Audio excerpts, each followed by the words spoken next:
morning, Gambia. Good morning, viewers. We welcome you today.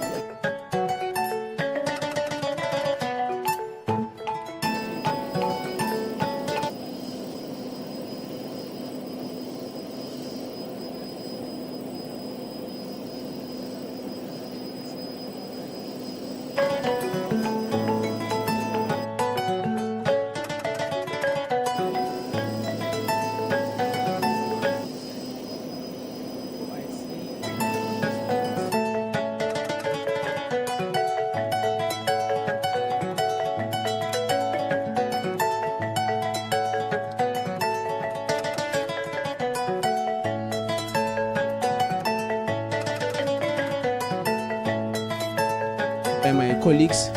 Mbaikor and also Bailo Bari, Momodu Bailo Bari. We are going to accompany you here today until later in the day. As you can see, since yesterday, we've been covering the arrival of the guests from the Banjul International Airport, and that a lot of presidents have already arrived, and there are also others who are left behind who are to come today because there is an important meeting that is supposed to be held today at the Sada Karaba Jawara International Conference Center that is just behind us here. At the moment, there is a lot of movement around here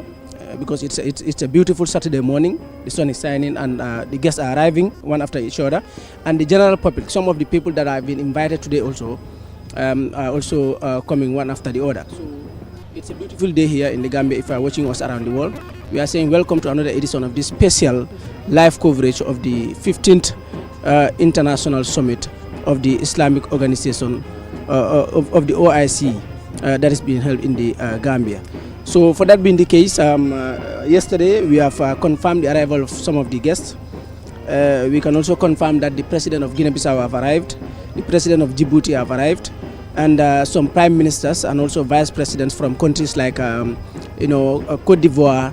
and other countries have also arrived. The delegates also from Saudi Arabia, because Saudi Arabia is a major player in this organization.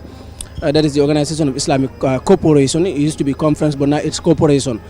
So this corporation, Saudi Arabia, is a major player in the in the organization. So they will have delegates who are to come here today, because according to the itinerary that we have here today,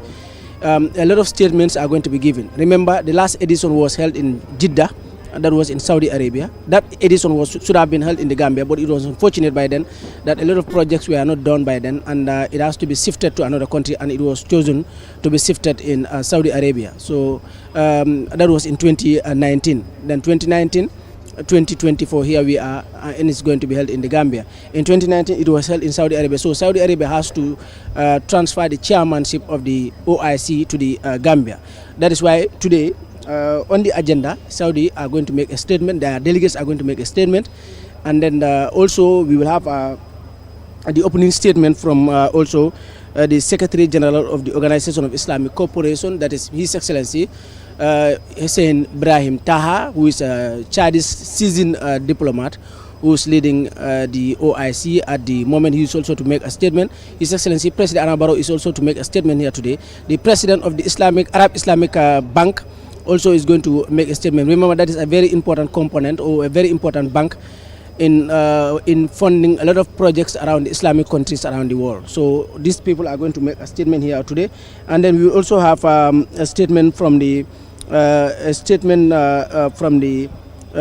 or they are going to be adoptions of reports. Because remember, there are two components also that whose meetings have been held here already. In the first meeting, we had the senior officers meeting, that took place from the 30th of May,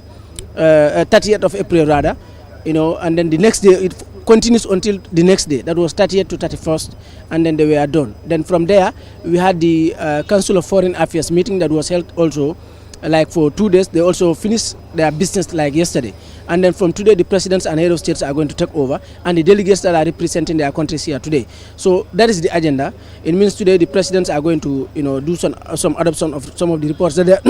have been, designed by the Council of Foreign Affairs Ministers, and then from there they will give a communique, meaning they will give a statement on the position of the OIC regarding a lot of issues around the world that is affecting the Muslim Ummah in general, globally. We understand that there is a big problem, or there is a war between Israel and Gaza, that war also is on the center stage of this summit, because a lot of people, a lot of delegates, a lot of stakeholders, have made their statements, and they've taken a position on the matter of Israel and Gaza, and they believe that that the OIC should condemn, but also should take a position that is like standing for the humanitarian crisis that are happening in that country. We will come to all of that later in our program, but at the moment I will have to welcome my two brothers who are seated by my side here today. Michael, I greet you this early morning here at the Saudi Jawara International Conference Center on this special coverage of the OIC Summit. Omar, thank you very much once again, and saying a big thank you to our viewers who have been relentlessly and tirelessly tuning on to Star TV since the commencement of the OIC until today. Just to remind them that let them keep tuning as we are here giving a live broadcast coming from the Sadauda Kereba Jawara International Conference Center in Banjul. And as the program progresses, we will be updating them accordingly of what is happening to the airport and what is happening inside here. Thank you. That is Michael. And now, Mamadou Bailabari, I greet you this morning. It's a beautiful Saturday morning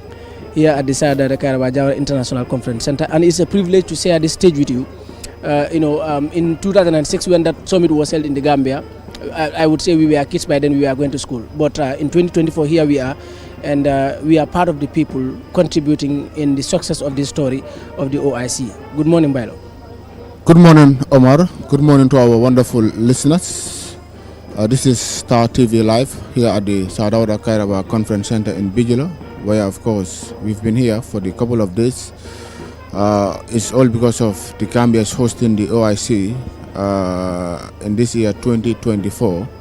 So wherever you are getting our glorious signals, we once again welcome you today, Saturday the 4th of May 2024. We've been singing this day, May 24th, May 4th and May 5th, and today is May 4th. Of course, today we are expecting many things to happen today here at the conference center. Yesterday, of course, we've seen many presidents has arrived, and of course today we are also expecting many of them today. As we will say today, the D-Day is today. We are expecting definitely many heads of states today to come and cheer up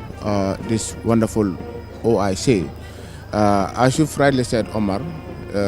in your brief summary, you've dealt with many things. In 2019, this was hosted by Saudi Arabia or Jeddah. And of course, in this year 2024, it is Gambia Stone. You've made mention of 2006, which was the AU Summit. It was hosted by the Gambia, of course.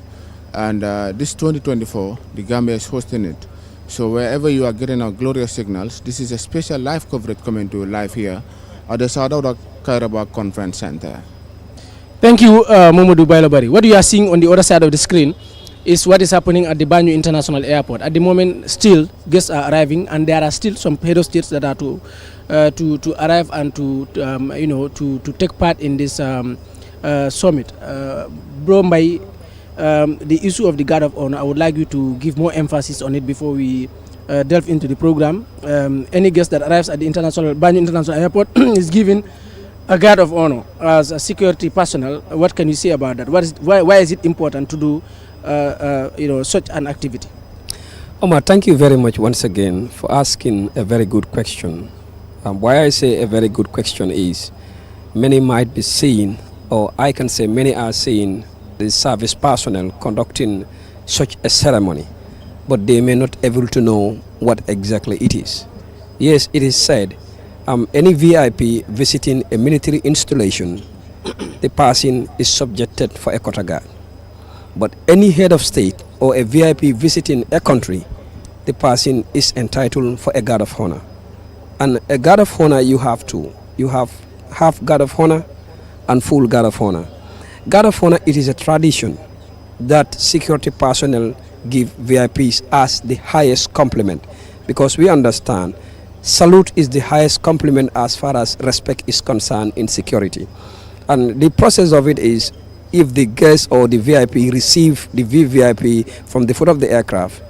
After engaging the media, the next step the VIP will do is walking through the red carpet and go straight to the saluting dice. After going to the saluting dice, the Guard of Honor commander will march towards the VIP, report number of officers on parade, number of other ranks on parade, and the purpose of the Guard of Honor. So whereby the army band will be behind to give first the national anthem of that particular country to welcome them, and also give the national anthem of the Gambia, from which the VIP will now come down, go and inspect the parade. After that, as usual, in drill they said you borrow what you pay. The commander will go back to him, take permission, then the VVPIP will be taken to the VIP lodge. It's really a tradition that that it is the highest compliment that someone can receive as a guest. It is really important to give respect, especially at this moment when we are to, we are to welcome the guests, but also to show that the Gambia is a very loving country. It is the smiling coast of Africa, and we have, with our traditions, respect is one thing that is very important in how we live in our societies. Now that brings us to the program itself. We want to confirm to you that the president of Guinea-Bissau, that is President Omaro Siso Embalo, is around. The president of Djibouti is around. But also we are expecting the president of Senegal to also to be here. The foreign minister of Turkey. Turkey, we all know, is a very important player also in the Organization of Islamic Cooperation. We also expect delegates, high delegates from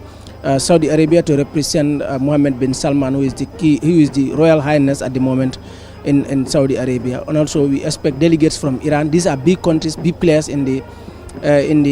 Organization of Islamic Cooperation. Also delegates from Libya. Libya are also major shareholders in the Islamic Development Bank too, which is also an organ or a component in the Organization of Islamic Cooperation. Before we talk about the issue of the contributions the bank is doing to a lot of countries around the world, we need to look at the moment the issues facing the Muslim Ummah around the world. There are a lot of challenges in this 21st century. There are a lot of challenges that the Muslim Ummah is going through. There are a lot of countries that we can name here that are going through hell at the moment, and we are not saying it's a responsibility of the OIC to just go there and then end that war. To at least, let's say, alleviate poverty directly from their countries. But we also say that they are a big organization, and that they can also play a role in it by trying to alleviate poverty in most of these countries, and also to try to end the humanitarian crisis going in those countries. By law, in this 21st century, one can say that there are a lot of humanitarian crises going on in a lot of our Muslim countries around the world. For example, at the moment, Sudan are going through a lot of war. Palestine. We can name a lot of countries like Yemen, for example, and other countries. In the 21st century, a lot of Muslims are underemployed. They are desperate. There is no socio-economic development in their countries. There is insecurity in most of the countries around the world, and also the issue of like alleviating poverty too. So what role do you think the OIC can play, or position can they take that can help some of these countries to try to fight some of the situations that they are going through at the moment? Very solid question, Omar. The only way that can happen is bringing delegates together, bringing heads of states together to share the same table, to come under one umbrella and discuss the way forward. You've mentioned very important things here, which definitely the people of Palestine, the people of Gaza, you name them, are going through a lot. All because of what? Because they have no peace. And to be honest, peace is everything in this country. Security is everything in this country. If you watch the social media or you watch the international media, you will definitely be baffled. You will be gutted to see that, okay, the people of Palestine, the people of Gaza, they have no shelter, they have no feeding, they have no clothing. It is definitely disheartening to see such, Omar. I think this OIC, as you rightly mentioned, yesterday we've received the president of Guinea-Bissau, Djibouti, you named them, and today we are expecting more. If these heads, because it is always said that two heads are better than one. So bringing these heads of states together today to gather and to discuss meaningful, important things. I think definitely it would mean a lot. It will mean a lot to the people of Gaza. It will mean a lot to the people of Palestine and the others who are not having peace at the moment. So this is a very, very important moment. It's a significant gathering. It's a significant occasion for Gambia hosting this OIC Summit, OIC Summit in Banjul today Saturday and tomorrow Sunday. Omar, I think definitely we are hoping if all the heads of states met today, definitely positive things will come out of it. Well, you can see that the stage is set, that the hall is ready, and it is ready to welcome the heads of states. You've made very important points. That is why the Council of Foreign Ministers meeting is a very important meeting, because that is where resolutions are made, that is where policies are made, that is where reviews are made. Reviews of the former summits, reviews of the last summit, some of the decisions that they have made there and how far they have gone on to implement some of those decisions. What kind of resolutions are you expecting from this OIC summit that is going to really, effect change in most of the countries that are going through, crisis at the moment around the Muslim Ummah? Omar, thank you very much once again, in the sense that you ask a very significant question, which is a concern. Because why I say it is a concern is this is the 15th summit. And as you said, to be honest, Muslim countries, some of them are really going through a difficult time. And the purpose of the summit is to make sure they bring all Muslim countries together and stabilize the peace. But to be honest, Omar, I just believe that they will come with a very strong resolution, not just to recommend, but to act on it. As I said, the OIC, it is a body that in certain situations are powerless,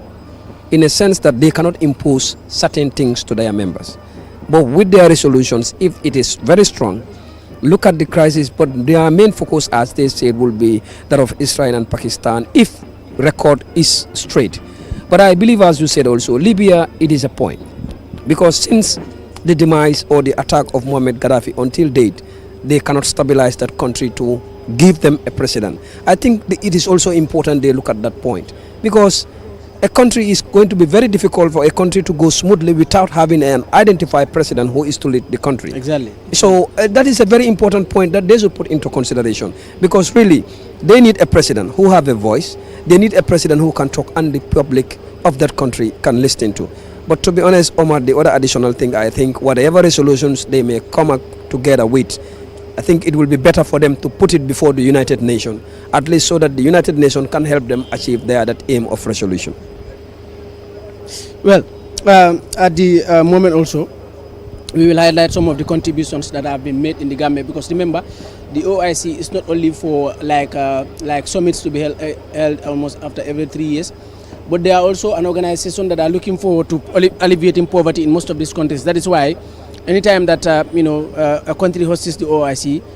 what we expect from that country, or what we observe that happens in that country, is that there will be massive infrastructural development in that country. And the example is just the Gambia. For example, you could see that a lot of contributions have been made towards the organization of this event. You could see the changes at the Banjul International Airport. You could see that there the VVIP launch has been changed or has been built. You could also see that the Sadara Karabajawara International Conference, even though it is a grant from the Chinese, and the Chinese are also going to give a statement here today, because they are the guest of honors here today in this event. And also you could see that the 50-kilometer road that has been built around the greater Banjul area is also a very important it's very important component of the OIC. But Bailo, what resolutions are you going to expect from the presidents here today? They are going to sit over some of the decisions that that the Foreign Ministers Council have taken, and then later they are going to make their communique. But at the end of the day, at the end of this summit, what would the Muslim Ummah be looking forward to achieving from these discussions that are going to be held here today? Meaningful resolutions, Omar. Very, very important question you've just raised.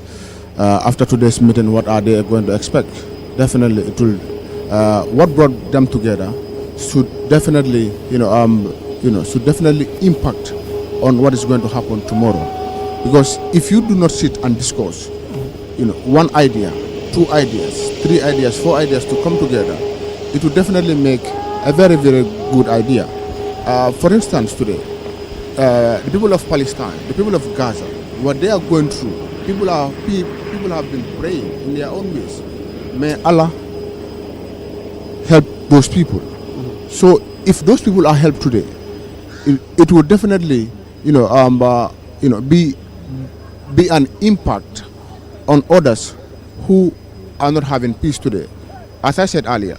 peace is everything. If you see people are gathering, there is peace. But if you see people are not gathering, there will be no peace. So I think definitely, if these people arrive today, came together, bring divergent views, bring in, divergent ideas, I think it would definitely make an impact, Omar, to this OIC. Well, according to the informations that are coming in, it is said here that the OIC Secretary General met the Malian Foreign Minister in Banjul. So that confirms that the Malian Foreign Minister is also in the Gambia already, but also that we could see here that the OIC Secretary General has also met a lot of dignitaries in the Gambia already. People like the Minister of African Integration and Foreign Affairs of the Republic of Senegal is also in Banjul. The OIC Secretary General also met with the Deputy Foreign Minister of the Republic of Turkey. That means the Deputy Foreign Minister of the Republic of Turkey is also in Banjul. And also the Gambian President also received the OIC Secretary General on the silence of the 15th summit of the conference to be held here in Banjul. It means all of these activities have taken place already, and you could see live that there is a flight, there's an aircraft that is coming in, that is about to land at the Banjul International Airport. And this is going to be the trend of the day. This is going to be continuing for the rest of the day, and this is what we expect that is going to happen until when the leaders meet here. President Barrow is going to be very busy here today, because from the State House, before he makes his statement, he has to come here on the ground and then be welcoming the guests as they arrive. Any guest that arrives, the President is going to welcome them before they start their own discussions at their level. But we also want to take a look back at some of the events that have taken place under the OIC, because remember, this is an organization that was established in 1969, and the first summit was held in Jeddah in Saudi Arabia. Ethiopia. We understand that, Jomai. Okay, we understand that according to the information that is given from our technical team, we understand that this is the airplane that is bringing the President of Senegal. You could see that it is written on the aircraft that it is from the Republic of Senegal. So today we can confirm to you that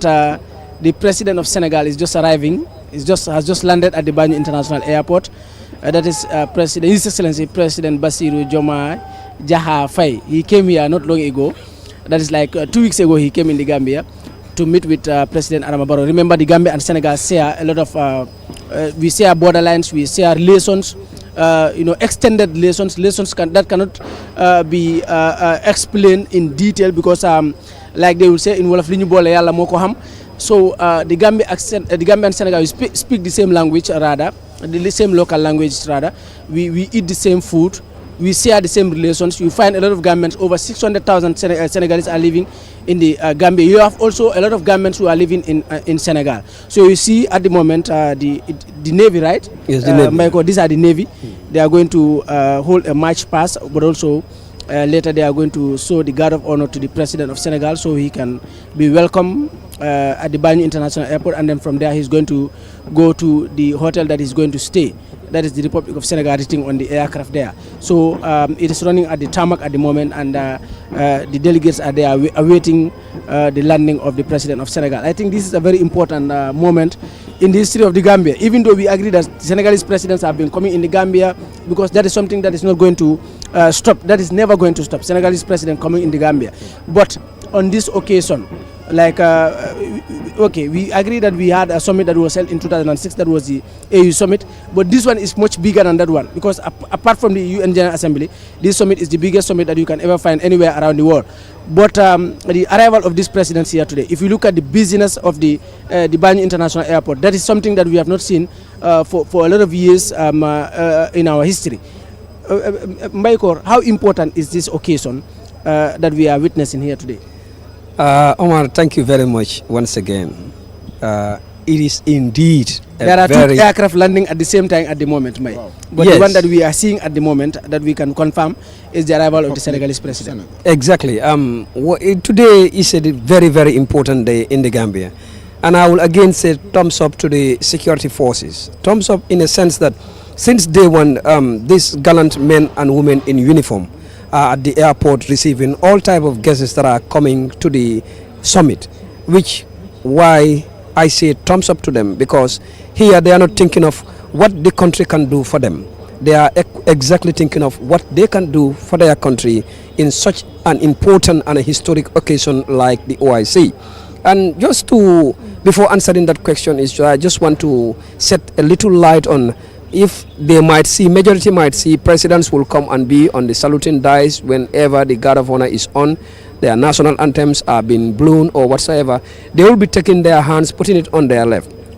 The reason of that is they cannot salute without having a headdress on their head, more especially if they are not in colors, because it's only the Navy that is allowed or authorized to salute without putting a headdress due to the nature of their job. But why the presidents are always putting their hand on their left chest is we have the belief that the heart is at the left side of your chest,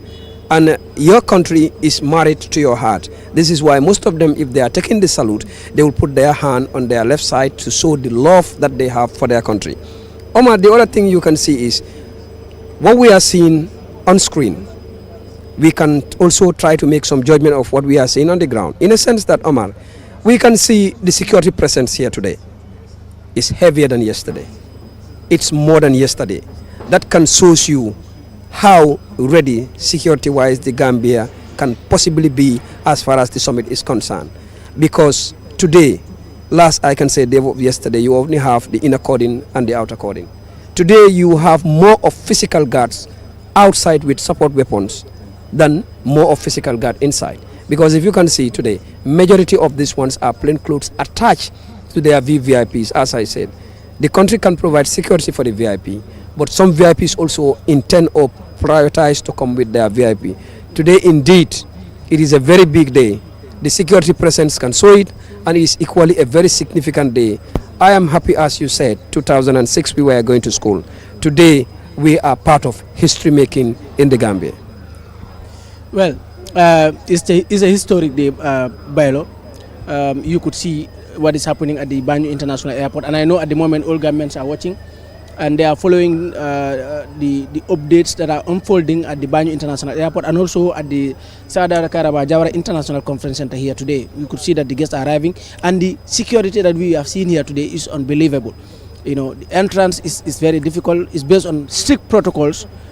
that are almost up to international standard, you know, just to show how important this event is, and also to show the guests arriving that we are not joking around with their security, and also we are not also, you know, going to in any way undermine or underestimate the level of the summit. But what can you say about the arrival of the guests at the Banjul International Airport, especially the guests from Senegal? Because we agree that all member states are important to the Gambia, all member states that form the organization of the Islamic Cooperation. But Senegal is a very important member of those member states. Senegal is a very important, powerful, powerful partner to the Gambia because of what we share, what we share, how we live with them, you know, how we interact with the Senegalese. We are only separated by our colonial masters, but apart from that, all the rest, we are like brothers and sisters. So what can you say about the arrival of President Diomaye Faye from Senegal? Many thanks, Omar, once again. Very, very interesting here at the moment. And of course, at the Banjul International Airport, where, if you are looking at the screen at the moment, the Republic de Senegal is written on the aircraft. And of course, we are expecting to see the arrival of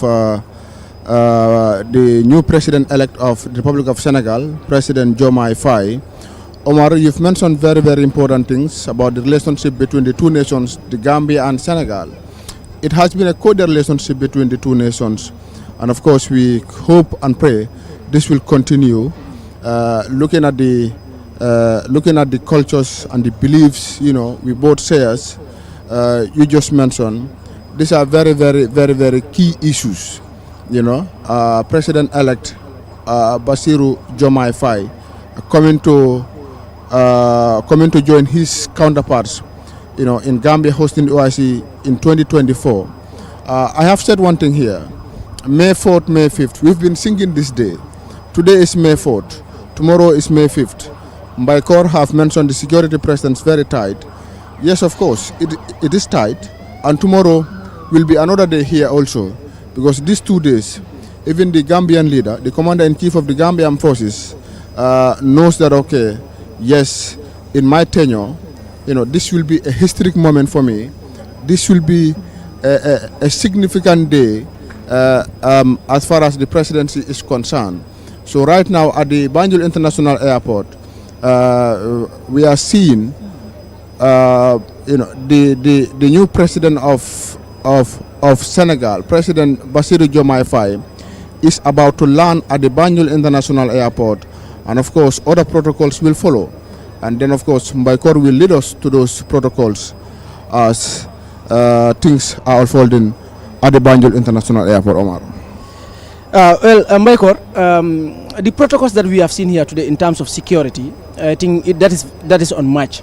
And to be honest, the security personnel have been very professional over some of the days that we have had here. But for today, they have shown that they are not going to jog around with the security of the guests that are arriving, the delegates that are coming here, because we are not in any way going to underestimate the level of the event, how powerful the event is, how important this event is, and for what we have seen here today is really unbelievable.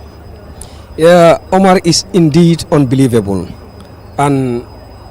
don't be surprised to see more security presence, because you can see from the highway at the traffic lights that we come through up to here, the security presence is increased. The simple reason is you have a lot of head of states that are to be together in one hall, and this is something very big, something very important, and security is number one. This is why, as I told you, today you will have both the physical guard and the plain cloth. And what makes this security presence to be very high here today, among them is most of these VIPs go with their close protection. If it was possibly one day visit or two, most likely what they do is go with their ADC, who their aide de camps, or their PP, or their principal protection officer. But here, Oman,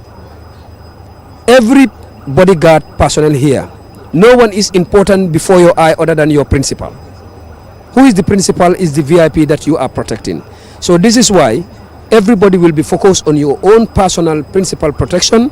This is why the security presence is very high, because calculate how many amount of world leaders are here, majority of them coming with their close protection. We will really see a big security presence on the ground here. Well, a big security presence all over the greater Banjul area today, and on the streets of the greater Banjul area. What you are seeing is the arrival of the president of Senegal. You could see that at the moment he's greeting the delegates at the Banjul International Airport, and he's been welcomed by the Vice President of the Gambia, His Excellency Mr. Mohamed B.S. Jallow. At the moment, you could see that President Bassirou Diomaye Faye is shaking hands with the delegates at the Banjul International Airport. He is wearing the African kaftan, as we know. Anytime that we have big events or such events, this is how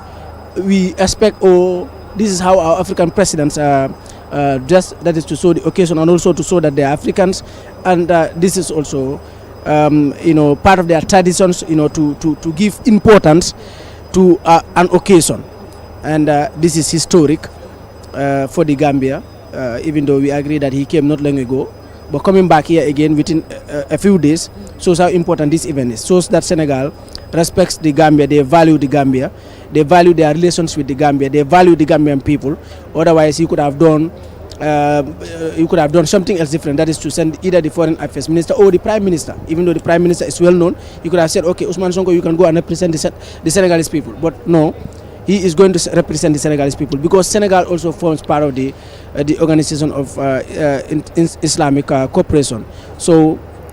you see there, he's working with the vice president as he shakes hands with the delegates at the Banjul International Airport. That is the President of Senegal, His Excellency President Bassirou Diomaye Diakhar Faye,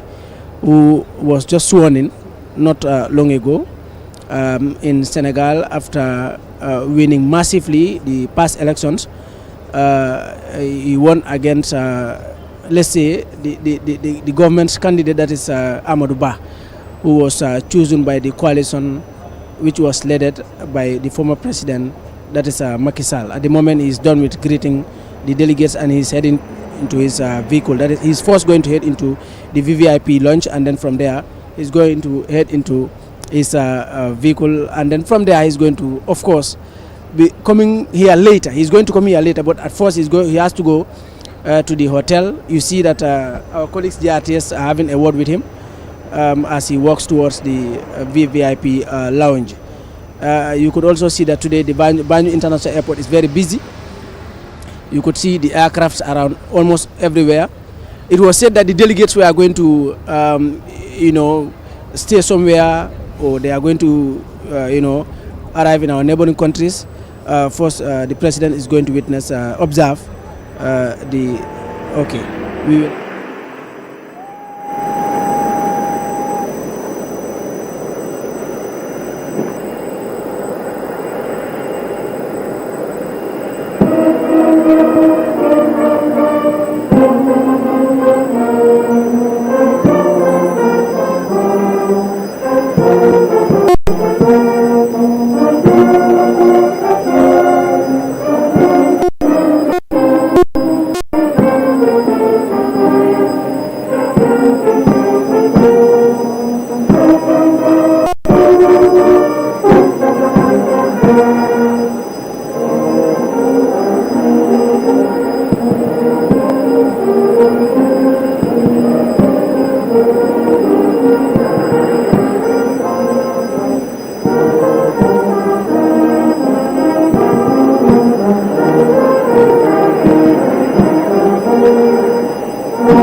We are live again on Star TV, and I am your host, Omar Tunkara.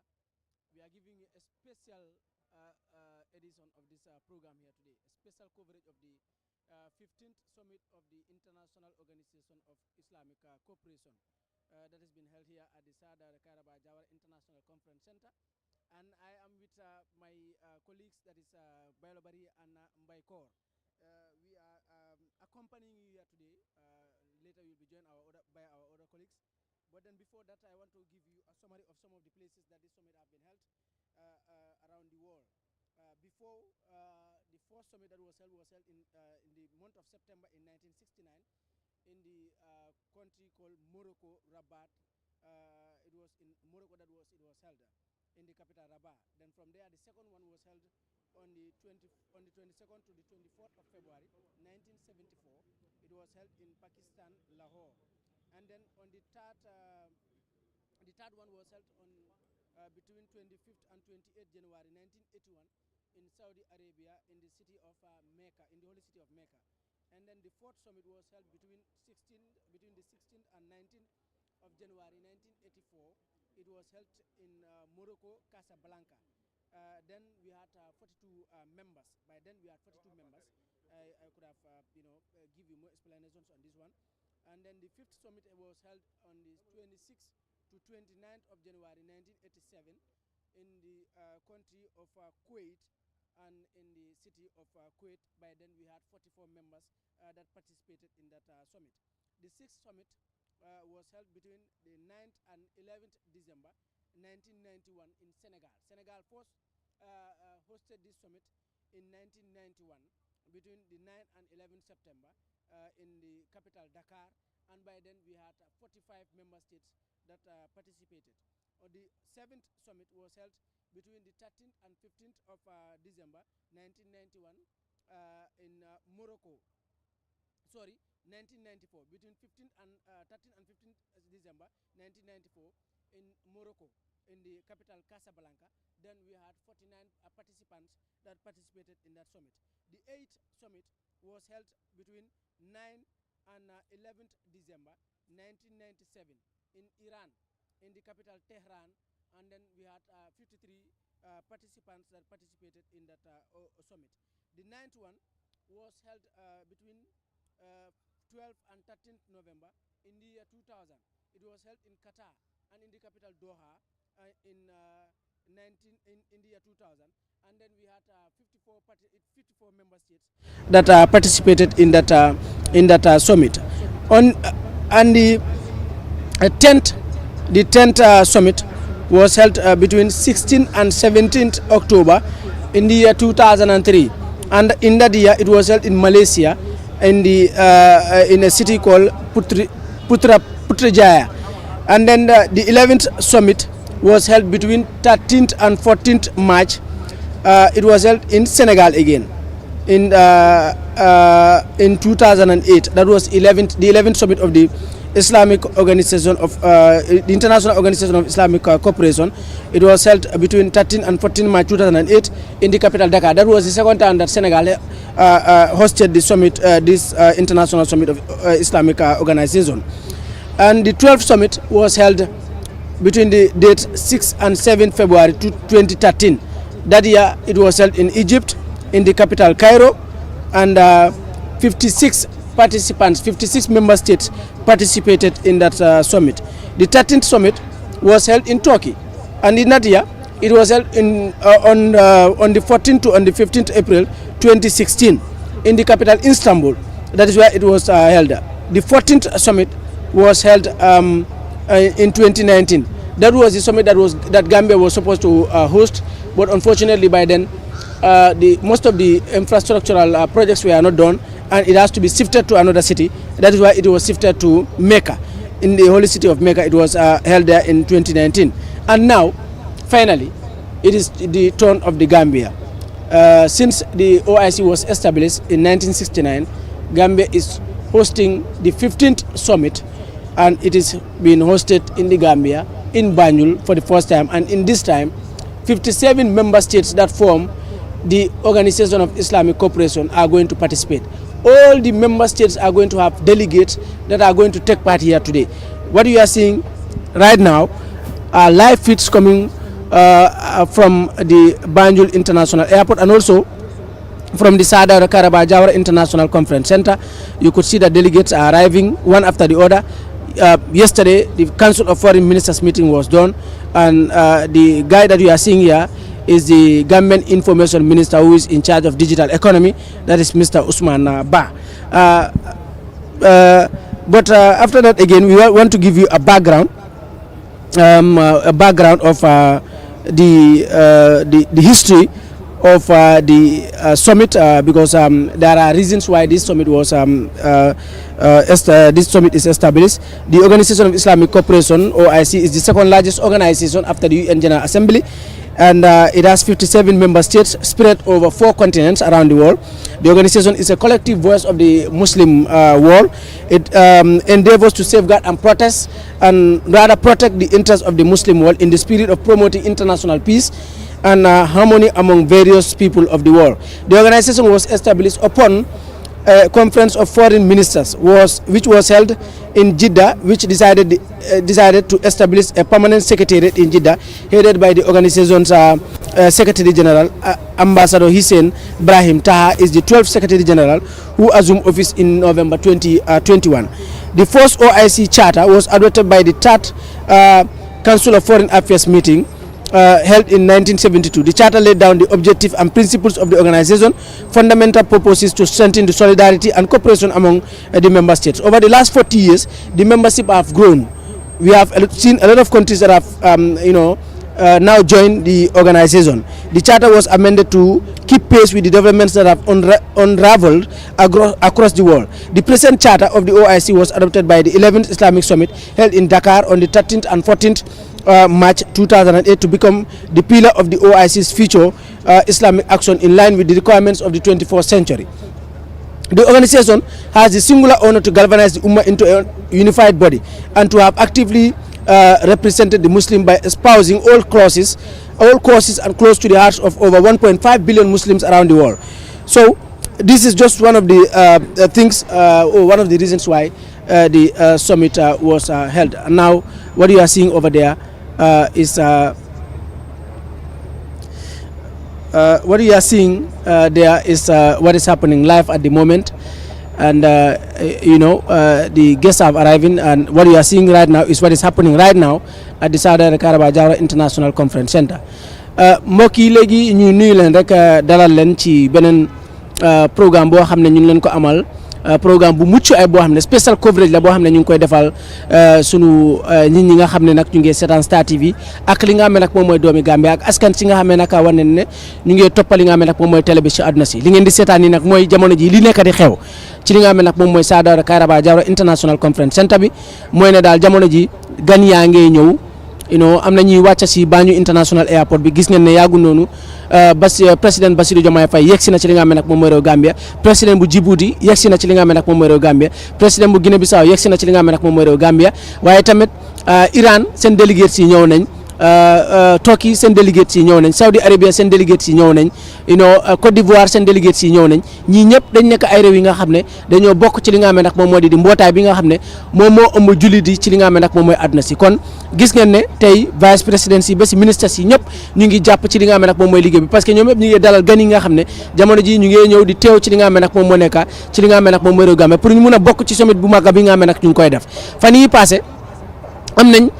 ñaari meeting yi nga xam ne am nañ ko. Bu njëkk bi moom mooy meeting bu mucc ay bi nga xam ne nag am na moom mooy bi nga xam ne ay nombu tànk ñoo si toog, senior government officers ñoo si toog, ñu daal di waxtaanee li nga xam ne nag moom mooy summit bi, jaar-jaaram ak jéego yi nga xam ne nag war nañ koy dox. Ginnaaw boobu gis nañ Council of Foreign Affairs Ministers bi nga xam ne ñoom itamit teewu nañ fi, mu am tamit ñoom itamit ay jotaay yi nga xam ne am nañ ko, parce que ñoom seen meeting bi dafa am solo, parce que ponk bu am solo la ci li nga xam ne nag moom mooy OIC. Ñoom ñooy gestu li amoon démba, mooy summit yi nga xam ne defoon nañ ko démba, yan façon yi jéego lañ si dox, lan moo sotti ak lan moo sottiwut, yan façon yi position la gaay war a jël, mooy lan moo war a doon li nga xam ne nag moom mooy seen taxawaay jëm ci kanam. Kon meeting boobu tamit am na depuis barki démba la jee, tey mu mel ni tey la njiiti réew yi di toog ñoom itamit ñu waxtaan yan façon yi jéego la ñuy dox ci jafe-jafe yi nga xam ne jullit yi ñu ngi koy dankwante ci àdduna si, rawat na ci guerre bi nga xam ne nag mu ngi am si diggante ñi nga xam ne nag ñoom ñoo nekk Israël ak li nga xam ne nag moom mooy Palestine. Parce que nag bu leen fàttale diggante Israël ak Palestine dafa nekk ñaar réew yi nga xam ne bokk nañ ci régime bu tax ba tey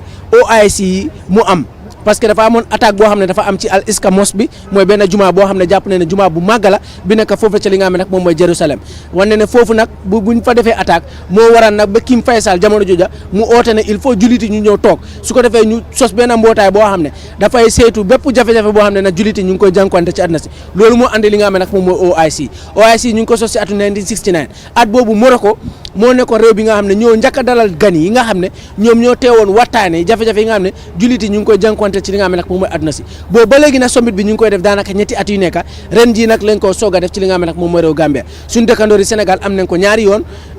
ci li nga xam ne nag moom mooy seen réew bu si mujj mooy 2008 at mi nga xam ne nag wane ne defoon nañ ko foofa bi yoon nag wane ne Gambia moo koy dalal kon gan yi bari ñëw nañ ba noppi fii nag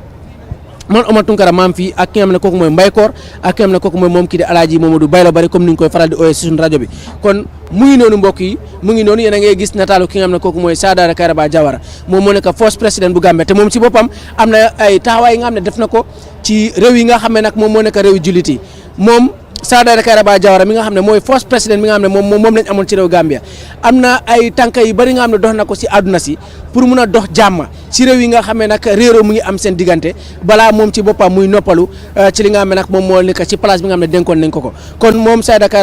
Kairaba Jawara dañ koy ñaanal rek suuf sedde si ko am parce que moom ni ko war si digganteem ak Gambian si daanaka loolu def na ko àdduna nag noonu la da ngay béy sa waar su ko defee nga able moom béy na waaram ci wàllu jàmm ji nga xam ne nag mu ngi ko doon oote si diggante réew julliti mu able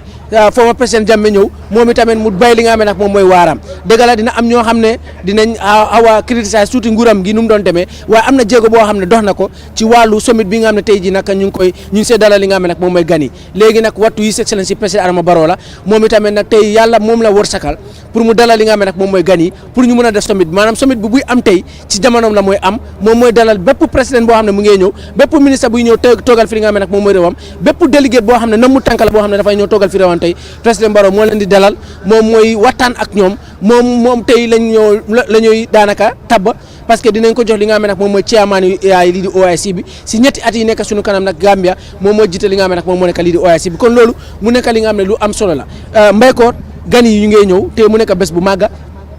kaaraange bi doole gis fii nit ñaa ngi busy kenn ku nekk mu ngi dem ak ñëw te li ñoo dem ak ñëw yëpp moom mooy luy sottal li nga xam ne nag moom mooy lii di bés bi mu nekk bés bu am solo ci taarix li nga xam ne nag moom mooy Gambia parce que OIC ginnaaw UN General Assembly bi nga xam ne daf dee am foofu la sa New York OIC bokk na ci ñaareelu mbootaay bi gën a màgga boo xam ne ñu ngi amale seen meeting ci li nga xam ne nag moom mooy àdduna si kon loolu bu waree am ci réew Gambia réew boo xam ne daanaka sax ñu ne matuñ 2 millions nit loolu dañ ko war a bàkkoo benn waaye beneen bi mooy ne daal loolu dafay def privilège bu màgg la boo xam ne tey Gambien si am nañ ko ci jamono ji la lan mooy sa jàngat ci li nga xam ne nag moom mooy summit bi Omar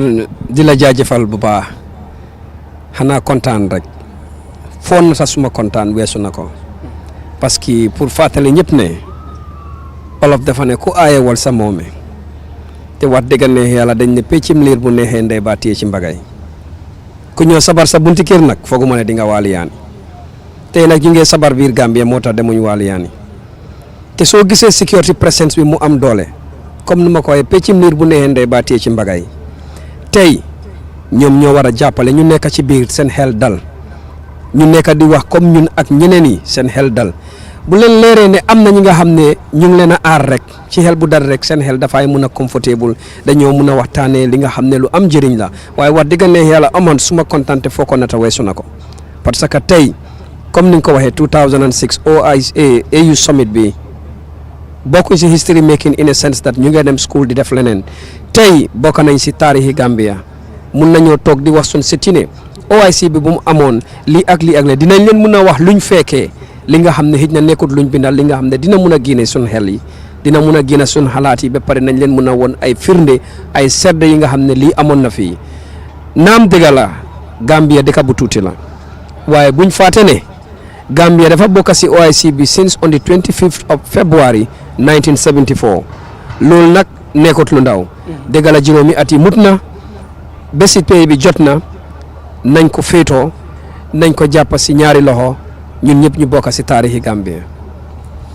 kon nag mu ngi noonu kàddu yu am solo yi nga xam ne Mbaykoor mu ngi koy wax noonu Baylo Alaaji Mamadou Baylo Bari bi mu lumbalti Gambia banko la taariko kono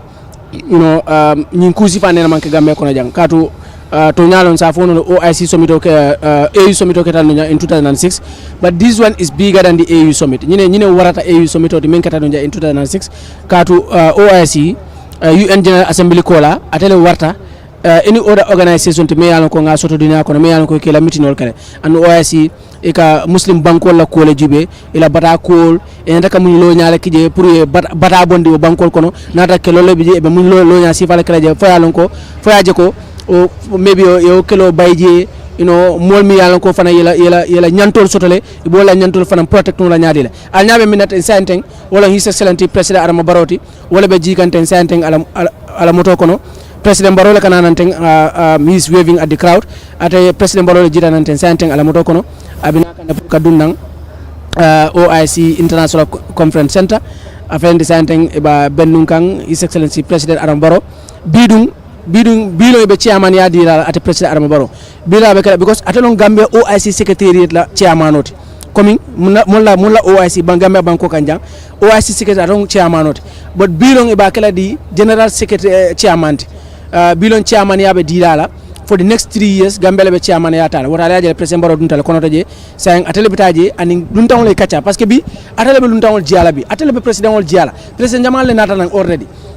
ñimu kulti mi yalan ko tarik balon Gambia banko e Gambia dingul fana e mo ñanta ka ngañala parce que bankol be membe OIC kono ibe ka ala duwale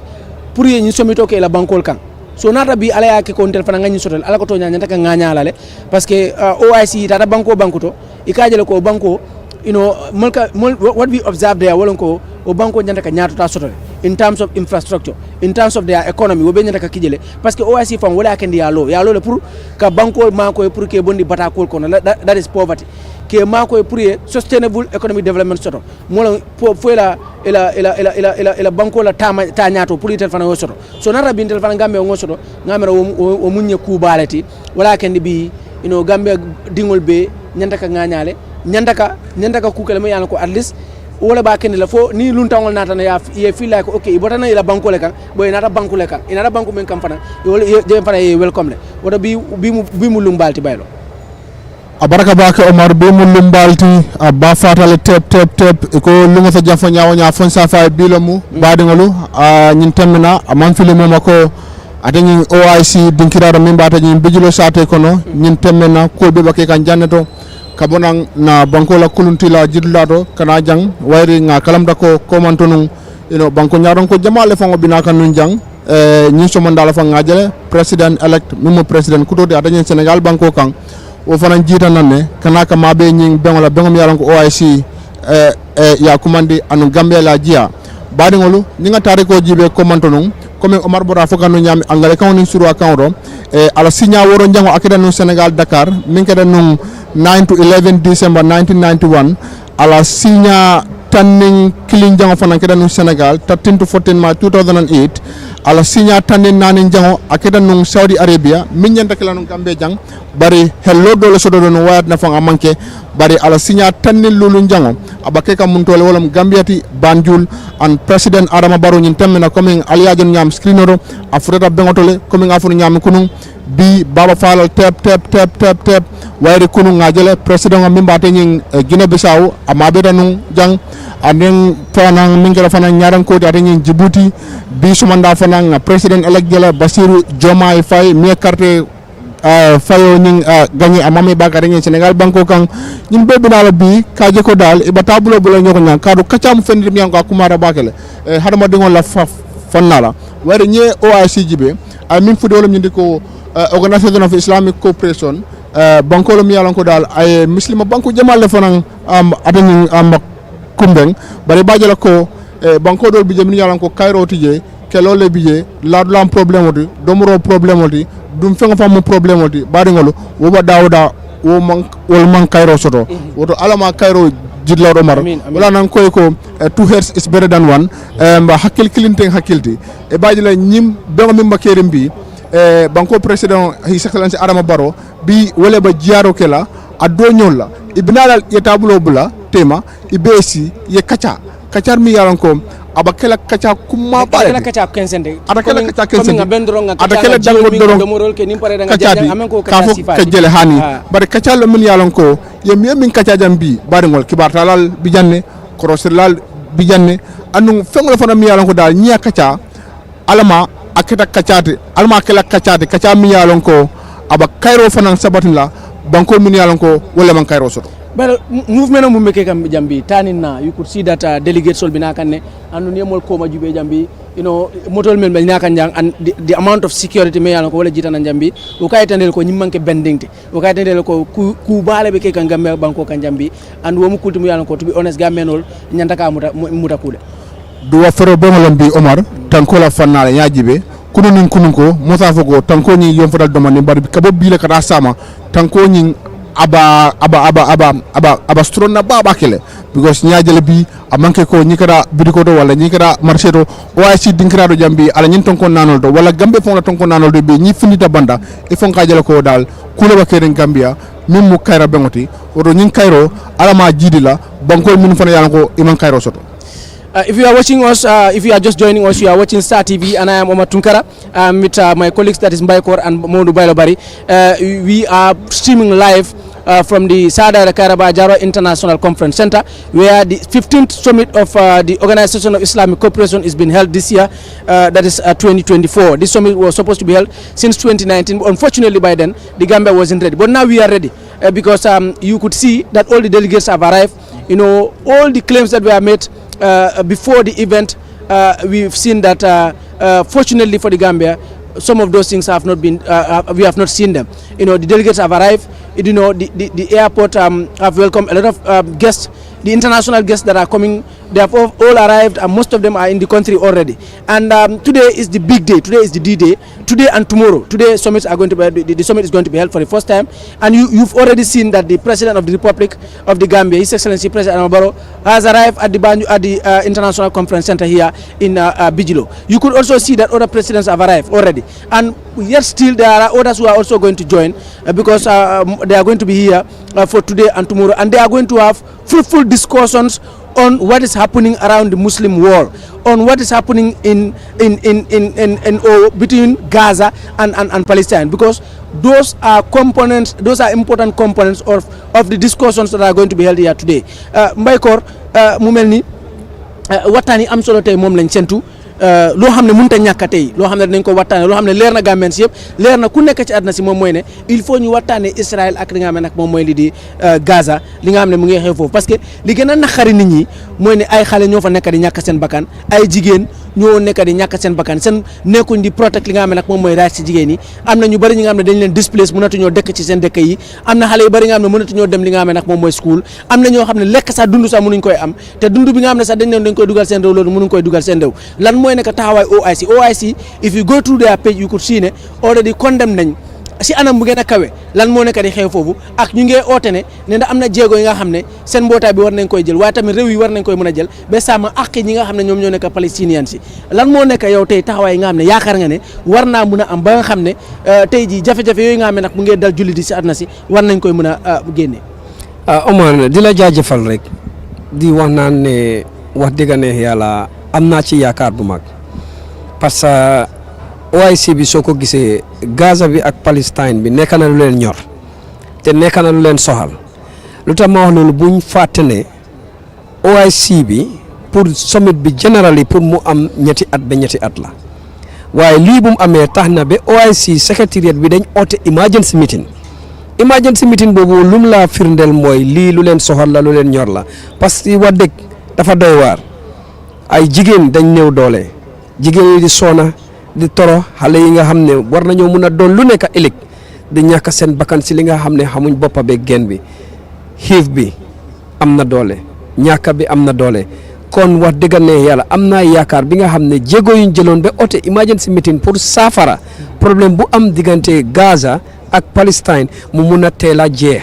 parce que su leen soxalutoon duñ oote emergency meeting dañoo ne am dëgg la lii mu ngay am nañ toog ba xaar ñetti at yi su ñëwee waaye defuñ loolu. kon loolu rek war na leen a mun a wan ne parce que Foreign Affairs Ministers Council bi sax ñoom at bu nekk dañ dee daje te buñ dajee si ñoom la njiiti réew yi de sukkandikoo pour ñu mun a xam ñoom seen taxawaay te buñ dajee waxtaan nañ affaire yi Palestine ak Gaza bi te ñoom seen bopp tamit condamné nañ ko te gannaaw buñ paree am na nag report si nga xam ne defar nañ ko buñ paree président si ak njiiti réew yi def nañ si li nga xam ne nag moom mooy seen taxawaay moo tax OIC bi condamné nañ li nga xam ne mu ngi xew foofu waaye tey mooy bés bi nga xam ne si la gars yi di jël taxawaay bu mucc ayib waaw parce que ñetti at yi nekk il faut gars yi tase su ko defee ñu seet yan façon yi taxawaay la ñoo def parce que ñoom nekkul rek dañuy saytu affaire yi yokkute réew maanaam ekkati koppar jokkoo li nga xam ne nag moom mooy réew waaye tamit dañoo seet ku nekk si jafe-jafe seet ban façon yi taxawaay lañ lay defaat su ko defee ñu mun lay génne su dee dañ la war a yóbbul dunda ñu fee seet yan façon yi jéego la ñuy dox pour ñu mun a yóbbu dunda ci li nga xam ne nag moom mooy réew mooma te loolu dafa am solo te loolu il faut nit ñi xam ko xam ne OIC nekkul rek dañoo dajee lekk kafre waxtaan su ko defee gars yi dem seen yoon waaye it is just more than that and nit ñi il faut ñu create that awareness pour ñu xam ne OIC bi is more than just meeting talking waxtaan naan kafre su ko defee gars yi dem seen yoon. waaw Omar dëgg la du lekka naan kaf ak ree moo leen tax a jóg parce que soo ko seetloo Gambia condamné nañ fi Rohingya lu fa doon dox. emuñ ci condamné bi rek dañ jóg action ko. nuñ ko actionné mooy binda yóbbu ko ci code bi man tamit lu ma ñaax OIC bi buñ condamné rek em fa nañ condamné jël ay jéego luy tax loolu saafara dëgg la mun nañoo nekk si tolof. mun nañoo nekk si jafe-jafe nga yónnee leen lekka yónnee leen ndox ñu naan waaye bul fàtte ne yow boo fa jógee borom doole dina ñëwaat daanu ci kaw ñëwul jëlaat lekka yooyu ci ñoom kon nuñ ko mun a saafaree mooy ñu jël jéego yi nga xam ne dinañ mun a set sample pour ñi nga xam ne ñu ngi waaj pour defaat leneen lu bon lu mel nii mun a ragal mun a bàyyi parce que suñ ko toogee rek condamn ko te completing the condemnation of di ko complement with an action dafa métti torop OIC bi nag dëgg la organisation bu mag la te soo ko seetlee mooy ñaareeli biggest gathering of world leaders su passé UN General Assembly waaye foog naa ne tamit ñoom tam lépp luñ mënti d'accord parce que ministre yi ñoom ñooy seen bakken ci OIC bi parce que dañ ne doomu aadama bu ñàkk a bakken du ñëndu tey lu leen ministre of foreign ministre si jox nañ fexe ñoom it buñ ko toogee waxtaan ko seega ko bañ xam li ci war pour saafara yëpp seen résolution bi war nañoo mën a at least jox some copy to the UN toog ak UN waxtaan ak ñoom parce que ñoom buñ mënut UN mën na leen a dimbale pour ñoom parce que UN tamit organisation bu am doole la te gis nañ ñu nekk di def si àdduna wërngal képp kon wax dëgg OIC bi tamit war nañoo mën a tëraay lekkaloo liggéey ak UN bi pour yeneen yëpp mun a saafara. kon loolu la ñuy séntu tey ndax li nga xam ne nag moom lañ leen wax nag mooy li leer am na lu bari li nga xam ne nag jullit yi ñu ngi koy jànkuwanteel am na jafe-jafe yu bari nga xam ne umma bi nag ñu ngi koy jànkuwanteel ci àdduna si waaye daal Israël ak Palestine conflict bi il faut ñu daal di koy waxtaane te summit bi liñ si séntu mooy ne daal dañoo demand for an immediate and unconditional ceasefire mooy ne daal il faut gars yi Israël jàpp li nga xam ne nag moom mooy seen gànnaay bàyyi guerre gi nga xam ne nag kopp nañ ko li nga xam ne nag moom mooy waa Palestine bomb bi nga xam ne nag ñu ngi koy fett ci li nga xam ne nag moom mooy seen dëkk yi yàq bi nga xam ne nag ñu ngi koy yàq li nga xam ne nag moom mooy seen dëkk yi ba nga xam ne sax tey ñu yeewu Palestine pour ñu am lopitaan bi nga xam ne foofu la ñuy demee faju sax loolu muy nekk li nga xam ne nag moom mooy problème waaye xamal leen rek njiiti réew yi nga xam ne teew nañ Julius Maada Bio bu président bu Republic of Sierra Leone mu ngi fi Omaro Sissoko Embalo président bu Republic of Guinea Bissau mu ngi fi Ismail Omar Guell président bu Republic of Djibouti mu ngi fi Asin Tata président bu Turkish Republic of Northern Cyprus mu ngi fi waaye tamit nag His Excellency président Bassirou Diomaye Faye bu Sénégal moom i tamit teew na mu ngi fii ci biir réew Sénégal ginnaaw loolu nag am na yeneen delegates yi nga xam ne tamit bàyyeeko nañ ci yeneen réew yi ñëw nañ pour teew ci li nga xam ne nag moom mooy lii di summit bi le pour ñoom i tamit nag ñu mun a ñëw def li nga xam ne nag moom mooy taxawaay li nga xam ne nag moom mooy seen i dëkk mi su ko defee ñu may am na lu may amal si waaw président Bassirou Diomaye Faye bu réew Sénégal moom itamit teew na ci li nga xam ne nag moom mooy réew Sénégal loolu la ma information boobu la ma gars yi jox waaye nag tey lu leer lañ ma jox ndax démb rek juumoon nañ ci li nga xam ne nag moom mooy information boo xam ne joxoon nañ ko askan bi waaye xam nga loolu du ñàkk ci liggéey bi parce que jamono ji xaat-xaat dafa am te tamit gan yi wàcc si Banjul International Airport bi dañoo bëri te diggante Gambie ak Sénégal dafa gàttalool te Gambien si dañ dee am excitement buñ gisee ay gan yi nga xam ne dañoo bàyyi ko Sénégal parce que Sénégal réew bu am solo la ci li nga xam ne nag moom mooy réew Gambie ay partenaires lañ lu ñu boole comme ni ko woykat bi waaye kenn xamut ko lu ñu boole ñun ak Sénégal kenn xamut ko kon ñi fi daje yëpp am nañ solo ci li nga xam ne nag moom mooy réew Gambie waaye ñu gën a am solo ci li nga xam ne nag moom mooy réew Gambie mooy diggante Gambie ak Sénégal kon Sénégal is a very key partner to li nga xam ne nag moom mooy réew li di Gambia kon loolu du am solo la waaye ba léegi na ngay gis ne moto yaa ngi dugga si oto yu am solo yi ngi dugga si te loolu ñu ngi andi li nga xam ne nag moom mooy gan yi parce que dañ ne woon arrival of guest moom mooy am ma wan leen rek li nga xam ne moom moo war a am fii tey Kata ñu ma wan ne laay Kata seen délégate si ñoom ñoo nekk di teew nii le pour ngeen bàyyi ko xel waaye tamit nag pour ñu xamal leen ne tey activité bi ni moo demee mooy ne dina am ay kàddu yi nga xam ne dinañ ko gaarale kilifa yi nga xam ne teewu nañ fi tey dinañ ko gaarale waaye tamit nag ginnaaw kilifa yi nga xam ne nag kilifa yi nga xam ne nag war nañ ne ñoom ñoo fi waaye ok ñun ñoo xamal ne tamit ne yéen ñi nga xam ne yéen a ngi koo seetaan ci télé bi rajo bi tamit ñu ngi ko connect live that is Star FM radio di jéggalu loolu te luñ ko sóoraale képp ku koy seetaan jamono ji tamit nag am na ñoo xam ne ñu ngi leen di xamal ne am na ñoo xam ne tamit ñu ngi toppa si radio bi kon si gàttal mun ngaa tune into Star FM radio 96.6 FM wala nga dem ci internet bi nga toppa ñu si application bi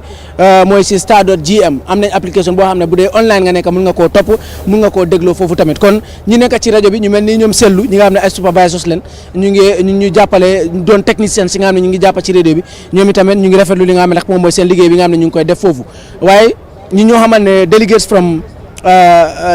Qatar ñoom itamit nag teewu nañ gis ngeen am nañ beneen roplaan boo xam ne tamit moom moo wàcc si Banjul International Airport bi kon si gàttal daal tey soo leen di toppa Star TV amul dara leen di raw lépp lu xew si airport bi ak li xew si International Conference Center bi si gan yi wàcce fi yëpp mun ngeen koy jot si jamono ji ñu toll waxtaan yi ni mu demee loolu yëpp di ngeen ko jot te bu soobee yàlla si kanamee tuuti dinañ fi dalal ay gan yi màgga ñoo xam ne ay nombu tànk lañu dinañ waxtaan ak ñoom ci yan façon yi waxtaan moo fa am yan façon yi jéego la OIC di jël la seen jéego yi naka la ko gars yi di doxalee loolu yëpp dina doon loo xam ne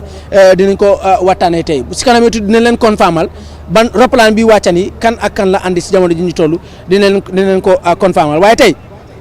liñ leen xamal mooy ne meeting bi nu muy demee mooy ne dina am kàddu yi nga xam ne dinañ ko gaarale mooy ne gan yi dinañ ñëw dinañ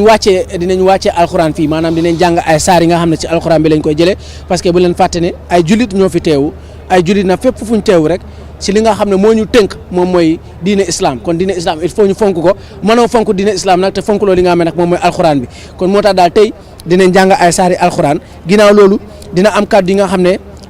chia bu 14 Islamic Summit bi dina ko def mooy Kingdom of Saudi Arabia ñi leen fi teewal dinañ fi gaarale ay kaddu ñoom ñooy njëkk a gaarale kaddu parce que ñoom ñooy jébal lengey ki nga xam ne kooku mooy président Adama Barrow parce que summit bu mujj bi seen réew la amee woon kon ñoom dinañ gaarale ay kaddu ginnaaw loolu dina am bureau ak handing over of the presidency dinañ ko joxe mooy ne Mauritanian ok ñu ngi ñoo xamal ne Mauritanie seen roplaan bi wàcca Mauritanie la bàyyee ko Mauritanie ok ñun ñoo xamal ne Mauritanie seen roplaan bi moo wàcca noonu maanaam Mauritanie la bàyyee ko te yaakaar nañ ne dina andi ay gan yi nga xam ne dinañ bàyyee ko ci Mauritanie parce que Mauritanie ñoom itamit ñu am solo leen ci li nga xam ne nag moom mooy nekk lii di mbootaay bi le ok su ko defee ñu continuer xamal leen ne dina am statement boo xam ne tamit Secretary General bu Organisation of Islamic Cooperation dina ko def mooy His Excellency Hussein Ibrahim Taha moom doomi Caat la boo xam ne seasoned diplomate la moom moo nekk jamono ji ki nga xam ne kooku mooy Secretary General bu OIC bi moom tamit dina gaaral ay kaddu su ko defee dina am statement boo xam ne chair of the 15th session of the Islamic Summit tamit dina ko def Republic of the Gambia mooy chairman li nga xam ne nag moom moo nekk lii di summit bi nga xam ne nag ñu ngi koy def tey jii moom tamit dina ko gaarale dina am statement boo xam ne tamit president of the Islamic Development Bank Group dina ko def Islamic Development Bank Group bi nag banque bu am solo la boo xam ne dugal nañ seen loxo ci yokkute yu bari wala ci projet yi bari nga xam ne ñu ngi koy liggéey ci réew yu bari rawat na ci réew Gambia projet yooyu incha allah dinañ ci ñëw ak ñoom ne kooku mooy Mbaye Koor parce que ñoom am na projet si bari nga xam ne ñu ngi koy liggéey ci réew Gambia Gambien si xamuñ ne ñi nga xam ne nag ñoom ñoo nekk Islamic Development Bank Group bi ñoom ñoo si dugal li nga xam ne nag moom mooy seen xaalis loolu Mbaye Koor dina si ñëw léegi waaye tamit ginnaaw loolu dinañ am statement boo xam ne Secretary General bu Gulf Cooperation Council bi moom itamit nag dina ko def ginnaaw loolu dina am statement boo xam ne Chief Guest of Honor tamit dinañ ko def Chief Guest of Honor tey ci programme bi ñoom ñoo nekk China bu leen fàtte ni conference center bi China ñoo ko may Gambia maanaam China ñoo yëkkati lu toll si 50 million US dollars may ko li nga xam ne nag moom mooy Gambia in a form of a grant pour ñu mun a tabaxal Gambia li nga xam ne nag moom mooy conference center bi kon comme China ñoo may woon ñoo baax ba may Gambia li nga xam ne nag moom mooy conference center bi le China na dinañ leen may ñoom itamit kaddu pour su ko defee ñu wax parce que ñoom ñoo nekk Chief Guest of Honor ci li nga xam ne nag moom moo nekk programme bi kon tey ci gàttal programme bi noonu lay demee ginnaaw loolu nag dina am report si nga xam ne dinañ ko seet ndax dafa am comité si nga xam ne ñoom ñoo fi nekk Al-Quds comité bi nag boo ko déggee mooy comité bi nga xam ne mooy saytu lépp li nga xam ne nag mu ngi xewee foofu la sa Jérusalem ndax nag bu attaque bi amee si Al Aqsa Mosque bi dafa am nag yeneen yi nga xam ne moom la jur kon Al-Quds comité bi tamit nag dina am kaddu yi nga xam ne ñoom itamit nag wala boo report si nga xam ne dinañ ko saytu dina am tamit report bi nga xam ne dina bàyyeekoo ci foreign affairs ministers yi seen meeting bi nga xam ne def nañ ko ak report bi nga xam ne ñoom itamit def nañ ko président bi dinañ ko sayt su ko defee dinañ ko adopt maanaam adopt moom mooy dinañ ci d'accord wala see ñàkk see d'accord waaye dinañ ko càmbar suñ ko càmbaree dinañ si wax li nga xam ne nag moom mooy seen taxawaay su ko defee nag wan nañ ne dina am statement boo xam ne heads of delegation si tamit dinañ ko def waaye ëllëg incha allah si la président Barrow di def li nga xam ne nag moom mooy statement am ci li nga xam ne nag moom moo nekk lii di summit bi kon tey ji mbir yi nii la moo demee lii mooy agenda boo xam ne moom moo am tey ci li nga xam ne nag moom mooy Saada Kairaba Jawara International Conference Center bi bés bi nii la mooy demee ni ma leen ko tegalee waaye Mbaykoor wan naa fi Arab Islamic Development Bank bi ci projet yi nga xam ne ñu ngi koy fon ci li nga xam ne nag moom mooy réew Gambie projet yi am solo yoo xam ne Gambien si sax xamuñ ko dina am projet si bari nga xam ne ñu ngi gis ne mu ngi am waaye duñ dee xam kan ak kan moo ci dugal li nga xam ne nag moom mooy loxoom léegoo-léeg ñu dégg ne ok OIC moo ci dugal loxoom waaye duñ dee xam carrément ban component of the OIC ñoo nekk di fond li nga xam ne nag moom mooy lii di projet booba Arab Islamic Development Bank bi mun nga ñëw wax ci gàttal rek yan façon projet lañ fi def ak ñaata ci ay projet lañ sottal ci li nga xam ne nag moom mooy réew Gambie. waaw Omar jërëjëf di la jaajëfal rek di kontaan pour tontu loolu parce que dañ ne gestu lu am solo la parce que tey ñu toog ci kër bi dañu seetaan ci télé bi dañu déglu ci Star FM 96.6 ak ñu nekk di topp online soo gisee ñu am cofel wala bëgga pour seetaan wala déglu Star TV pour am li leer la. OIC Islamic Development Bank bi nag ñoom project yu gaay am Gambia fii mu ngi toll si téeméer juróom-benn fukk ak ñaari project yi nga xam ne yooyu lañ taxawal Gambia fii project yi nga xam ne nag lu pare la maanaam mun ngaa wax ne project bi sotti na mu ngi nekk téeméeri project ak fukk ak juróom-ñeent yooyu ñoo nekk complete project ak jamono buñ toll nii project yi nga xam ne Islamic Development Bank ñoo ko sponsor te mu ngi dem jamono ji parengut mu ngi toll si fukki project ak ñetta Omar buñ fàtte ne bu yàggut nii rek ci octobre 2023 Islamic Development Bank bi joxe woon nañ xaalis bu bari pour la ñetti project dundal leen mooy benn ci noonu booy Batil Hadin Highway bi lu waraloon nag pour ñu def Batil Hadin Highway bi pour mun a am phase 2 bi nag lu ko waral mooy pour ñu mun a am highway bu mag bi nga xam ne traffic congestion bi dina wàññeeku transportation bi dina mun a yomba ba pare accident yi wala yeneen tolof yi wàññeeku te amuñ si loolu rek si seen projet boobu tamit bokk na si di Brikama Power Plant ñoom ñoo ko bil International Islamic Development Bank bi bu mujjee rek moo nekk University of the Gambia bu nekk campus bu nekk fii nii Faraba yii nii yëpp nekk na projet yi nga xam ne Islamic Development Bank moo ko isi te doolu wuñ si rek parce que Omar nga seeti lu toll si téeméer ak juróom-benn fukk ak ñaari projet wax dëgg ne yàlla loolu nekkul projet bu ndaw te ñu sante si yàlla loolu yëpp nga dem jeexal si lu mel ni téeméer fukk ak juróom-ñeenti projet loolu tam wax dëgg njaaraama si ñi nga xam 119 project la nga totally ñu ngi jox 162 projects la gaay jox Gambia generally waaye project yi nga xam ne pare na de are completed mu ngi nekk 119 projects yi nga xam ne Islamic Development Bank bi loolu lañ complete indi Gambia ak jamono buñ toll nii seen project yi nga xam ne ñu ngee dox pare nguñ mu ngi toll si ñeent fukki project ak ñetta waaye comme nu ma la waxee octobre bu passé nii de 2023 joxe waat nañ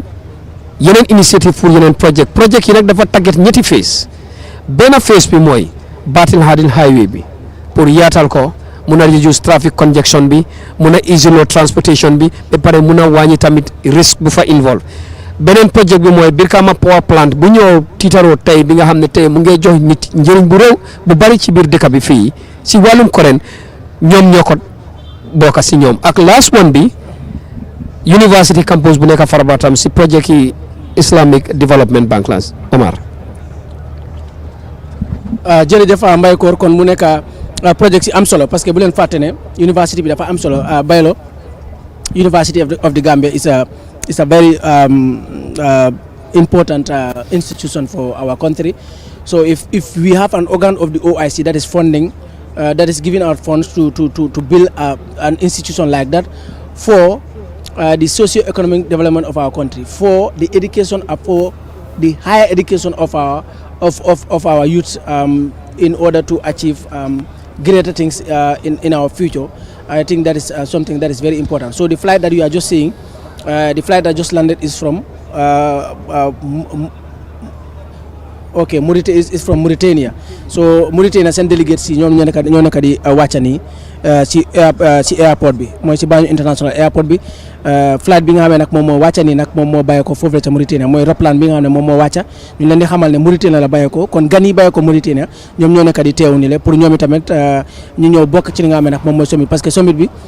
juróom fukk ak juróom-ñaari réew ñoom ñoo ko seq ñoom ñi ko seq nag kenn ku nekk si réew yooyu il faut nga am koo xam ne dafay ñëw teew ci li nga xam ne nag moom mooy summit bi pour ñu waxtaane parce que waxtaan yi am solo la ndax dafa tombé ak guerre boo xam ne dafa am ci diggante Israël ak Gaza te nag si yooyu il faut mu am taxawaay boo xam ne OIC dafa am pour wane ko si carrément ne ñun lii moo nekk li nga xam ne nag moom mooy suñu taxawaay baylo moom mun foo kanu wolon Arab Islamic Development Bank ata fanan dabo OIC le kono so itel mu bank le dama yalan ko ika bankol le ma koy pour ke bondi batal kono pour que ma koy ka you know ka kuwol loye for example momo ko university ka silol dadaye you know ke la economy ma koy so ngamira wol ni 162 projects sota jang like keme taw wora ni fula project keme taw wora ni fula yola di Gambia la bar wokono keme anen tan kononto yo wolle doku me yana ko wol paretar already ngamira woyay tanile ko OIC ni Gambia tema ala ko tonya nzafono abele nyinyata kato be Gambia mako kane if you have over 162 projects and you have 119 completed ngamera wo mukulti mo yana ko tonya Gambia nyanta ka nganya lale woto wolni woltema mo nyanta ka nyomutale parce que wolbe Gambia mako kan bakele woto ngamera wo be nyanta ka tani Gambia no la ko OIC kummayata Gambia banko yele anu OIC fana kummayata le pour muslim bankol me yalon ko fana dabe OIC kono beaucoup la ka faalo nembara Omar ni kay nembara ka kontan ba ka muy aka sewo coming enen bay korbora foka nyami min ka dañi Islamic Development Bank ato sut muy ka fa ISDB group badi ngolo ye nafulo min bonni ka dundi atani OIC bankol to asia bata sakantuma na Gambia kado man dem faale je rek 1.18 billion in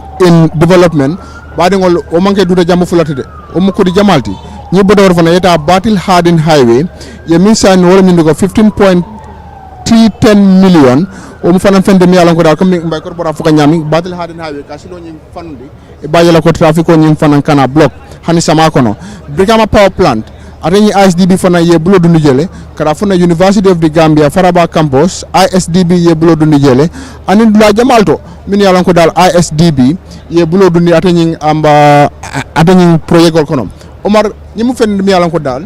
amu fennete mi yalan ko dal akumayta bakele anung aba Gambia fana mako le bakele because ñi nga jibe ñi ko development man na dan ko ha silo da malon bar karam wala fannala jare kende la fannala seno la bundala ye konti fenno mi yalan ko dal sa fa dal ISDB e fana ya num bara bake anu ya mutu da me ni Gambia tema fana alama asifa la fal Omar wo kummayata bakele katu alkana ñina ko project keme project tan wora anim fula ISDB wala dundi wala di Gambia la bar wo project keme tan wora anim fula project keme anim project tan nani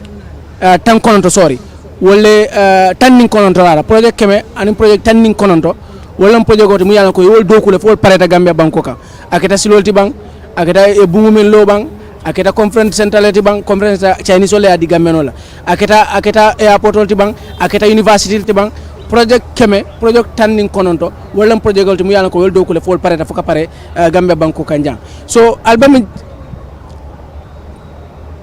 okay ebe kibaro men dika mon la ko wolon ko alnyabe men album men jibe katen wolon luntawonte men botana Mauritania katu tele la pleno lota ele tele la kulunti lota mamme Banjul International Airport to je so luntam mel bina kan information ni man clear fo lo bari e ka dinal ko e ka itandi mo lal ko luntam bal me yan ko botanan Mauritania amam me fana le ajele ko Senegal la president o fana natal nu Senegal la president mumu His Excellency President Bassirou Diomaye Faye o fana natale Sierra Leone la president o fana bi janne His Excellency President Julius Maada Bio o fana bi janne bari fana Guinée-Bissau la president Omar Sissoko Embalo o fana bi janne fokata notan toki la president wo fanan bi janne wo fanan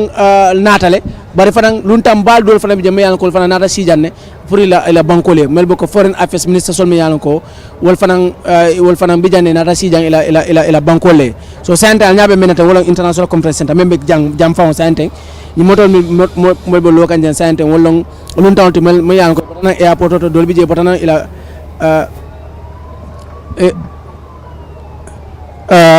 Mr. Ba, can you come again? Bentay li ngeen di gis ni mooy gan yi nga xam ne ñu ngi jos teew ci li nga xam ne nag moom moo nekk ci ok delegates ñaabe delegates sol mel na tem wala me yan ko ibatanang some of them ibatanang Egypt le dol batanang Mauritania le santen wala be kerinten ok at the Banjul International Airport alaji ko santen ebe national anthem obe kosika wala be kosikanje His Excellency Vice President Mohamed B.S. Jallow wala be lorin teng and member lorin for my information on you sort about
ok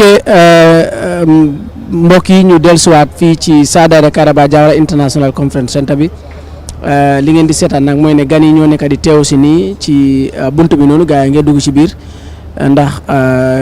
ki nga xam ne kooku mooy président Barrow dugg si na ki nga jigéen bi ngeen di gis noonu moom moo nekk Ami Bodian Cissé moo nekk press secretary bi foofu la ca State House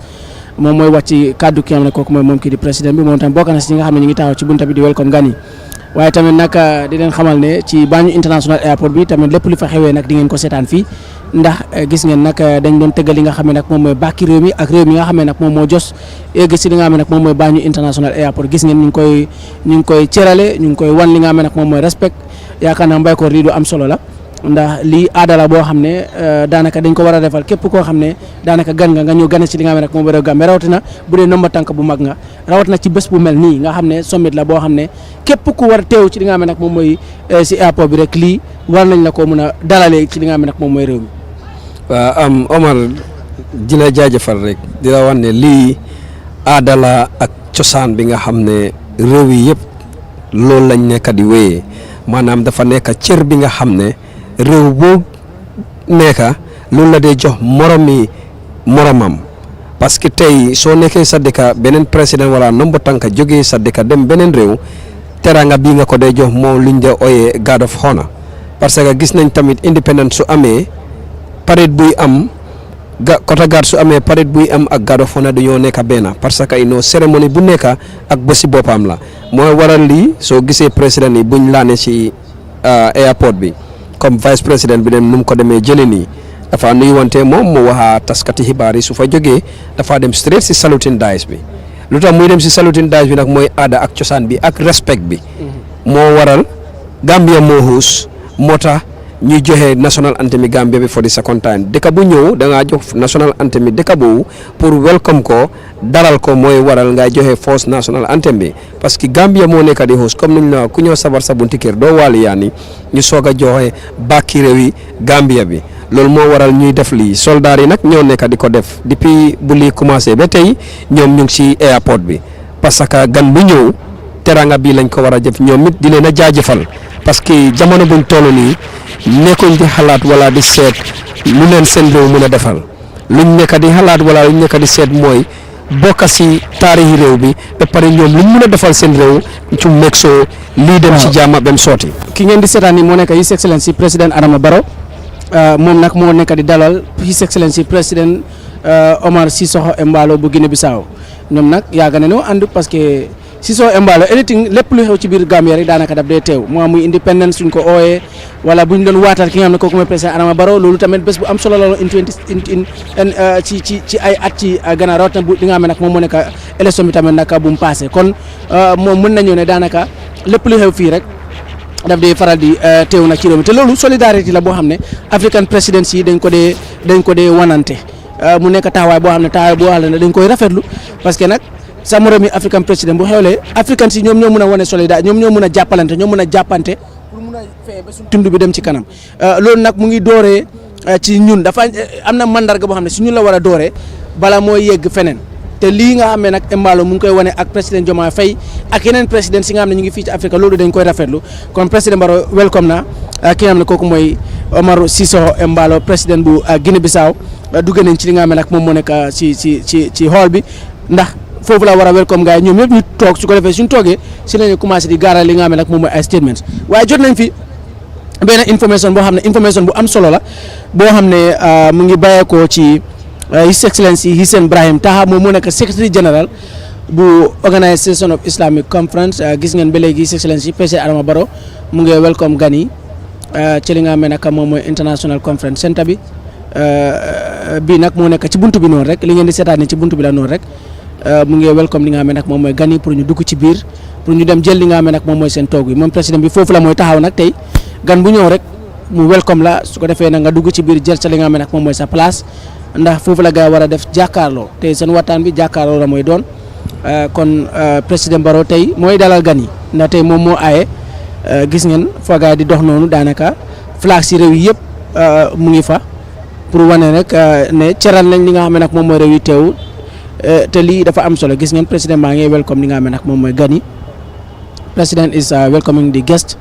and delegates from countries that form the OIC. We have 57 member countries that are participating or are members of the OIC, and all of them have delegates that are going to participate in today's summit, which is being held here in the Gambia, in Banjul, and also at the Sada Jawara International Conference Center. So as you can see, that is President Julius Maada, who is working with other delegates, going towards their approach. They are working towards the main hall where the discussions are going to take center stage. But we also have a very important announcement here to make, because the Secretary General of the Organisation of Islamic Cooperation, that is His Excellency Hissène Brahim Taha, is writing and still urging the Gambia government to stop the attempt to repeal the ban on female genital mutilation. He is also using the opportunity to urge the Gambia government not to repeal that law. According to the letter that we have just received here just now, he is saying we are writing to bring to your attention a bill, the Women's Amendment Bill 2024, sponsored by a member of parliament seeking to repeal the Gambia's ban on female genital mutilation, that was circumcision. The bill was presented in the country's parliament on Monday, 4th March 2024, and after a second reading on March 18, 2024, referred to committee for further discussion. The bill intends to decriminalize FGM and legalize such harmful practice banned since 2015 after decades of work. If passed, the Women's Amendment Bill 2024 will not only pose serious threats in the rights, well-being and dignity of girls and women, but it will also set the country back and create uncertainties and thereby violate Gambia's international commitment and duty to protect women and girls. Recalling the Organization of Islamic Cooperation or Organization of Islamic Conference consistent position on the abolition of FGM as expressed in its statement before the UN Commission on the Status of Women in 2013, which states that we can no longer allow ignorance surrounding women's rights and FGM to be perpetuated by traditions and rituals disguised as religious teachings in the Gambia. And in so, this inhuman practice has survived for over centuries and must be stopped. Recalling further the final declaration and the Jeddah document on women's rights and Islam, women's rights in Islam from the International Conference on Women in Islam of 2023, expected to be adopted in the Gambia during the present summit, which reiterates the commitment to the OIC to advance the status of women in Muslim societies. We wish to bring this unfortunate development to your attention as you meet and deliberate this week in our country, the Gambia. Up to 75% of Gambian girls and women continue to undergo FGMC due to a lack of implementation of the ban and political will to prosecute offenders. Many people continue to be misled by influential religious leaders who use Islam as a justification to legalize or to legitimize the practice. Notwithstanding, the Gambia government or the Gambia has ratified several international and regional treaties that prohibit FGMC and other harmful traditional practices against women and girls. It is also domesticated these treaties by enacting laws such as the Women's Amendment Act 2015 and the Children's Amendment Act 2016, both of which prohibit FGMC and other harmful traditional practices against women and girls. This attempt to lift the ban on FGMC will be a major retrogression for the country and a failure of the Gambia government to protect women and girls' rights. Kon lii moo nekk bataaxal boo xam ne mu ngi bàyyeekoo ci ki nga xam ne kooku moo nekk Secretary General bu organisation bi nga xam ne tey ñoom ñooy amale summit bi nag fii ci biir mooy His Excellency Hissène Ibrahim Taha. Moom nag mu ngi wane ne dafay sàkku wala boog dafay ñaax nguuri Gambie bi pour ñu fexe ba loi bi nga xam ne nag wane ne moom mooy tere nanalum jigéen ci réew Gambie pour buñ ko génnee parce que OIC dafa am taxawaay buñ ci def ñoom dañ d'accord ne loi yooyu dañ ko war a dëgëral ci li nga xam ne nag moom mooy réew Gambie pour xeex li nga xam ne nag moom mooy li nga xam ne nag moom mooy nanalum parce que gëm nañ ne nanalum jigéen ba léegi am na jigéen ak xale jigéen ñi nga xam ne ñu ngi koy def nag fii ci biir réew Gambie te loolu li ko waral mooy ne ñu ko nekk di practice offenders yi nekkuñ di leen yóbbu ci kanam yoon pour ñu mun a prosecute gars yi mooy atte leen kon nag ñoom ba léegi ñu ngi ñaax nguuri Gambie pour ñu gën a dëgëral li nga xam ne nag moom mooy seen taxawaay ci xeex bi nga xam ne nag ñu ngi koy xeex wàllu nandalum jigéen kon mbokk yi loolu mooy li nga xam ne nag moom mooy xibaar boo xam ne jot nañ ko léegi waaye tamit dinañ xamal ne roplaan bi ngeen di gis mu ngi ñëw wàcc si li nga xam ne nag moom mooy réew Gambia mu ngi andiwaat ay gan ndax tey gan yi dañooy gën a ñëw ndax gan yi dañoo ñëw teew ndax waxtaan wi dafa am solo ndax waxtaan bi li tax mu am solo mooy dafa am tolluwaay bi nga xam ne nag foofu la adduna bi toll te jullit yi dañoo am li nga xam ne nag moom mooy jafe-jafe ñu ngi dund jafe-jafe ci li nga xam ne nag moom mooy adduna si jullit yi seen réew yu bari amuñ li nga xam ne nag moom mooy kaaraange am na ñoo xam ne lekk bu doy mënuñ koy am ci li nga xam ne nag moom mooy seen réew yi am ñoo xam ne musiba wala boo crisis moom moo am li nga xam ne nag moom mooy seen réew kon nag loolu bu amee OIC il faut ñu dajaloo ñu toog dégg na nag at bu nekk Foreign Affairs Council bu OIC bi dañ dee dajaloo ñu toog ñu waxtaan waaye ñetti at yi nekk kilifa yi tamit kilifa réew yi dañuy dajale su ko defee ñu toog ñu daal di waxtaanee yan façon yi jéego la ñuy dox pour mun a dàqalu li nga xam ne nag moom moo nekk jafe-jafe yooyu moo tax nag ci loolu tamit secrétaire général bi bind na li nga xam ne nag moom mooy bataaxalam séntu nañ ne tey li ñuy waxtaanee mooy Israël ak li nga xam ne nag moom mooy Gaza waaye tamit gis ngeen ne ci leetar bi nga xam ne muy bàyyeekoo ci secrétaire général mun laa wan ne fàttewuñ tamit affaire yu nandalum jigéen boo xam ne coowoon na ko ci réew Gambia parce que ñoom ñu ne yëg nañ ne dafa am ay kilifa diine yi nga xam ne ñoom diine bi la gaay dee sukkar si diine bi la gaay dee jëfandikoo pour mën a gën a dëgëral seen taxawaay ne naanalum jigéen yëfu diine islam la waaye ñoom nag ñu ngi wane ne loolu ñu ngi koy dàqalu ne nguur gi dañu war a gën a dëgëral seen taxawaay pour mën a xeex li nga xam ne nag moom mooy naanalum jigéen boo xam ne ñu ngi koy teg ci kaw li nga xam ne nag moom mooy jigéen ñi te jigéen ñi seen àq ak seen yelleef ak xale jigéen ñi seen àq ak seen yelleef yooyu ay luwaa la yi nga xam ne defar nañ ko ci réew mi te luwaa yooyu dañ ko war a gën a dooleel fexe ba gis ne loolu war nañ koy mën a caane pour ñu mën a sàmm àq li nga xam ne nag moom mooy jigéen ñi ak xale jigéen ñi baylo aka munta ko somito diyata ñawoña diyamo siyata ñawoña Israel ning Palestine na kelo a diminta ñawoña hani sa OIC fana mañina ko Gambia jang kulle be ke kanja me yanon ko itel ala ko to nyaay man song wala mombo ko FGM me yanon ko a diyamo siyata jang andu ko e bota kala mala ko like we have religious leaders me yanon ko wol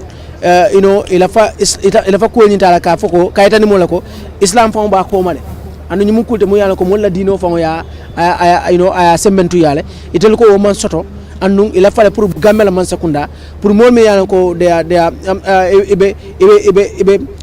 like involved in FGM pour ye fere ke ko wol mutake samba loi nyatinu la pour ke kitini parce que loi womu loi me yanon ko nyanta ka sembentu yala gambe ban ko kanjang pour ka musol anin sungutol fanan la nyanto fanan pour ya protéger gambe banko ka Omar barka bake ateni OIC dinkirado jang bijilo sate kono Star TV wolele ba ko be bonde kale kala kilo fanan bulande ko Star FM radio 96.6 o fanan lengtele pour jang ka jeko ka ko be fanan bondale Omar boda min fokan akera fende mi anga kumara ay fene karam jang angale kangola wayri ya kalam dako OIC Gambia la ba jiakan anun bengonyi inta fodal bila stata wairi banku nyadan ka jamal le fana bina kama bejang e ko ita danna atenyi nyina ra pour ka tabulo bula tema ita danna atenyi Palestine Gaza damato wala fitnol ba daminto bari ya kalam da fanan afurata londo to ko Gambia banku kanjang fenno mi yalon ko dal bi nyando fanan kacalale mi mbaden no musola nyakato tala commandant njambade ngolu a duta no bake e wulta radio kankan nombang e newspaper karambang e televisionol jibe bang na banda balto marcel to motol kono musol nyakato ta keda fendi miyango akeda no topic balti jang mobe ka wala kacanu dol ba fala nying bari nying kafo mi yalon ko bi wala fana bina jang ka kacare ke pour kambe ko bina la bankol to nyamin wayre fitinol minba musol kan boy kan wal minuba musol kan dinnengol kan kelol minu be kan feto foto la karola mindo la karola domo la karola ita danna woda mato bar hani fo musol la nya ka to ta mi FGM de nyala kilo bakan commando no jang kabring mansakoto mimu former president Yahya Jammeh kabra banu maralo la jang nga workshop do atenu jang minkira non karaba bi hotel anu workshop nying abeta nara abekira no fenete mi yalango ka folo ko end FGM musola nyakato da pour ay da nyami bari nga xalam jam fanam dina dunkelu muslima dunkelu bol fanan nate e da dumije ka be sembene ning islam wala bari nyin kafo e mol min yalan ko dal e ko nyen mumon na dinoti ama nyoma woto musol fanan nyanto sotolale e kana kake molti mi yalan ko dal e be torala wato wade musola nyakato da bari ngolo wato bela fenno mi yalan ko dal nyaadi amo kete jang e kaaje di amo ko sia press conference ba commandant ki batalal bitala ki batalal binala akedan na banta bato koti mbay kor fenno mi yalan ko dal akko nyin ka ko la bakale nyara musul nyaka dara because nya bakere wato wati isa dina dunkelje isa dina alfalje wol fanansina ya kod qur'ano kono abatenne bare nyin ka fol bi ibina min kacala jang ata dan ata Gaza ning Palestine damala bar han fo iba nyim fanan sorale la jele ibina kumol fanan folale mi yalon ko dal ko leal musol kamen taki ata nyin dunya kono alaji baylo bari li nga wax nonu degala parce que tay OIC bi so gisee ñu sos ko tam comme façon yu mel ni la manam be paro bi nga xamne yaangi bokk ci OIC sadika ci tolof wala jafe-jafe yu nekk di jankuwanteel buñ amee summit dañ ki do waxtaanee dëggala xëj na balaa FGM bi di jóg Gambia fii nii luñ jublu woon mooy diggante Israel ak Palestine waaye fi mu nekk nii loolu taxut xam nañ li xew Gambia fii dégg nañ lu fi xew ñoom it seen warugal la parce que Gambia is a member of the OIC loolu moo tax nag ñoom it doxal yëfi kilifa defal yëfi julit ak mbokkam ak moromam di ñaan forcé wuñ nguur bi dañ ñaan ne ba pare ñu ngi leen a xelal ne baan buñ wax ne loolu lañ bugg a wàccee pour maanum nandal jigéen ñi buñ ko wàccee parce que dëgg la dafa neexut gis nañ implications yu bari yum dee def loolu dañ ko dee wax du benn du ñaar waaye xam nga rek comme ni mu ko waxee am nañ ay kilifa diine yi nga xam ne ñu ngi réewi Gambia fii comme ñoom ni mu ko waxee islam bi la ñoom bu boone islam bi nii islam bi ne nali tey foog naa kilifa yi suñu waree wax ak war a toog ñoom ñëpp pour condamner ko di ñaax nguuri Gambia pour buñ ko bàyyi kilifa yooyu ngir yàlla ak yonente bi kon nañ bàyyi mu sedda parce que tey jox nañ exemple yeneen exemple Mecca tey Gambia fii nii kilifa diine bu fi nekk tey di dóor sa dina Saudi nga jàngee Makka nga jàngee soo demee ba la yàlla sedda sa warsak soo buggee dem aji pour ñu laa ooyee alaaji muy góor ñu laa ooyee aji muy jigéen doo jublu fenn lu dut Makka kon nag OIC secretary bi nekk foofu ñu toog ba secretary general bi war a isi that initiative wax dëgg war nañ ko mun a fonka te ñu bàyyi mu sedda lii loru nit waruñ koo ekkati bu fekkoon loraange nekku si kenn du wax ne ñu bàyyi waaye gis nañ loraange mi lekkut wax rek ay sedda yu leer ne lii ya ko lor kon wax dëgg la nay coow li bu doon isiwuloo sedda di nga wax ne li nga wax wéeruloo ko fen bot sedda yi ñu ngi weer leer nañ wax dëgg ne yàlla nañ teral wax boobu noonu te luwaa bi lu wax dëgg la luwaa bi dañ ko nasaxal def nañ ko waaye luwaa bi dafa nasax parce que biñ ko defee ba tey ñetti nit lañ ci téye wane leen ne luwaa daan na leen ci loolu seetal nu mel buñ leen buggee tëj nit a jógee feneen ñoom fayal leen loolu yaa ngi encourage ñeneen ñi continuer leen ko suñ leen téye nañ leen fayal ngir yàlla nañ fexe wax bi nii mu sedda jàmm ne ñooy si réewi Gambia parce que jàmm lañ xam parce que am na ñi nga xam ne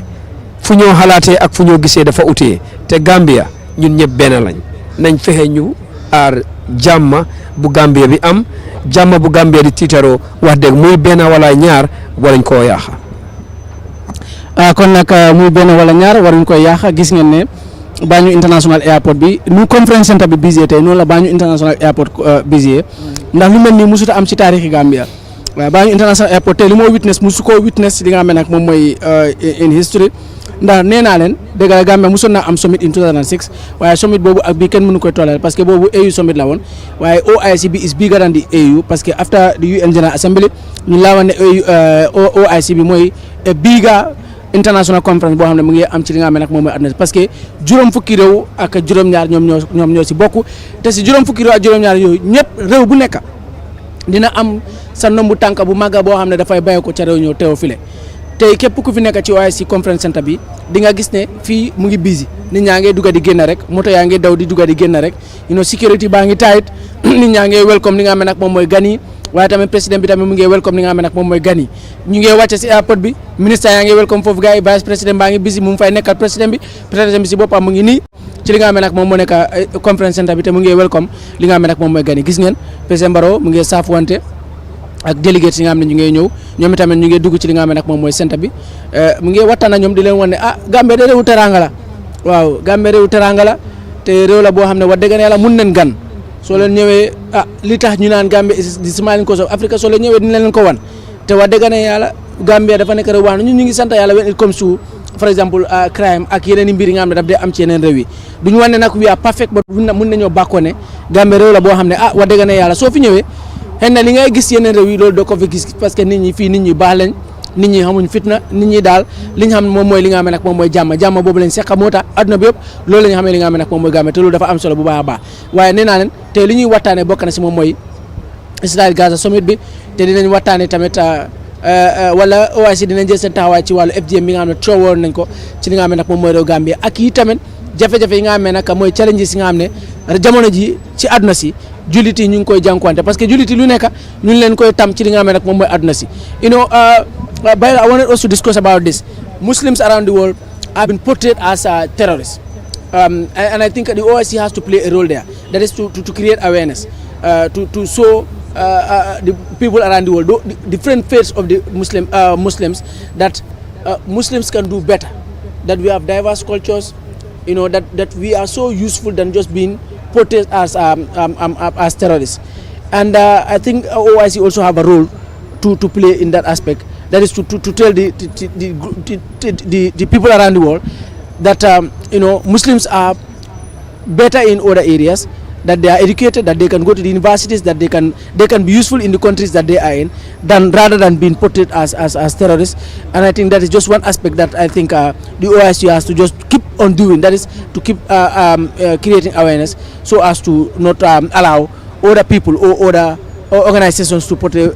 Muslims as terrorists. That is why such gatherings today is a very important day. Exactly. As far as the OIC is concerned, Omar,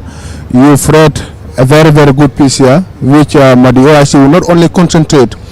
on the Gaza and the Israel thing, but of course bring in, including the FGM thing. I think all this today, if I have been saying this, of course,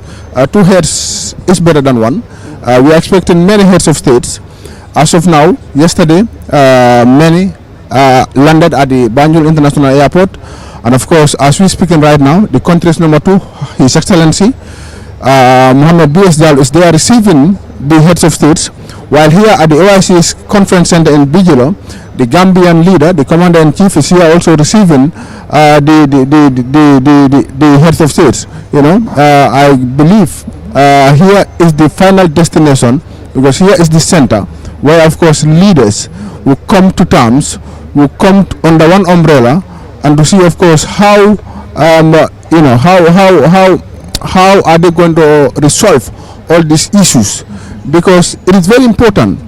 for leaders to be meeting and to be discussing. I know for one thing,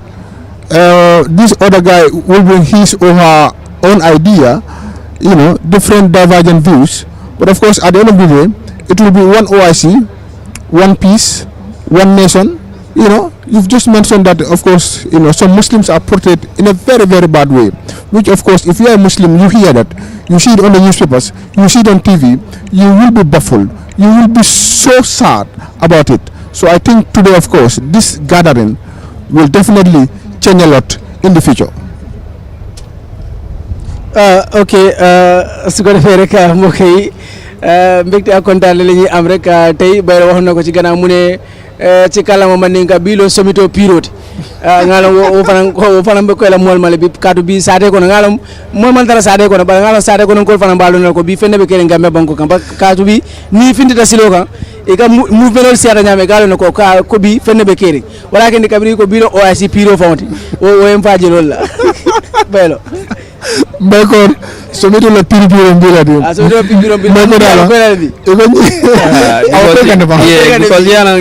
jalike baya fole ako he who laugh last laugh the best min la jelo labanta wala jelo diara so Gambia la jelo labanta after 5 years wala tina bi jelo diara ando yalo on tabiro la dia sero le tamu so atemela dal ko be se wañari ngamra ko be ko wañata la say faw kadu say o kay membe ke ga Banjul international airport mo be ba jiwe kan annum fana membe ke kan conference de mo be ba je kan fana kadu ya jele ko president bo mo abe dun tawon jiya kan abe welcome kan comme ya akaka wonyale ni OIC summit o keta president la ka dun tawon jiya atele ni nata nan like on the day of the summit atele ka lo ka fo ko okay alfuta nan alta si jana ni be tata fo sita wota mo ka kana commencer kana commencer because atele mu jiyati ha nyumu kulti because atele mu jatiti bi atele jatiti bi ha atele mu jatiti e bajel fanan min fanan ba airport ro fanan a nyafa warata ala normalanko His Excellency the Vice President wala bawto so banko nyaron ko fam bijang so waya tandile ko kilimba kiliyaning la foning Gambia la hinante ya wala be ni la do hansay Omar Mbaye Baylo comme Omar pour ma jota iti tam yeneen leeral rek ci laajte bi nga laajte woon maanaam tey lu tax ñuy jàppa jullit yu bari terroriste lu ko waral nag man ci suma gis-gis bu gàtt ak suma xelaat bu gàtta parce que gis nañ ne ñu bari ñu nekk di def terrorisme ak ñu ngeen mbuboo islam parce que bala ñoo dem ba di yaaxa kaddu buñ dee mujjee dégg ñuy wax mooy allahu akbar te allahu akbar kaddu jullit la mooy Allah is great waaye tamit baax na tamit security wise pour ñu leeral nit itam fànn yi parce que baax na pour nga mun a ràññee kan mooy freedom fighter bi ak kan mooy terroriste bi parce que freedom fighter bi moom jubluwut dara pour yàqa moom dafay xeex pour maanaam jox ñena seen cër wala ñeneen yi am jàmm moom loolu moo ko tax a jóg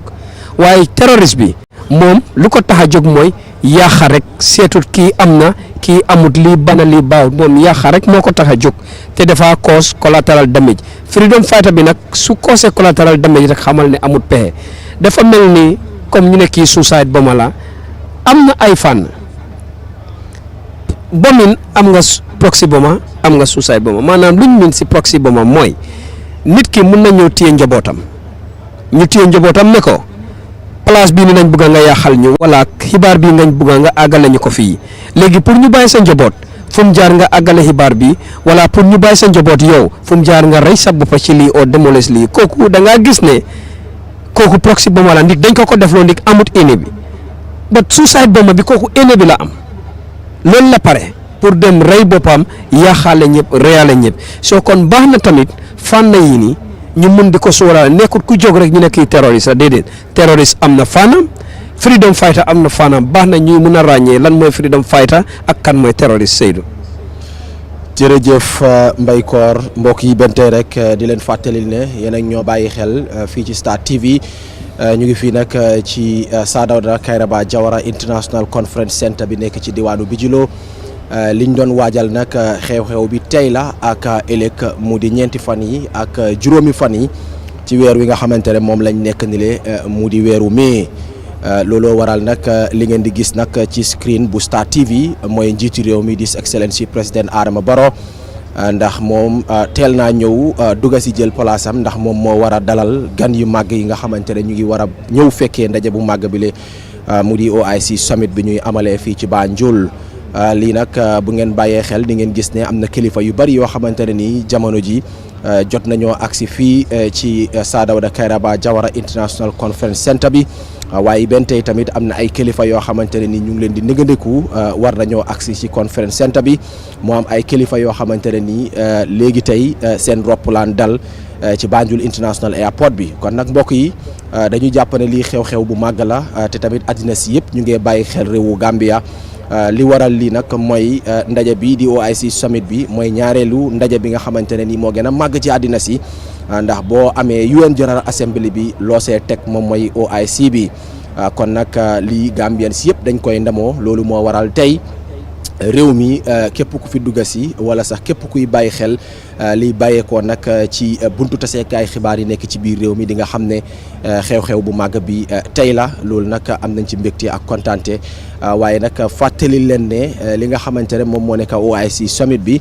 ndaje la boo xamante ne ni lu bokk ci juróom fukki réew ak juróom-ñaar ñoom ñoo ci bokk dégg ngeen kàddu yi nga xamante ne bàyyeekoo na ci sumay naataango di Alhaji Mamadou Baylo Bari ak Mbay Koor ak ki nga xamante ne moom mooy Omar Tunkara wax nañ li am solo lu aju ci wàllu lan moo waral ñu sos OIC bi waaye tamit OIC bi ci ban réew la amoon bala mooy ñëw am fii ci biir réewu Gambia dégg ngeen seen i kàddu ñu xam le ne ci réewu Saudi Arabia foofu la amee woon bala ñu koy indi fii ci biir réewu Gambia waaye tamit di leen fàttali ne amoon na ci réewu Sénégal muy suñ dëkkandoor yi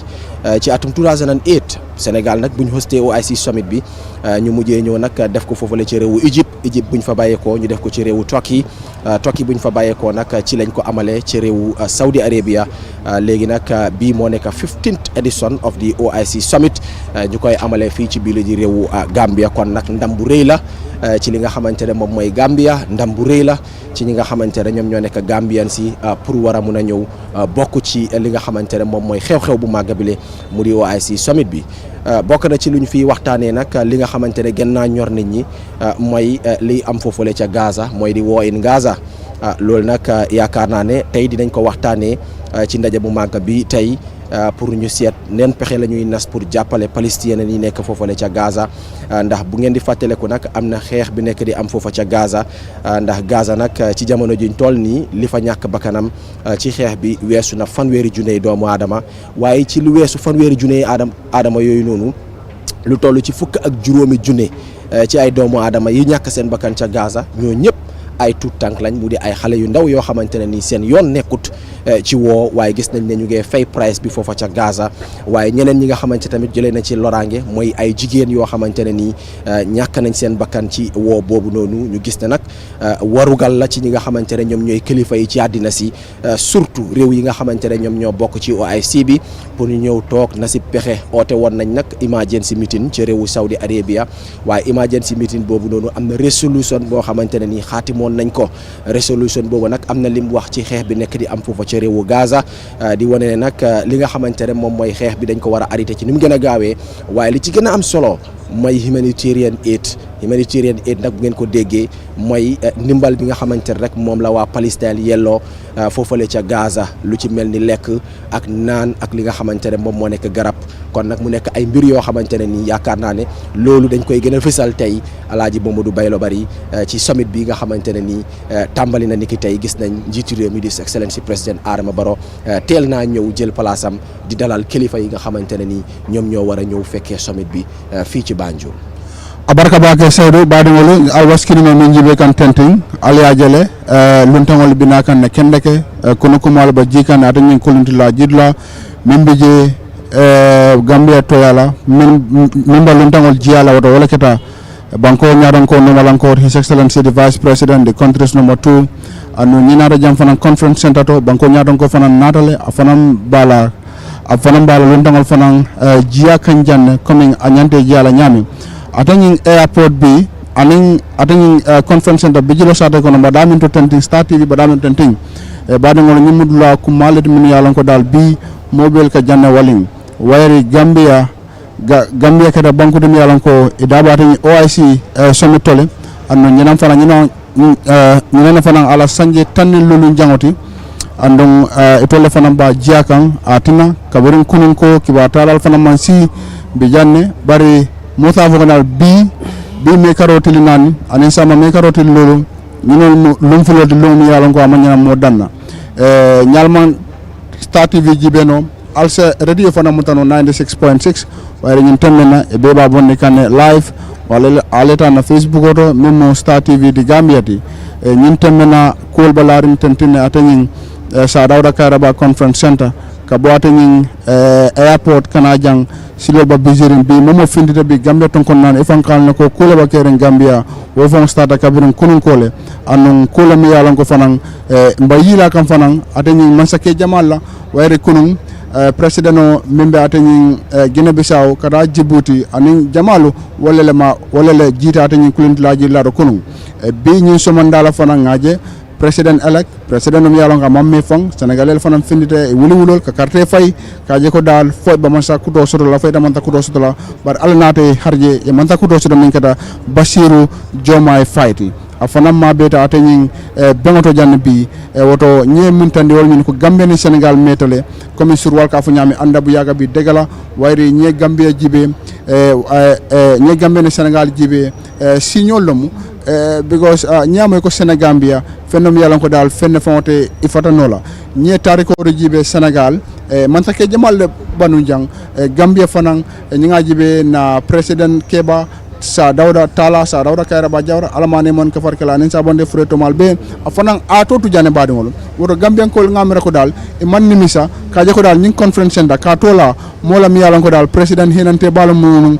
president kayra ba wayat na fa ka fay ko sa dawda kayra ba jawra woto fennom mi yalan ko dal afanan ay ku jamal tu jammi mo legacy de angalel ka fay ko legacy ata bodaje yaya jamina ra sa ñim wonnim fula afanan yala kol ke janne anum bi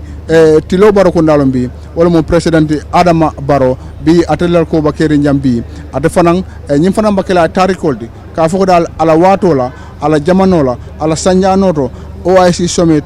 Gambia fanan ya ajia anyanda kala non 29 min keda non 2019 ate nyin jida Saudi Arabia anyanda kala non janne baro atara fanan hello dole fanan bakeri wati na fan amankeno bari ñing mekaro wala mbañi saw min kono 2024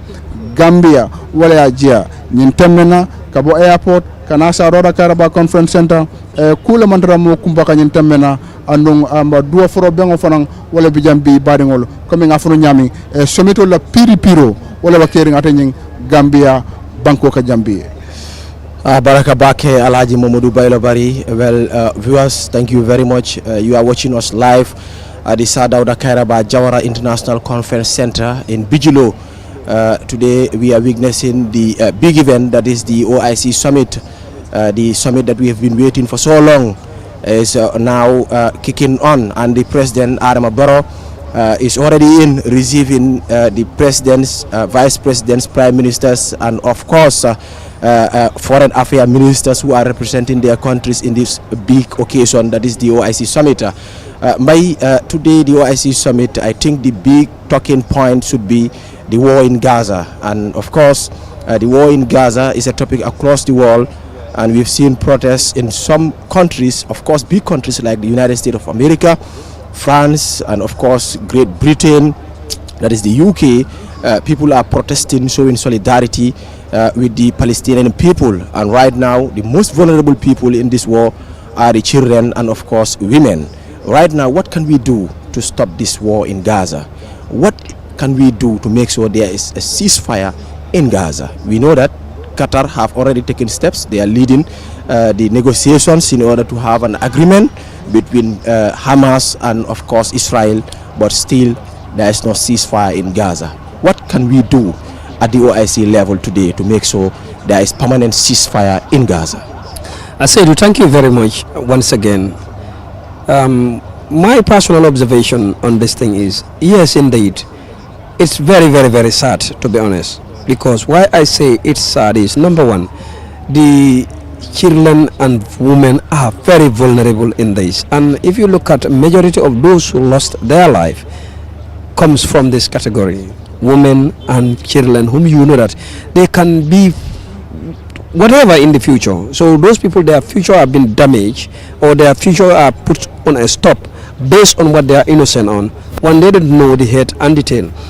My personal observation, I believe, as you said, the protest, it's fine, is to show humanity and solidarity, to show that the other part of the world are feeling your pain as an individual country. But you cannot stop such if you don't do disarmament. Because yes, you can make ceasefire agreements, you can meet for ceasefire discussions and stuff like that, fine. The motive behind it, because if a problem happens, say, do I believe you don't address the problem, address the root cause of the problem. If the root cause of the problem is discourse, if the root cause of the problem is addressed, I don't think there will be a problem. Because whenever you see a problem, it is completely beyond reasonable doubt, and a problem discourse is a problem solved. But if you agree with them on a ceasefire, you did not disarm them, they can sit for a while and come back. But this is why I believe the OIC should really come as a body, make this strong condemnation as they did, work on their resolution, invite the UN body, because the OIC cannot have those powers to force their country members to stop such. But United Nations have the mandate. Who can do so? United Nations can go for disarmament. But if you don't disarm these people, ceasefire is not the solution. If you seize the fire, they will keep their arm. If they go for a duration, they've seen nothing, some of them can just come anyhow to again start opening fire. But the best thing is disarm them, conduct a disarmament. That is the safest way to do this. Well, a lot of countries, and of course among the OIC, member states believe the solution for a permanent ceasefire in Gaza is a two-state solution, and of course a stop to the occupation in the occupied West Bank. Do you believe that could lead us to a permanent ceasefire in Gaza? So do I. As I said, I will always disagree that there cannot be any permanent ceasefire without disarmament. For sure of that. You cannot permanently cease fire without disarmament. What caused the fire? These are arms, weapons that they use against people to open those fires. Now if you talk to them that stop firing, fine. They will stop the firing and cease the fire. But now, are you telling them permanently? No, you are just telling them temporarily. But if you disarm those weapons and ammunition they use against innocent people, then there is possibility you can be successful by using the word permanent disarmament. permanent ceasefire. But there cannot be any permanent ceasefire without disarm. Thank you very much, Mbaikor. Alhaji Mamadou Baylo Bali. We've witnessed what is going on in Gaza. We have a lot of children that lost their life in the war between Hamas and Israel, of course. And of course, women also are vulnerable in this war in Gaza. Can you please elaborate more in the Mandinka language? Abarka bake Saidu, coming by Corbura Minfokandron, Wolomo Fendem Yalango, Awalarin Tabuloto, Badamolo Akakemi Kuyabati, Akake Sunubati, Nye Television GBB, Gaza, Palestine, Mimba Kekanje, Cairo TJ, Cairo Binaja Nyadile, Namra Nimben Sifal Nyanafanakara, Nyanda Cairo Karaje, Bengomi Yalanko, Nyadankol Fanamba Benna, Yetabulo Bula, Yabula Nyakono, ye toñafo toñami yalango wala wala wana kare ko toñala kala bang fenno mi yalango dal aka ke fende mi yalango aka sunu bakere nyedi nolje ba fala be sambala loptanol to be wurula nina fanang ila feto fatolto mindolto konkolto anno harama de ngoni ko ye kayro soro fo nyino fana soro nyola memu fetoti memu konko bayrawti mimo mindo bayrawdi bari ñe television o jibe be international media o wala international news ibolo ka faale inni ko kuya e ka sunu so comme mbay bu ramin foka mimo sis fayati fenno mi yalla ko dal sis ba fayno la ñaadele fokam be wona ñaadan ko lesi tabulo bula ye kacarke kadu kaca ke defende mi yalla ko dal ko ma bada hanna na dunia balwotole kacha man kore kula kambe ngom kacha man kore kambe ngola e bajala ko dal ni ka kacha to mando bije alake ma ko ele wayre nyimu bennete bengum yalan ko saydu bara fo ka nyabore general assembly la OIC la fanan keta bengote mi yalan ko fanan ba bengol be nyaado ta nyi Gambia banko kan oto mbaddu wala fo bengum min bakela binin sama insha Allah ala sa Cairo to dawd la alma ara Cairo ke wayro kadu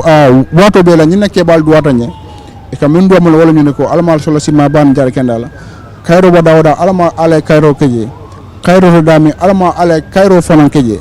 ñi muddu waler min yalla ko momo ñana ñin duwal fanan momo ñana jutu la ñin duwa sifala duwal min yalla ko e ka betia bawa ke wato be la ba motol kono ba marcel to ba silol kam ba dokul lalto ba dinkirato moy Cairo duwa Cairo mi mo banko kanjang banko dingo fana ba hinari nyoy nyamin jang aya tandile bi ado kabiri banko nyaron ko jita jang conference en da bijilo sade ko no jambi Cairo lam nga jela fana abalunta ko fana jiya ka nyami ñi data dañi airport ala no malanko bi jam mimmu his excellency the vice president afana bi jela abalunta ngol jiya kan woto Gambia ñaati na ka smiling coast ay dalilo la soto woto wo smiling coast bari ngol mbe mu dañu fe bang smiling coast ta dawda fana alma ala smiling coast keje saido it is very disheartening when you watching television, especially the international news, seeing women are crying, children are dying, women are dying, they have no feeding, clothing, shelter. These are very disturbing videos. Sometimes even in the news it will tell you may find some disturbing video news, which definitely if you look at them on TV, not even on live, but on TV, you will be gutted, you will be so angry, you will be so annoyed, and you will feel sad. So I think this kind of gathering will definitely help a lot. Let it not be just a mere gathering, but a gathering which will of course bring solutions to the people who are definitely not having peace. Peace is very key, Saido. Yeah, peace is very important. And then dañ ko dee faral di wax ñu ne jàmm moo gën fii moo gën fale mbay kon yaakaar naa ne lépp luñ mën a def rek pour saxal jàmm ci àddina si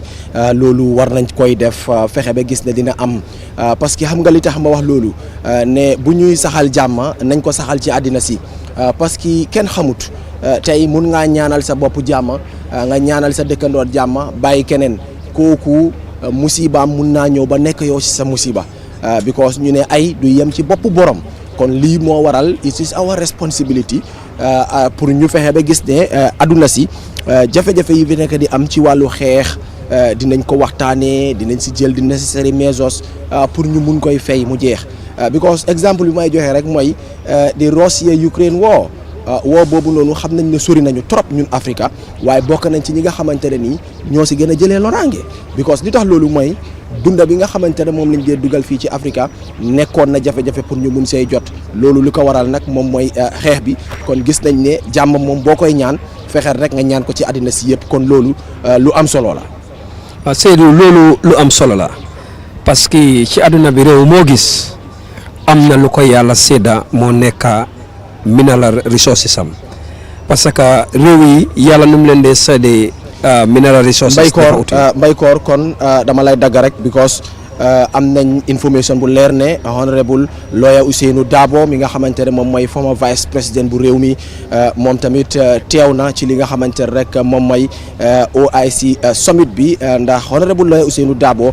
moom mooy njiitalub United Democratic Party bi di UDP waaye ñëpp xam nañ ne borom cër la ci biir réew mi ñëpp xam nañ ne borom nombal tànka la woon ci li nga xamante ne moom moo nekk nguur gi ndax nekkoon na vice président bu réew mi Fatoumata Jallow Tambajang tamit gis nañ ko mu teew ci OIC summit bi moom tamit bu leen fàtte ne nekkoon na ci place boobu nekk vice président bu lii di réewu Gambia ki nga xamante ne moom moo nekk Aïssatou Ndiaye Seydi moom tamit teew na ci li nga xamante ne rek moom moo nekk OIC summit bi moom tamit nekkoon na vice président ci réew mi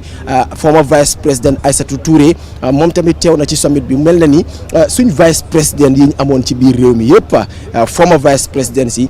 teew nañ ci li nga xamante ne moom moo nekk OIC summit bi. It shows how important this summit is for the Gambia and of course for the world and for the Islamic Ummah. Seydou, I am so happy and excited of seeing that lineup of former vice presidents of the country being seated together. This signifies and displays the peace and stability that the Gambia enjoy, that we are one people, one nation. Because today, other countries might not have their previous vice presidents sitting together on an occasion like such. This is very rare. It's very rare. This is what we Gambians have to brag about. This is what makes us proud as Gambians. Today, these four former vice presidents of the Gambia are exemplary and mirrors to young ones as far as the Gambian history is concerned. They are showing to the young ones that Gambia is one. We are together. Leaders come and go, but the state remain. Look at it. You have lawyer Ousainou Darboe. What a beautiful picture. Followed by Fatoumata Jallow Tambajang. Followed by Aïssatou Touré. Followed by Aïssatou Ndiaye Seydi. And if you look at this, how many parties do you combine here? Yeah. It's more than one party. Yeah. But today, a day like today, they are showing to the general public and the world at large that Gambia, as a day like today, we are not interested on party. We are interested on one thing, that is what binds us together is being Gambian. It's indeed so excited. It's indeed a very important information and a message that the Gambia is sending to Gambian citizens both home and abroad. May Allah give long life to these four vice presidents of this country. Amen. And let them be a mirror of encouraging, entertaining and educating peace in the Gambia. Of course am nañ président bu Sénégal mu di président Bassirou Diomaye Diakhar Faye gis ngeen ko noonu ci screen bu Star TV moom moo nekk di nuyoo ak nuyuwante ak njiitu réew mi di président Adama Barrow mel na ni président Bassirou Diomaye Faye kàddoom yi nga xamante ne moom la diggoon njiitu réew mi di président Adama Barrow matal na kàddu yooyu ndax président Adama Barrow ci ay kàddoom moom moo invite woon président Bassirou Diomaye Diakhar Faye ne ko ñëw nga ci réew mi pour seet si Gambian si waxtaan ak Gambian si gën a rataxal diggante réewu Gambia ak réewu Sénégal waaye maa ngi lay xamal ne ci lu bañ a yàgga dama bëggaat nga dellu siwaat ci biir réewu Gambia ndax xam naa ne di nga dellu siwaat ndax Gambia mu ngi host a very important summit mooy di OIC summit président Bassirou Diomaye Diakhar Faye tamit daal di ko tontu xamal ko ne ñëw naa damay dem waaye dinaa dellu siwaat te dellu siwaat booba nag daal dinañ ko gis président bu réewu Sénégal di président Bassirou Diomaye Diakhar Faye moom moo yegg si nii fii ci Sir Dawda Kairaba Jawara International Conference Center bi nekk ci diwaanu Bijilo pour ñëw fekkee ndaje bu am bile ndaje bu am solo bile mu di OIC summit bi Alhaji Mamadou Bayla Bari ñin kuma baatale because definitely the former vice presidents of the Republic of the Gambia and of course the president of Senegal, they are all around at the Sadauda Kairaba Jawara International Conference Center. This is beautiful. Indeed beautiful. Saidu abaraka bake comme ngafono nyame ndon kunum ngobbi baba faral tep anon baba faka nefanang nyaminje no screen to amamme bake wala mu alfal min yalon ko ye maralo ko imbanko kan wala ye place bal mu dal imbanko kan kado jam place ba wala president city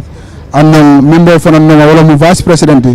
ni lano po jibe jim tamena sais ni mbaya fo janne loya Ousseynou Dabo aba bengotole Fatoumata Diallo Tamba Jamba bengotole Dr Aissatou Touré ba bengotole Dr Aissatou Ndiaye Seydi Fanam ba bengotole bade wala nyemina tandi wala mu kiliya kiloti arani kilimbaya kilin Gambia Gambia la hinante ya Gambia la nyomuto Gambia la kankiliya wala nyin tandi nyelano po jibe nyin bol mo let min yalon ko dal ya kata nyin bankoyle komanto nyinga jibe wayre nyimu national event lati a manke political party la event lam nyinti bari fo national event olom banko bela event lam wayre ikole OIC min fedol nyindi ko Organization of Islamic Cooperation ka folo mi yango wala bamburge ka fu jamal mi maden ni atani muslimon la muslima banko dol min yango ko mankaro so do hanbe kelo bi fedino bi pour ka fedino fanan bang nga kalam da fanan bi somanda president elect Basiru Jomai Jahar Faye afanan jidanu atani kulintila jidla miya abendunje wala kada the vice president his excellency Mohammed BS Jallow aburata la moto la wolto anata kafu banko nyaran ko majang akera fendi bi alan ko dal benni marim ba modela ba sewori njambi badengolu wari banko la vice president kotolu minu beke dan vice president de Gambia banko kanyan ko mantonu wolbe fana ba ma berene isa sino sogon ya foko hani nyimu heads of state la kolde ibrahim katalan tolta sesud no laje bari felo nata ma beta e ba siri nyobala nyami fong ay minata ne wala ko one Gambia one people one nation saido one Gambia one people one nation lolu amna solo bu baaxa ba mbokk yi dafa melni nak fimne ni réew mi am na ndam ba noppi ci OIC Summit bi nga xamantene ni mom lañ nekk di sédanilé ci Sadauda Kairaba Jawara International Conference Center bi mu nekk mbir mo xamantene ni mbir mo am solo la ndax ki nga xamantene mom moy former vice president lawyer Ousseynou Dabo mu ngi ci International Conference Center bi ki nga xamantene rek mom mo nekk former vice president di Fatoumata Diallo Tambajang mom tamit ñëw na fekkee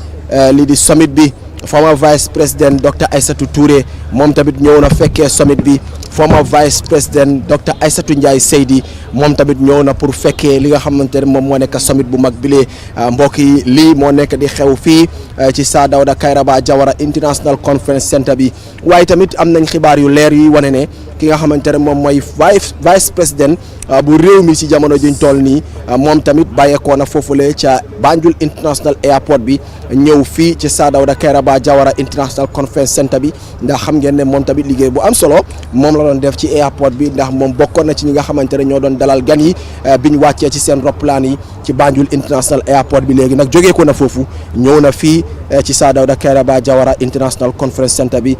kii di Modou Badji moom tamit mu ngi fii ak ñun su ko defee dama koy jox kàddu gi rek moom tamit mu indi ci ay yaatal Modou so far lii moo nekk di xew fii ci Sadauda Kairaba Jawara International Conference Center bi.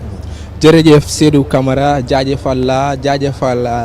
suma naataango yu fi nekkoon jaarale ko Mbaykoor Omar Tunkara ak ñëpp ñuy seetaan lii di Star TV si jamono ji comme noo ko waxee rek watteef bi àggana si ndong li daanaka parce que wax bi bëri woon na léegi àgganeen si bés bu ñëpp doon xaar waaw parce que nuñ ko gisee léegi soo xoolee biir screen bi di nga gis ne lii di délégation bi ñëpp ñu nekk di ñëw daal ñu ngi waaj a jël seen toogu so loolu nag moo wane ne daal xam nga ñëpp doon sewtu agsi na ñeneen ñi wax bi bëri woon na ñeneen ñi ñu doon wax ne du am ñeneen ñi ñu ne dina am waaye tey moom yëpp leer na fu mu toll nii soo xoolee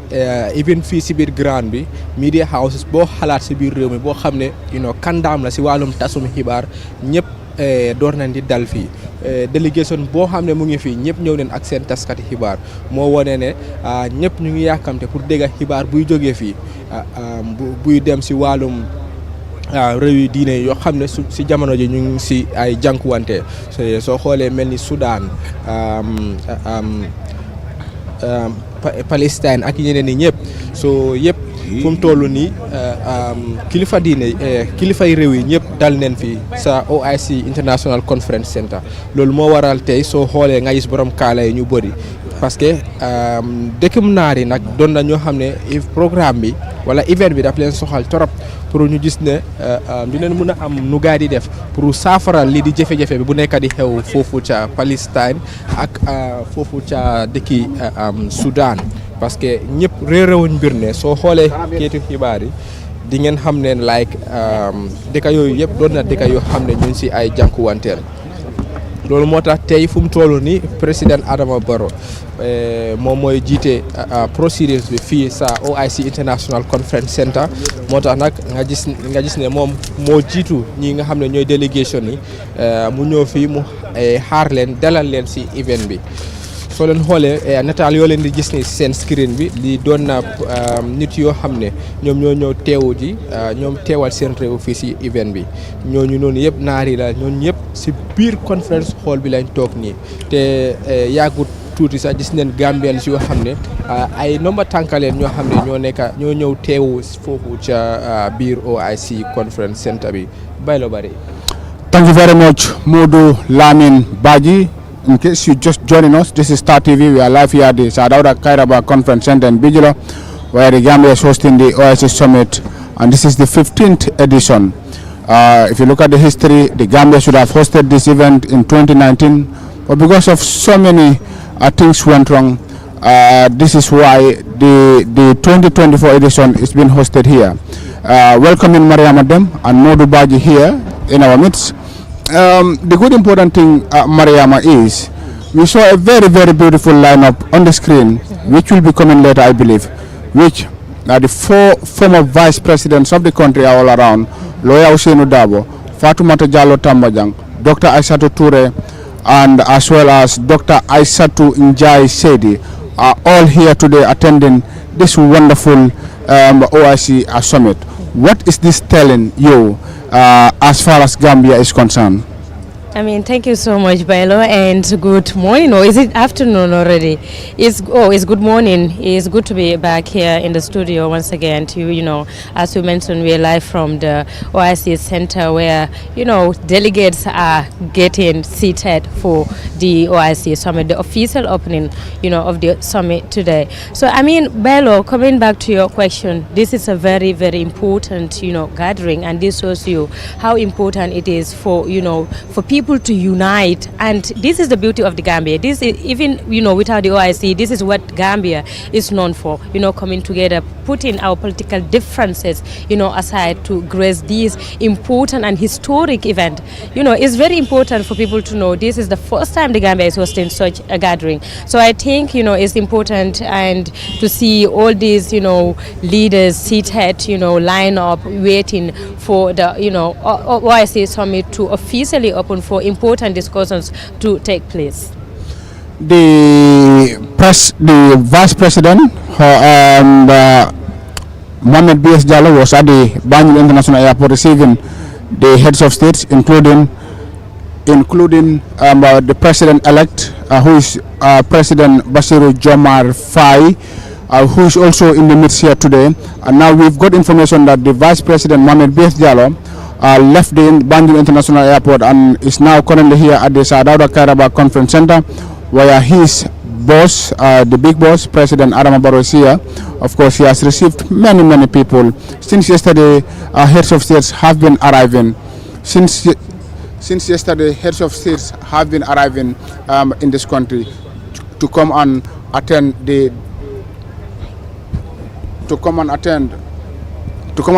OIC summit in Banjul. It is a very important day, Modou Baji. Looking at the heads of states arriving, yesterday we've received the president of Guinea-Bissau, the president of Djibouti, and this morning the president of the president of Senegal, who is Bassirou Diomaye Faye. They all came, and of course we are also expecting many delegates who will later be coming, because today is a big day. May 4th, we've been singing May 4th, May 4th, May 4th, May 4th, and even May 5th, and today is May 4th. Tomorrow is May 5th. Looking at the security presence here today also, it is very tight, different from yesterday, and I believe tomorrow's security will be more tighter. So this is definitely a big gathering for the Gambia. Indeed, by law, as you alluded, it is a big gathering, considering the magnitude of countries that are represented here, either by their heads of states or selected individuals. That denotes how important this gathering it is to the Islamic Ummah. Though we understand they all have a common denominator, that is to ensure that peace, and of course reigns within the member states. And of course, this, don't forget, this is a body also that have their objectives, which they all aspiring to make sure that they actualize it, even if it is not going to be within in a short framework, but the bigger idea is to make sure that they actualize that goal. Key among it is to ensure that they promote peace and unity among the Islamic states, and of course development is part of it. This is why part of the activities of the sideline, they have signed an investment program with the Gambia minister who is responsible for trade, regional integration, and yesterday also similarly we understand the minister for digital economy was also here, also received support from the ECOWAS body, where they signed a grant agreement to support the Gambia in its digitalization aspirations. So it's important, and this support is not only to the Gambia. Some member states are also expected to benefit from similar gestures, through the OIC and others. Again, it will also open doors for Gambia to tap from investors from countries of these member states of the OIC. So it's important that Gambia is not only hosting, but will be the chair for the next 3 years. Modou Badji abarka bake kada bakay doron ka badigol fana hakilo bulande ko ñimul luneti lumi yalan ko dal lunkumari mbalom ñinata tarikoto wayri nga layno po janon commando jang minu be kedano molti mi yalan ko da ye place balle marano banko kan jang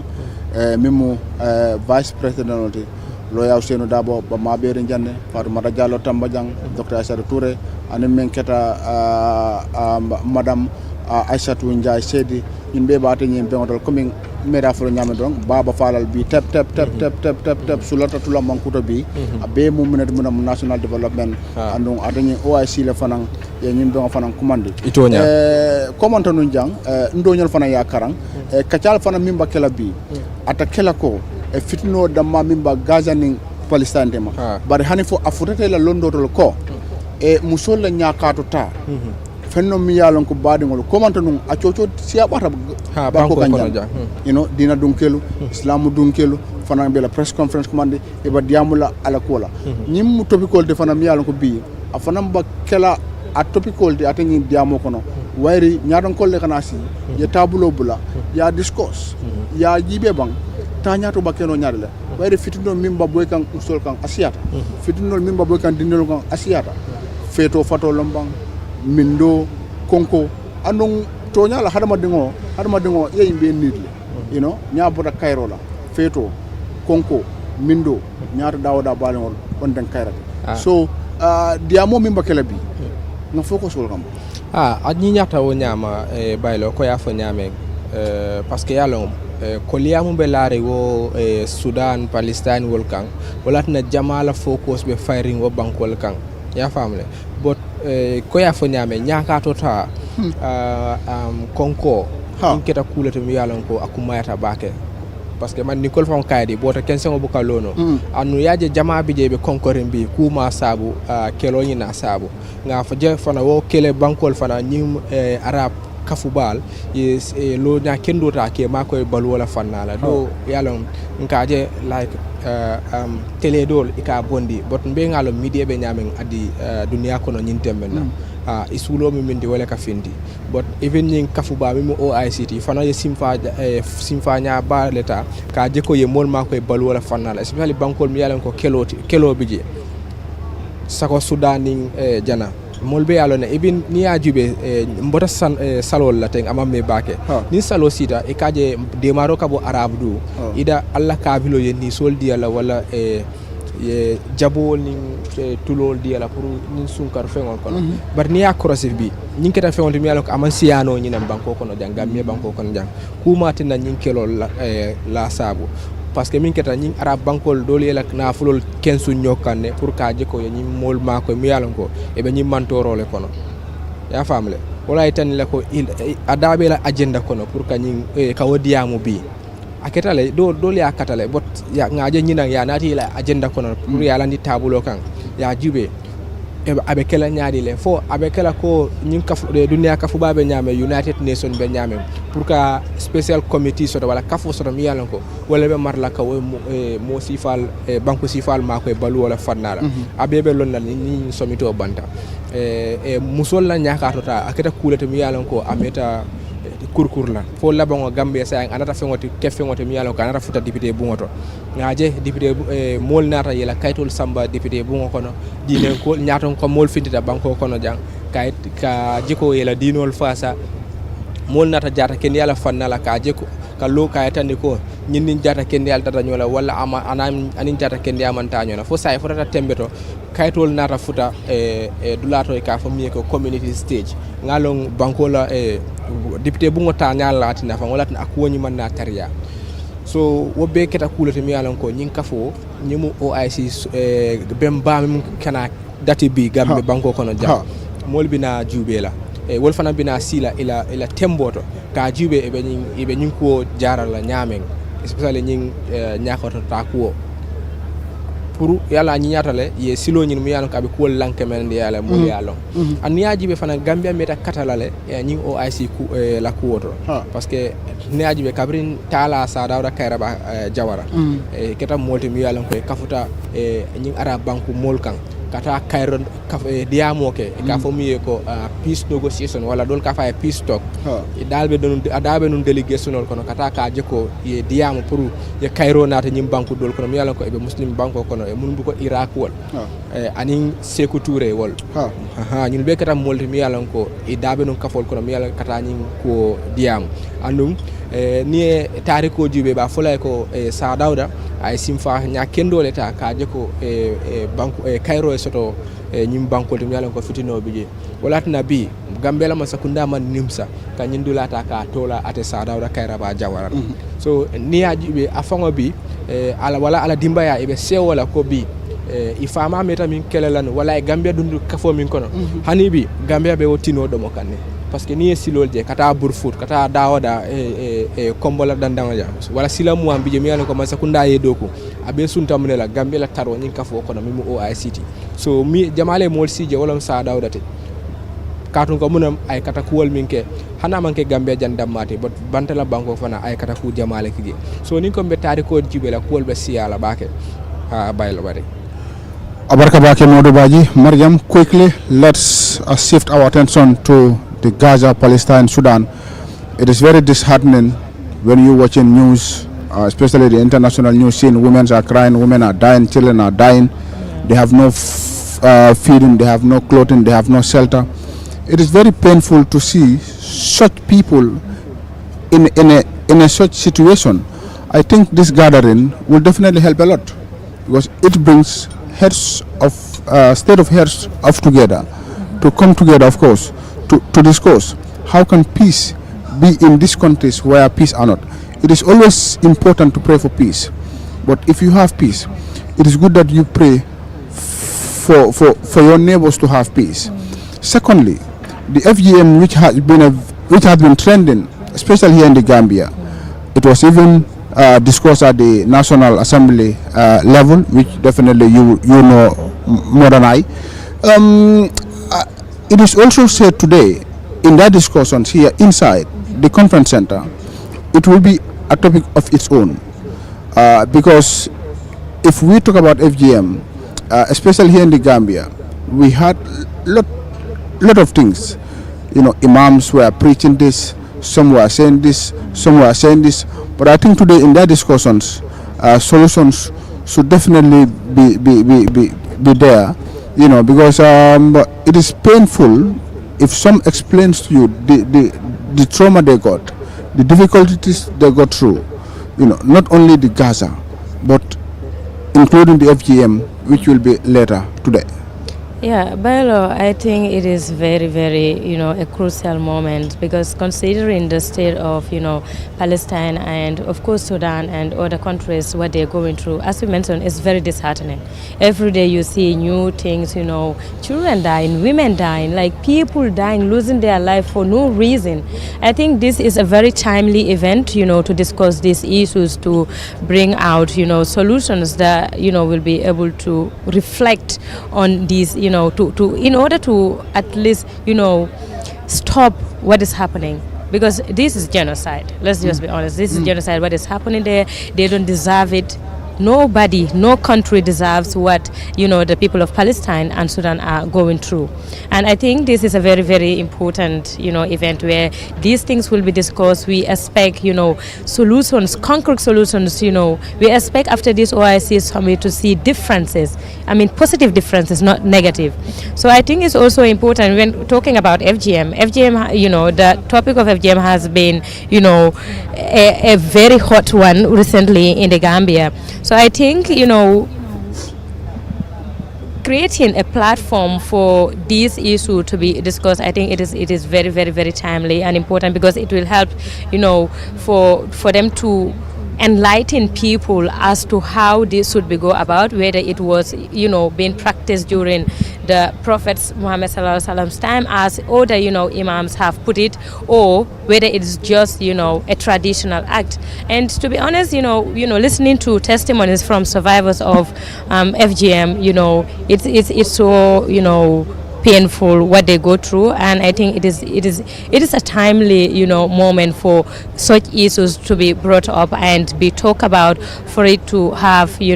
solutions to it. Because I mean, any problem there must be a solution to it. The only thing we need is to sit down, have honest discussions about the issue as to how to go about by remedying the situation. So I think these are very, very important things. Thank you very much, Mariama. I think the issue of the FGM law is still on debates in this country. Kon lolu amna solo bu baax ba li ngeen doon déglu rek may ci kàllaamay nasaraan mooy lu aju ci wàllu loi bi nga xamante ne ni moom moo tere nandalub jigéen ci réew mi ñu gën koo xamee ci female genital mutilation. xam ngeen ne nag coow li bari woon na ci biir réew mi ci fan yi nekk nii sax la xaw a sedd. Ndax am na député boo xamante ne nii jëloon na ab kayitam nag yóbbu ko ci National Assembly bi doon sàkku pour ñu daxalu loi bi nga xamante ne moo tere nandalub jigéen ci biir réew mi. Ndax am na ñu bari ci réew mi nag jàpp nañ ne nandalub jigéen waruñu koo tere, dañ ko war a bàyyi ki ko bëgg a def ko, ki ko bëggut a def nag jàpp boppam. waaye ñi nga xamante ne rek ñoom ñoo see bañ loraange nag li ñu wax mooy ne female genital mutilation dafay lore. am na jigéen yu bari yoo xamante ne jëlee nañ ci loraange, waaye mu am ñoo xamante ne nii nangu nañ ne kañ mun nañ koy bàyyi képp ku ko bugg a def ko, ki ko bugg a def du ko def. waaye dafa am ay sarta yoo xamante ne nii moom lañ ci war a tiral ci wàllu li nga xamante ne moom moo nekk wér-gu-yaram. ndax war nañoo am ñi nga xamante ne nii ñooy seet ndax loolu ñu ngi koy def ci anam bi ñu ko war a defee am déet pour bañ see lor ñi nga xamante ne ñoom ñooy jigéen ñi. ndax am na ay jigéen yoo xamante ne nii jëlee nañ ci ab loraange te ñoom seeni bopp sax ñoom ñoo daal di gaarale kàddu yu ni mel di wane ne they are victims of female genital mutilation in this country, and loolu is very sad, and some of the complications that they experience definitely loolu dafa doy waar trop. Modou Badji is another issue boo xamante ne nii is a hot issue in this country, that is the female genital mutilation, because some wants the law to be repealed and others want the law to remain, saying that female genital mutilation is something that is causing harm to the women and is unacceptable. Yeah, thank you, Mr. Kamara. As you said, it is a hot issue not only in the Gambia but in most of the Sahel countries in the in West Africa here, in Africa rather.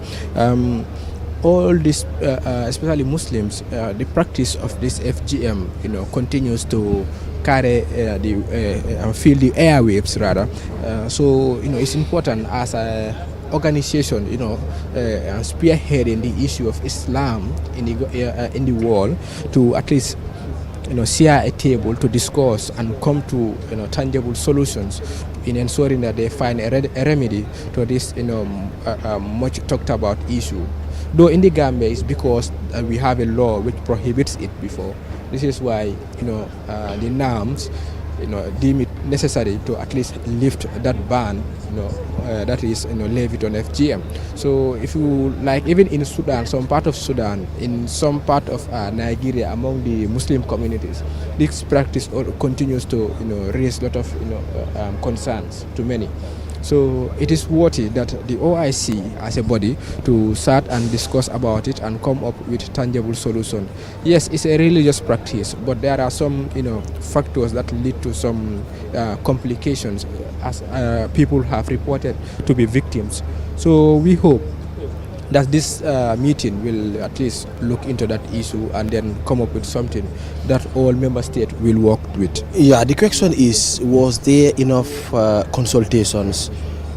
enough discussions regarding the female genital mutilation law being passed at the National Assembly? Was there any inclusive when it comes to this law? Because a majority of the Gambians are saying their voice was not heard when it comes to this female genital mutilation law, and it should be inclusive. They should involve every Gambian. Gambians will come and decide whether the law should be kept or the law should be repealed. What is your take on that, Mariam?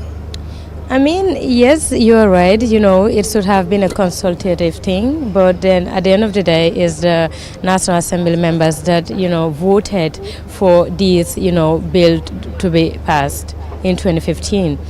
So I think the NAMs voted on behalf of their consequences, because the NAMs have the responsibility to go back to their consequences to talk about bills that are presented in the National Assembly. So I think if the public is saying it was not inclusive, they were not aware of this act being enacted, then I think it is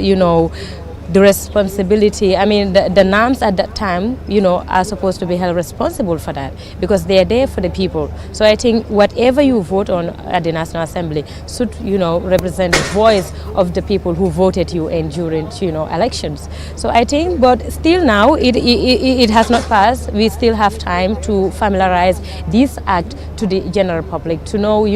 the dangers of female genital mutilation. Even though there have been, consultations going around, but it's never enough when it comes to such delicate and sensitive topics, because no matter what, there are some people they have the belief this is a must. So this is where the controversies comes in. Others are saying this is traditional act, others are saying this is a religious thing. So I think it is very important that today this topic will be a topic of discussions at the OIC summit here. So, but I think like consultations is never late. Still now we can still engage the public, and because it's key. Exactly, because this time is even a very good moment, because they have presented a bill to repeal the law. So I think it's very good that stakeholders to come together and sensitize people about the dangers associated with FGM, and also the imams. Let them be present facts. Let them not just come out to say, okay, this is what I believe in, or the Prophet did this, the Prophet did that.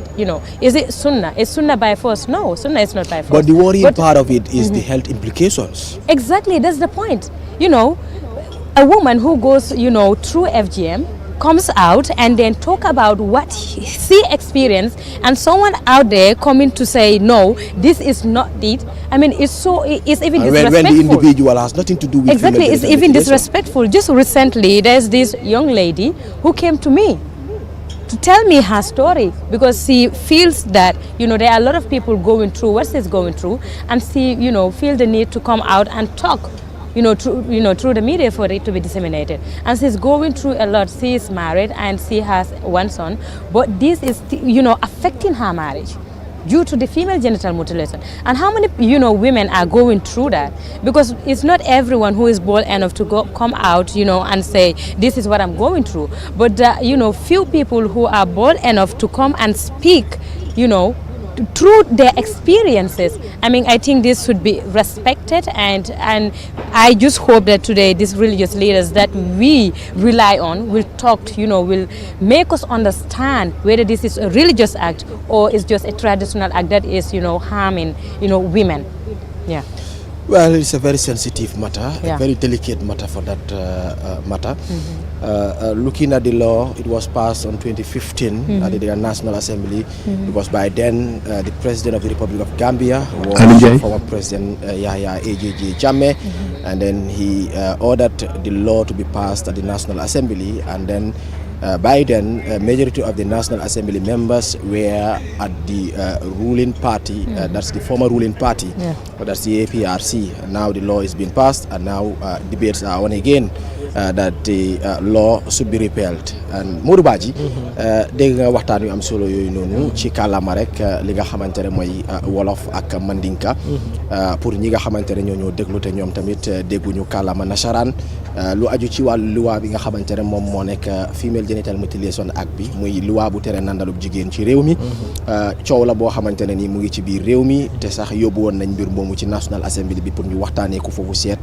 nan la ñooy génnee luwaa bi mu am ñoo xamante ne nañ déet luwaa bi waruñu koo génnee dañ ko fa war a bàyyi ndax baax na ndax dafay aar jigéen ñi ndax jigéen ñi ñu bari dañuy jëlee loraange ci nandalub jigéen mu di female genital mutilation debate la boo xamante ne ni has been going for quite a long time now in the country and tey yaakaar naa ne it's an opportunity pour ñu toog waxtaanee ko at the OIC Summit level pour seet tamit yan solutions la ñoo jël pour address problème bi nii nga xamante ne nii definitely it needs to be addressed as soon as possible. dégg la lii doon na loo xam ne lu saxal ñëpp la fii ci biir réew mi ak yeneen réew yu tugal yi sax lii nag doon na loo xam ne lu sonal dëkki julliti la ci jamono ji parce que ñeenee di leen tuuma ne sax réewi tubaab yi wala tubaab yi ñoo ñu nekk di xeex ci suñu wàllum aada ak cosaan wala suñu diine waaye nag yëg nañ ne am na ñoo xam ne ci seen wàllu wér-gu-yaram lii du nandal jigéen yi daf dee doon lu loo xam ne daf leen dee sonal especially ci seen xam nga wàllum juriin ak yu demee noonu so jot nañu dégg ay report yoo xam ne nit yoo xam ne like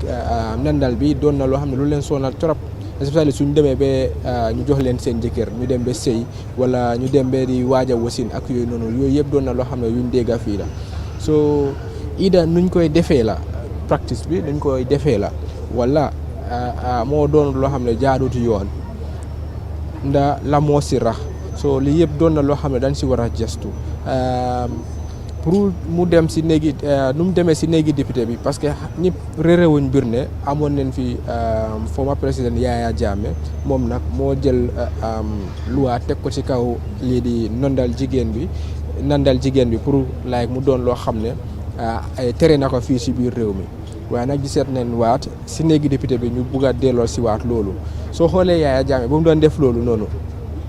consultation amutoon demut di géem a waxtaan ak nit yi ak yooyu noonu député yi sa jamono booba tamit pour xam seen liggéey daal tamit melut comme tey yeewu bi mun naa wax parce que tey député yi nu ñu mel sa assemblée ak jamono booba dafa utee tey député boo xam ne yow demuloo nga waxtaan ak sa nit yi loolu des na si yow ñoom ñoo la fool soo lii doon na loo xam ne moo sonal askan bi man yaakaar naa ne député dañu war a doon ñoo xam ne dañoo dellu si seen nit ñi ñu xool lu ñooy géem a waxtaanee ak ñoom pour ñu xam ndax seen nit yi ànd nañ si ndax ànduñ si yan jafe-jafe lañ si am at least xam nga nit soo leen di xuloo loo teg si taabal ba mu leer ñëpp boobu wax bi du si bëri waaye nag ba léegi si OIC bi tamit fii xam na ne àdduna bi warul lengal képp réew diine yu mag yi yëpp ñu bokk si mbootaay bi ñëpp ñëw ñu fii te lii du doon na loo xam ne lu leen saxal la ñoom tamit te dinañ si waxtaane di yaakaar ne tamit ëllëg dinañ dégg si résolution bu koy war a génnee dinañ dégg ñu indi ay yoon yu leer yoo xam ne yooyu la gaay teg ndax dina doon loo xam ne dinañ si topp ba léegi parce que daal su dee dëgg la nit yi ñu si am jànkuwante den wattu jot na pour ñu xool naka la ñuy tere loolu noonu mu nekk loo xam ne dina sonal jigéen ñi fii si biir réew. kon loolu am na solo bu baax a baax mbokk yi kon lii mooy xew-xew bi nga xamante ne moo nekk di am ci Sir Dawda Kairaba Jawara International Conference Center bi ñu yegg ci diwaanu Bijilo di leen fàttali nag ne kilifa yu mag ñu ngi ci hall bi ñu ngi ci conference center bi ci jamono jiñ toll nii ndax président bu réewu Sénégal mu di Bassirou Diomaye Diakhar Faye bokk na ci ñi nekk ci biir hall bi bokk na ci tamit président bu réewu Guinée Bissau mu di Omar Sissoko Embalo moom tamit mu ngi ci biir président bu réewu Djibouti moom tamit mu ngi ci biir ay kilifa yu mag yu bàyyeekoo ci réew yu bari réew yu mel ni Soudan Morocco ak yeneen réew yi ñoo ñëpp ci jamono jiñ toll nii ñu ngi fii ci Sir Dawda Kairaba Jawara International Conference Center bi waaye nag li gën a am solo tamit ci mbir mi mooy ne ñi nga xamante ne rek ñoom ñooy ay kilifa nekk ci biir réew mi ñoom tamit seen teewaay daal di nañ ko dëggal fii ci Sir Dawda Kairaba Jawara International Conference Center bi mooy party leader bu United Democratic Party mu di Honorable Lawyer Ousainou Darboe is in the building, and of course former Vice President of the Republic of the Gambia, and another former Vice President of the Republic of the Gambia, that is Dr. Aissatou Touré, is also around. The former Vice President, Dr. Aissatou Njie Seydi, is also around. The former Vice President, that is Fatoumata Jallow Tambajang, is also around. This shows that this event is very big and is very important indeed, Mariam. Yeah, it is very important. You know, we cannot overemphasize the significance of, such, events of, that brings, head of states together, prime ministers, because, others are represented by their foreign ministers, others prime ministers, vice presidents. I mean, this tells you how serious the OIC is, when it comes to, matters, talking about matters that affect, the Muslim Ummah. It's just a historic moment for the Gambia, Seydou. This is just, going down on history that Gambia has hosted the OIC Summit. And what is more, important is, the issues that are going to be discussed and the solutions that they are going to present through their resolutions. How are these going to be, remedied? How can we stop, the discrimination that the Muslim world is facing? How can we stop the wars that are facing, these Muslim countries? How can we, elevate poverty in these countries? How can we protect the rights of children and women in these countries? I mean, it's just an amazing moment for all, Gambians and the members of the OIC. Modu, we've seen all of our former vice presidents attending the OIC summit. They are already on the ground, and I think this is a clear language, a clear testimony that Gambia before any other thing. Yeah, it is good that we forget our political differences and work towards the actualization of the OIC. Looking at this, the magnitude of this event, it is important. The UDP leader, despite he was one-time vice president, he is also in the building, Ousainou Darboe, and of course Mama Kandeh is also in the building, the party leader for the United GDC, Gambia Congress Party, GDC, Gambia Democratic Congress, Gambia Democratic GDC, Congress rather, GDC. He's also in the building. So this is what we want to see when it comes to the issue of national interest. Let us keep our political caps or our political lenses away, and join hands to ensure that we actualize the goal we want to achieve. Who knows, when Gambia becomes a conference destination,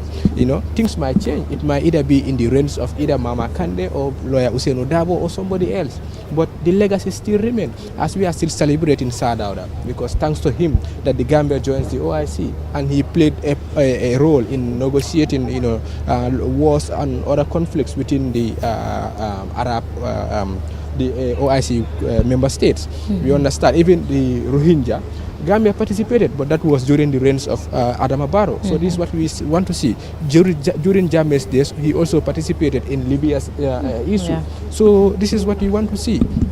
Nobody knows when Barrow left who is coming next. So politics should not divide us, and when national issues come, we should come and join and appear. Though Jammeh is not here, but I certainly said they can also be termed as a representative of the Barrow Jammeh's regime. Not so. So this is politics, it's, as the saying goes, it should always be one Gambia, one people, and then we fight for our targets. then we will actualize and propel the country to where we want it to be. Yeah, so I it's think important. I think what you said is very true, because government is continuity, definitely. When you leave, another person comes and continue from where you stop, and then life continues, life goes on. And I think that happens to Senegal. Senegal hosted the OIC Summit in 1991. By then, the former president Macky Sall was not there. Former president Abdoulaye Wade was not there, and the current president Bassirou Diomaye Faye also was not there. So they made it a very successful OIC Summit. That is the reason why in 2008 they again hosted the OIC Summit. So why not, as Gambians, we come together and make sure that this will be a very successful OIC Summit, so that in the near future we can host the OIC Summit again in the Gambia. It is possible, and who knows who might be the president of the Republic of the Gambia by then, Maria. Yeah, this tells you, Gambia is bigger than me, Seydou, or Modu. This is a national event. I mean, yesterday we talked about it here, and we must commend, the leader of the GDC, Mama Kande, for, advocating for, people to support this event. And even yesterday we saw he offered, to provide food for security personnel. So this tells you how, Gambians are. When it comes to national events, we should put our differences aside, and see the Gambia first. The moment you see Gambia first, I mean, there are a lot of things that you will not, involve yourself into. And seeing these vice presidents seated here, this tells you how Gambians are, how friendly Gambians are. I mean, we are not called the Smiling Coast of Africa for no reason. This is what we are known for: unity, preaching unity, and also, practicing it. It's not just about talking, but also practicing it. I mean, when Gambians sees this today, I mean, this will, bring us more together. Even if you had, some grudges against me, or you will say, okay, today I have seen my political party leaders seated beside this person, even though, they have, different political views and all that. But this is a national event. This is an international event that is, advocating for unity and for peace and security. So I think it's very, very, beautiful to see this lineup today in the OIC. And I think this is also another testimony, a clear testimony that Gambians have their political differences, but when it comes to anything that has to do about the Gambia, they always come together, hand in glove, and make sure that that particular event will be successful. So I think this is commendable, definitely, from our leaders, that is the former vice presidents of the Republic of the Gambia, and also some of the political party leaders that are in the country. Modu. What I wanted to add is that even the president for Kakistan, his statement was, Gambia is a good example of religious tolerance. You understand? So with all this, if you look at our Center for Human Rights, the vice chairman is an imam, a Muslim, and the head is a pastor. So you understand, you go to some communities in the Gambia, within the same street, you'll see a mosque and a church within. So I hope, it's as a host to this organization now, most of these head of states will learn from the Gambia when it comes to religious tolerance, coming together to actualize our objectives, because there are a lot of talks when it comes to politics, up and down. But today, Mama Kande and Barrow are under one roof today, including lawyer Usainu Dabo. So, it signifies, what it meant to be a leader. You understand? It's different in other countries whereby if I have an issue with them, wherever she is, I will not sit there. You understand? So this is a big example where all these leaders should learn from and try to transplant that in their respective communities, because most of these delegates, it's not that all they are all from, and they are not from Islamic State. They either share it with either one religion or another. But you will see, like what is happening in Rohingya, how the Muslim minorities are being neglected, and how they are being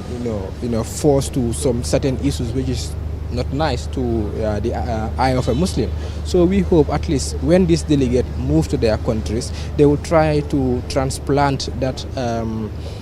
religious coexistence which is happening here, our religious tolerance,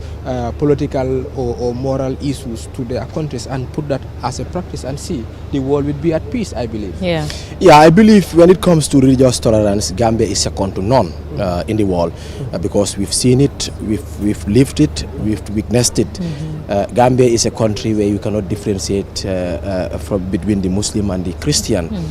When there is Christmas or Easter, you don't recognize who's the Muslim or who is the Christian. So it shows our religious tolerance because we are second to none, Mariama. And I believe you can attest to that. Yeah, I mean, it's only in the Gambia you see some Christians having, Muslim names. If they don't tell you I'm a Christian, you wouldn't know. You just have them as, we have the Jolas who are Christians, you wouldn't even know whether they are Christians or not. So this tells you how, tolerance when it comes to religious, even politics. I mean, it's only in the Gambia you see, we say the same family and we are, in different political parties. When it comes to politics, we talk politics and then, we say all that. But after the politics, we all go back to our homes and then be the same family. I think this is the beauty of the Gambia. If one thing that the world should learn from the Gambia is religious tolerance and political, tolerance as well. It might be heated when it comes to politics, different views and all that. But after politics, everyone, goes back to their families and, continue life. I think this is very good. Even in politics, we only do the talking. Exactly. But we hardly react. Yeah. So definitely, as the Wolof say, Gambian bi mun naa wax lu rëy waaye du ko jëfee. Exactly. Mun naa wax lu rëy ci moromam wala yëkkati lu ñaaw jëmale ko ci moromam ci kaddu waaye bu desee jëf rek du ko jëfee. So loolu ñëpp xamee nañ ko Gambia. Mbokk yi lu ñu doon waxtaanee ci kàllaama nasaraan rek mooy lu aju ci wàllu religious tolerance. Religious tolerance nag boo leen ko déggee mooy nga nekk ci ab réew boo xamante ne nii dañoo yemale diine yëpp kenn nekkul di jël diineem di ko teg ci beneen diine dañoo bàyyi ñëpp ku nekk di practice diineem ci biir réew mi ñu respectal nit ki loola nangul ko loolu nag Gambia amul benn réew bu ko jiitu ci loolu ndax loolu gis nañ ko seede nañ ko dund nañ ko ci biir réew mi parce que Gambia mooy réew boo xamante ne nii mun loo différencier maanaam mun loo ràññee julit bi ak gourmet bi bu nit ki ñëwut ne la man gourmet laa wala mu ñëw ne la julit laa doo mun a ràññee kan mooy julit bi ci ñoom ak kan mooy gourmet bi ci ñoom the only way wala di only moment bi nga xamante ne di nga mun a xam ne ñii ay julit lañ wala ay gourmet lañ mooy bu fekkee ne gis ngeen julit yi ñu ngi dugg si jumaa yi wala ci jàkka yi di dem julli wala nga gis gourmet yi di dem si cooc yi pour dem jaamu seeni borom time boobu nga dee doog a mun a xam ne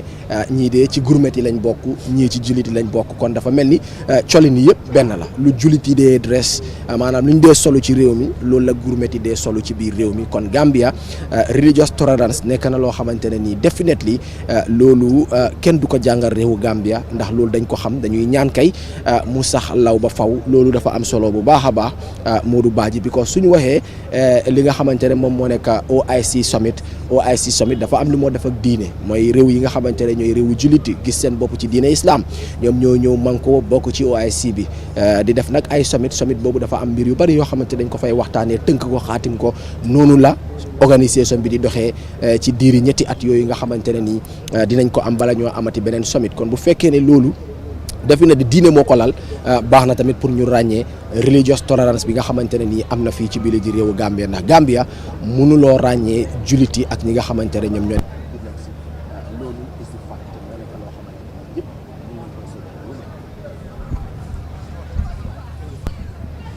kon mbokk yi benn tey rek ñu leen di fàttali ne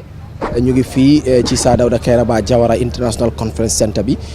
li ñu doon waxtaanee rek léegi mooy religious tolerance Modou Badji loolu nekk na mbir moo xamante ne nii yaakaar naa ne ñëpp dañ koy seedeel réewu Gambia parce que yàgg na fi noonu lañ fekkee suñu maam yi te ñun tamit bugg nañ pour buñ demee ëllëg suñ doom yi ak suñ sët yi ak suñ sëtaat yi ñëw topp ci tànk yooyu ñu gën a rataxal loolu ci diggante jullit yi ak gourmet yi. waaw Seydou loolu doon na loo xam ne luñ moom la ba pare réew àdduna bi ñëpp xamee nañ ñu ko te xam naa loolu président Barrow statement am loolu du si weesu waaw fu mu jaar mu wax ko te kenn du ko bañal loolu understand nga ñamboor nu mu ñaaw nga buggee ko noppam yu gudda yi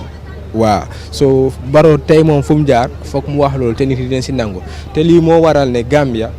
yeneen réew yi dañ war a ñëw ñu jàngee si ñu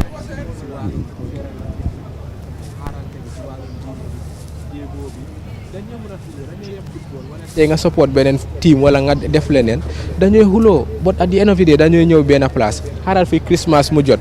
doo dee xamee ne ñii ñooy burumeeti wala ñii leena nga gis ñii ñu jóg si suba dem seen church comme noo ko waxee ñii dem julli ji jeex na si nga mun a xamee ne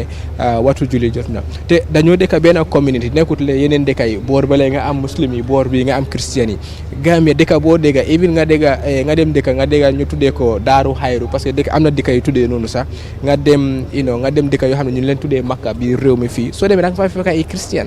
nga dem i Ghana town yoo xam ne like nit yi dañ nuñ koy foogee nuñ koy jàppee la soo demee nga fekk fa i jullit so fii daal lu am maanaa la si wàllum politique bi tamit noonu la amoon jat issue of rivalry dégg la wax moom duy ñàkk wax moom ñun ñoo ko moom waaw si ñun la bokk mën nañu wax ba guddi mu jot waaye nag xaaral ba ñu dajee rek nga foog ne duñu ñoo wax xoolal fii mooy kii buñ ko wàccee as vice président that year election bi gisoon neen Barrow mu ñëw mu xog ba lawyer Ousainou Darboe lifin bi national legal day bi gisoon neen Barrow mu ñëw mu xog Ousainou Darboe yooyu yëpp wax amoon na fii coow bëri woon na fii waaye at the end of the day gis neen ñoo neen loolu lépp ñu ñëw ñu toog ñu saafaraal ko Rohey Malick Lowe ak Barrow fii amatu fi xewul waaye nag ñëpp luñ doon xuloo yëpp Rohey mun na wax in the interest of the people of Banjul Barrow moom tam mun na wax in the interest lu mu gisee ne interest si réew mi la waaye at the end of the day gis neen ñoo ñooy ànda tey Rohey Malick Lowe mu ngi toog si biir fii kenn xamoo leen yoon foo gis Rohey Malick Lowe su dee mbiri national issue la xamal ne su luy xew Barrow dina ko invite lawyer Ousainou Darboe tamit dëgg la Mama Kandeh fan yii rek mu ngi jógee di géem a xañ nguur bi waaye lu mu gis ne moom interest si réew mi la loolu la def waaye weesuut gis nañ ko tey mu solo ba mu rafet mu ñëw mu cendem mu ñëw mu toog Asatou Ndiaye Seydi mu ngi fi tegal leen nañ ko fii commission mu ñëw mu tiim réew mi ñeneen ñu gis ne dañ koy géem a rusloo wala leneen waaye anamu yooyu yëpp fàtte nañ ko mu ngi toog si biir as a diplomate réewi Gambia fii Makati seen 200 years anniversary bi Makati sori na waaye Asatou Ndiaye Seydi dox na ba foofu mu dem teewi ak yeneen politiciens yu bëri suñ ne dañuy waa dafay weesu fii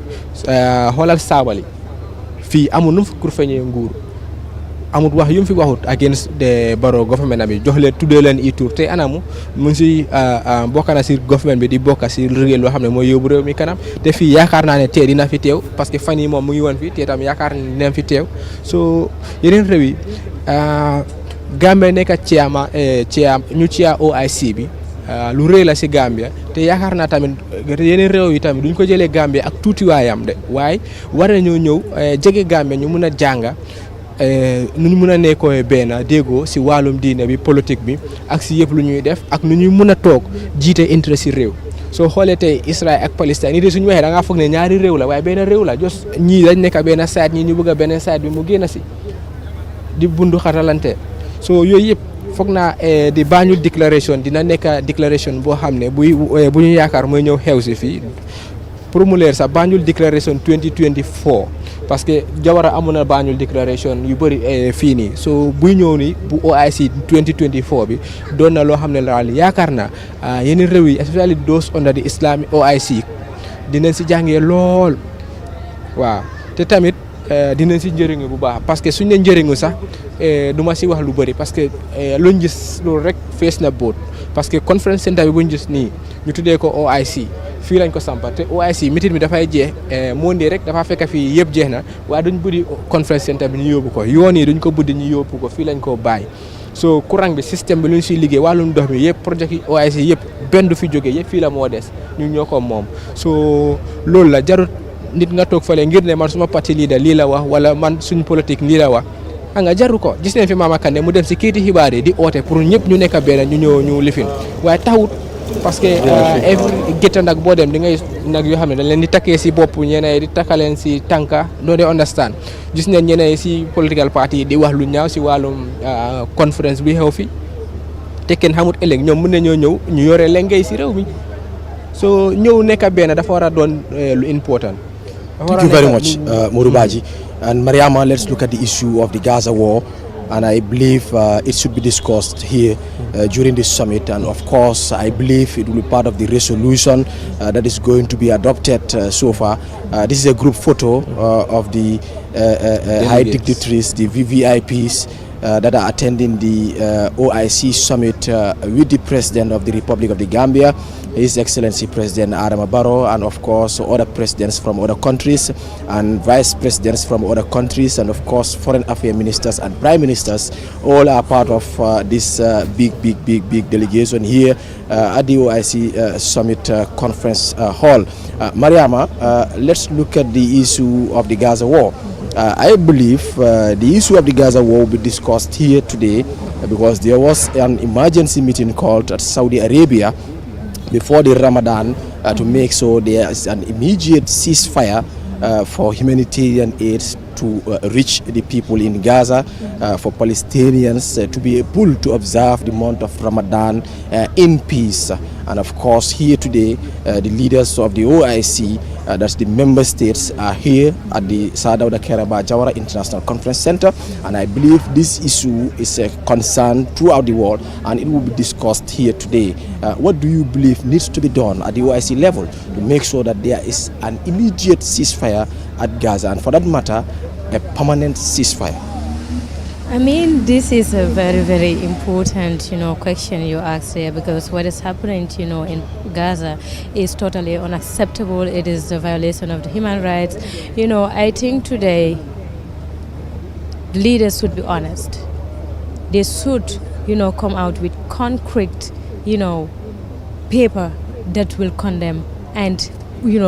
stop what is happening in Palestine. Because the people, dying does not deserve to die that way. They don't deserve what they are going through. So I think today they should be firm. Whatever decision that they are to take today should be firm, and this should be implemented. It's not just for the sake of, for people to say, okay, they have talked about this and then that's the end of it. No, they should come out with something that would really, stop what is happening to the people of Palestine. Yeah, because there was a resolution at the emergency meeting, and they've addressed a lot of issues regarding the Gaza war, and then recommended efforts made by some of the member states within the OIC to stop the war in Gaza, and also recommend Israel to open up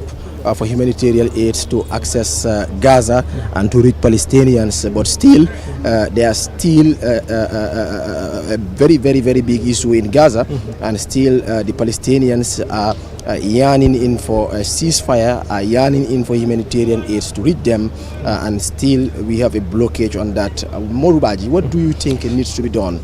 for humanitarian aid to reach Gaza, for ceasefire to happen in Gaza, for Hamas to have an agreement with Israel, because Qatar are leading the negotiations right now.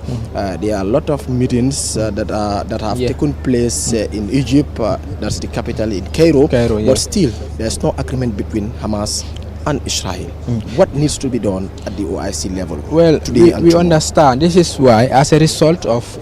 the Cairo meeting, most of these, Arab dignitaries, if you observe, most of them, they send representatives. Most of them descended in Cairo for a ceasefire meeting, which is currently on the way. But reports are emerging that, they have a step forward towards actualizing this ceasefire agreement. But yet it is yet to conclude. But reports emerging from Al Jazeera are saying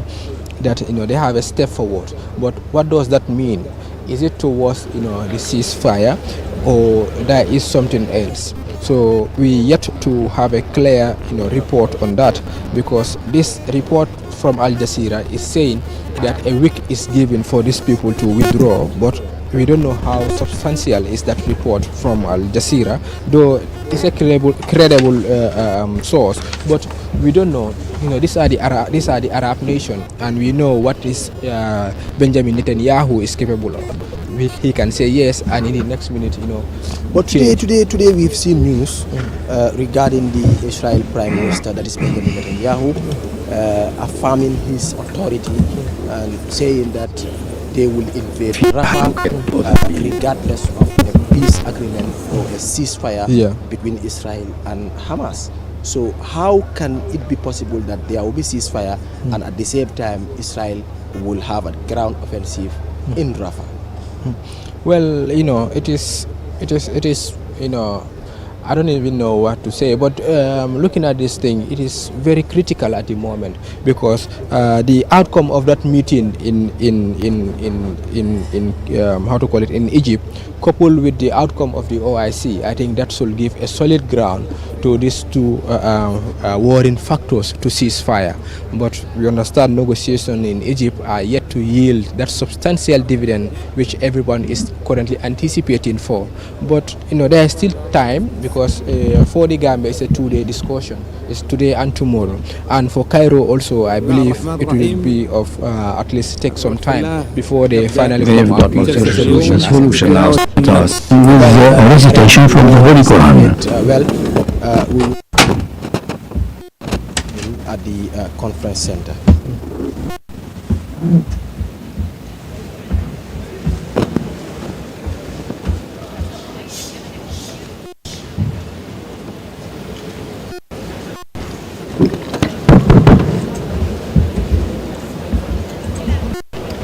Assalamu alaikum wa rahmatullahi wa barakatuh. أعوذ بالله من الشيطان الرجيم بسم الله الرحمن الرحيم يا أيها الذين آمنوا إن جاءكم فاسق بنبأ فتبينوا أن تصيبوا قوما بجهالة فتصبحوا على ما فعلتم نادمين واعلموا أن رسول الله يطيعكم في كثير من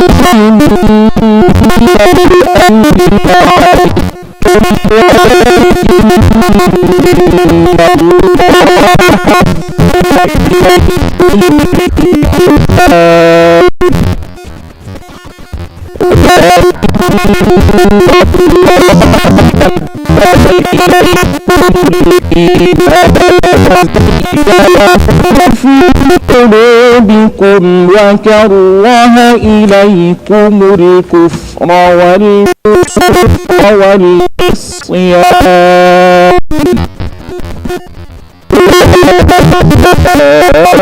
أولئك هم الراشدون فضلا من الله ونعمه والله عليم حكيم وإن طائفتان من المؤمنين اقتتلوا فأصلحوا بينهما فإن بغت إحداهما على الأخرى فقاتلوا التي تبغي حتى تفيء إلى أمر الله فإن فاءت فأصلحوا بينهما بالعدل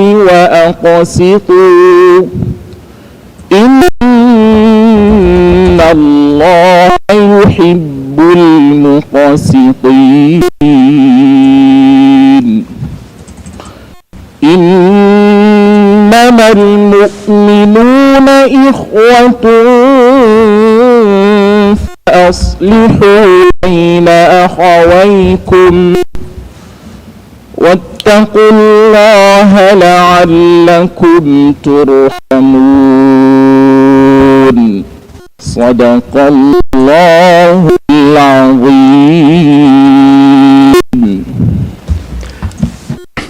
صدق الله العظيم. بسم الله الرحمن الرحيم.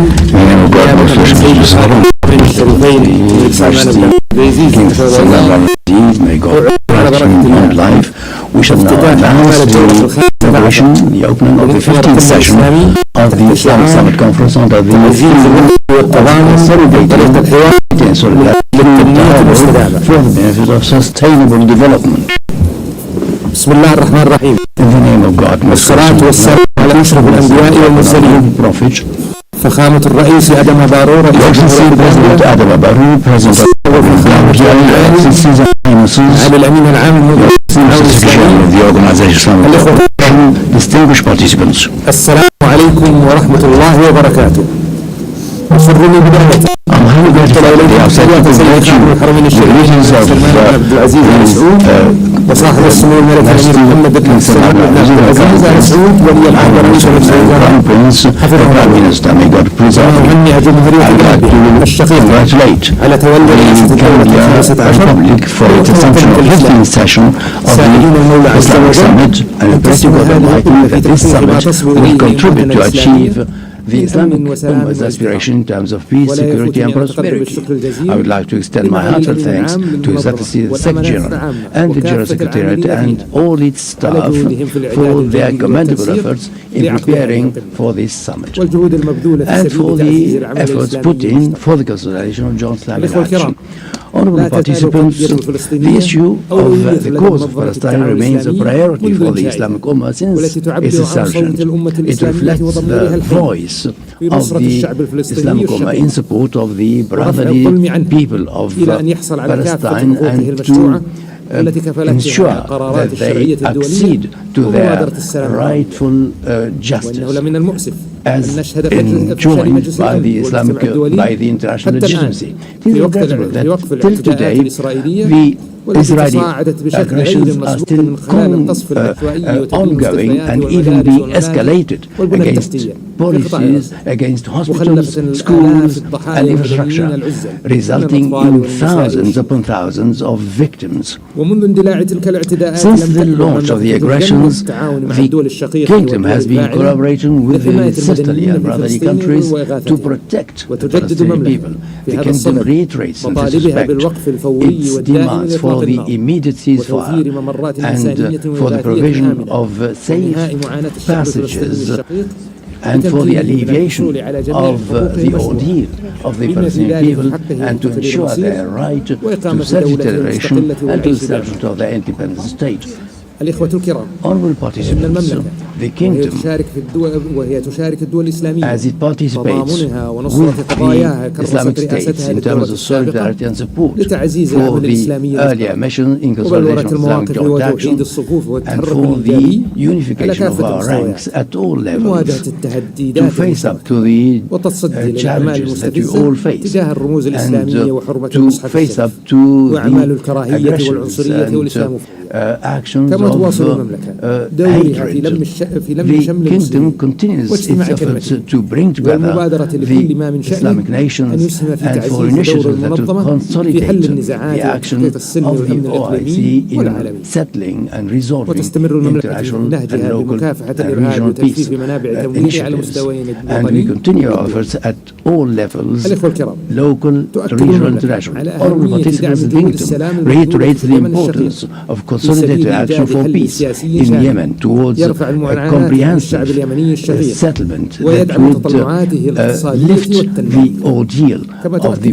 the Yemeni people. The Kingdom reiterates the importance of stability of Syria and the reestablishment of its peace and security and to fight against terrorist groups and to prevent the passage of drugs through its territories and to thus facilitate the return of the refugees. The King of Saudi Arabia underlines the importance of sovereignty of the Sudan so that it may play its role in support of the Sudani people towards a better future. The Kingdom also reiterates the right of the Libyan people to elect their unified government that will represent the Libyan legitimacy under full unity and to get rid of the mercenaries all across the Islamic world. The Kingdom reiterates the need to re-establish the unity of Somalia and its territorial sovereignty, and calls upon the international community to work towards that effect and to work for the establishment of peace and security all across the world. Honorable participants, the Kingdom reiterates the need to restructure and reform the OIC and develop its infrastructure to work hand in hand with the international community and to ensure joint Islamic action, and that we support full determination, political determination to reform our organization, and so that it may rise to the appropriate position internationally as the second largest international organization. In conclusion, I pray to God Almighty to guide our steps towards success in this session for the aspiration of our goals and aspirations. Wassalamu alaikum.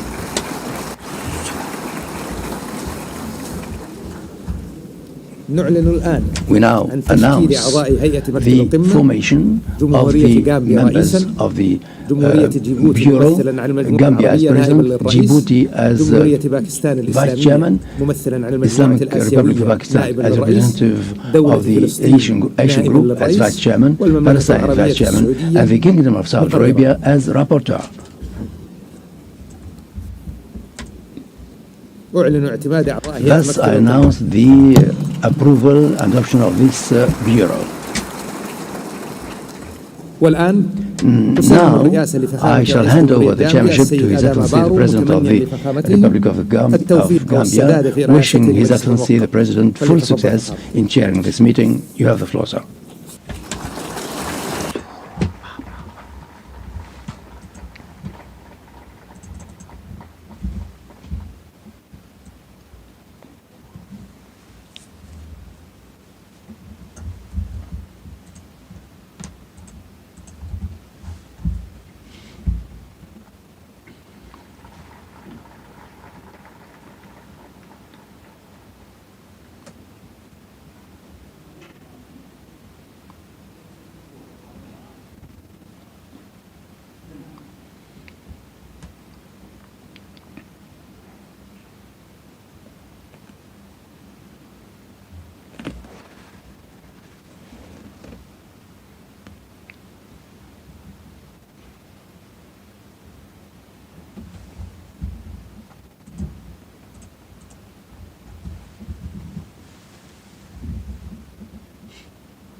Thank you very much, the chair of the 14th Summit. We now invite the Secretary General to address the gathering.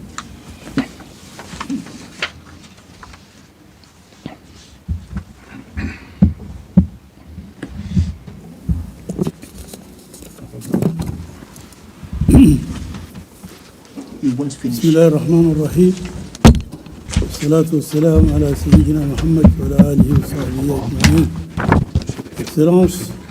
Monsieur le Président Adama Barrow, Président de la République de la Gambie, Président en exercice du 15th Islamic Summit. Son Altesse, le Prince Faisal, Your Royal Highness, Your Highness Prince Faisal bin Farhan, Minister of Foreign Affairs of the Kingdom of Saudi Arabia, Your Majesties, Excellencies, and Highnesses, ladies and gentlemen. Assalamu alaikum wa rahmatullahi wa barakatuh. Assalamu alaikum wa rahmatullahi wa barakatuh. At the outset, I would like to express my heartfelt congratulations to His Excellency Mr. Adam Barrow, President of the Republic of the Gambia, and to the government and people of the Gambia on the significant occasion of the Gambia's assumption of the presidency of the 15th Islamic Summit, wishing them every success, and for the summit success. Pour leur rendre hommage pour les excellentes conditions réunies en vue de la réussite des assises du présent sommet. De l'honneur et l'insigne honneur, au terme du mandat de présidence par le Royaume d'Arabie Saoudite du 14e sommet islamique, d'adresser mes vifs sentiments de remerciement, de considération et de gratitude aux serviteurs de deux saintes mosquées, le roi Salman bin Abdelaziz Al Saoud et son prince héritier, son Altesse royale, le prince Mohammed bin Salman Al Saoud, président. Puisse Dieu les préserver pour le bilan positif avec lequel le royaume d'Arabie Saoudite a couronné sa présidence du sommet islamique, ainsi que pour le succès constaté apporté à notre organisation depuis sa fondation afin de lui permettre d'accomplir sa noble mission. Un bilan riche en réalisations et en initiatives de traités de développement régionaux et mondiaux avec engagement et compétences et incarnation de le principe de solidarité islamique et d'engagement absolu en faveur de l'action islamique commune. Nous sommes confiants que la République de la Gambie poursuivra durant son mandat la présence du 14e sommet islamique, the footsteps of the 14th session in the process and the full commitment that is well recognized by all of us in favor of joint Islamic action and in defense of the cause of Islamic Ummah. Your Highnesses, Your Excellencies, ladies and gentlemen, the President Islamic Summit comes within a context of serious and grave developments, unprecedented ones, particularly regarding the cause of Palestine, and particularly the persistent crimes and brutality, military aggression on the part of the Israelis against the Palestinian defenseless people, particularly in the Gaza Strip, along with the colonial policies and the ethnic cleansing and the actions against the city of Jerusalem and the attacks that constitute in their totality war crimes.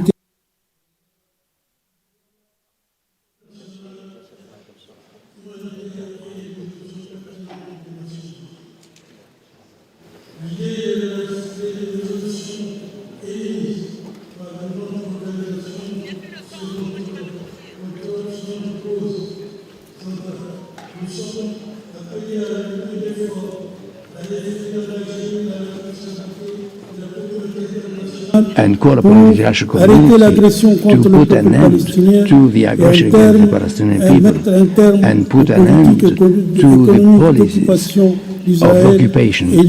perpetrated by Israel, and to demand that they recognize the international legitimacy and the state of Palestine, that the Palestinians may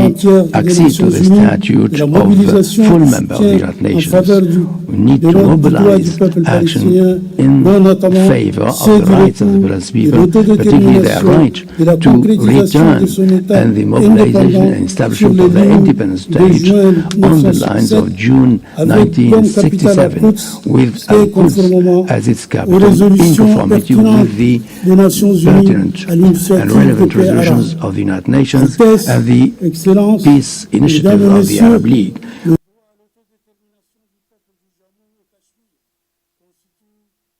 As well the priority for our organization. Mon représentant spécial pour le Jammu et Cachemire, son Excellence l'ambassadeur Mohamed Al-Dubaï,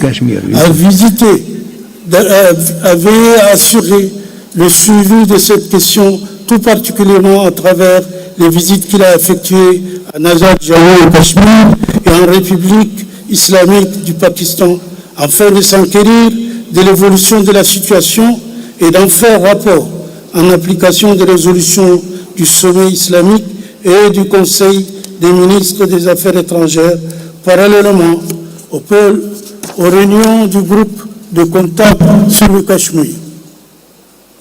En ce qui concerne le suivi de la situation en Afghanistan,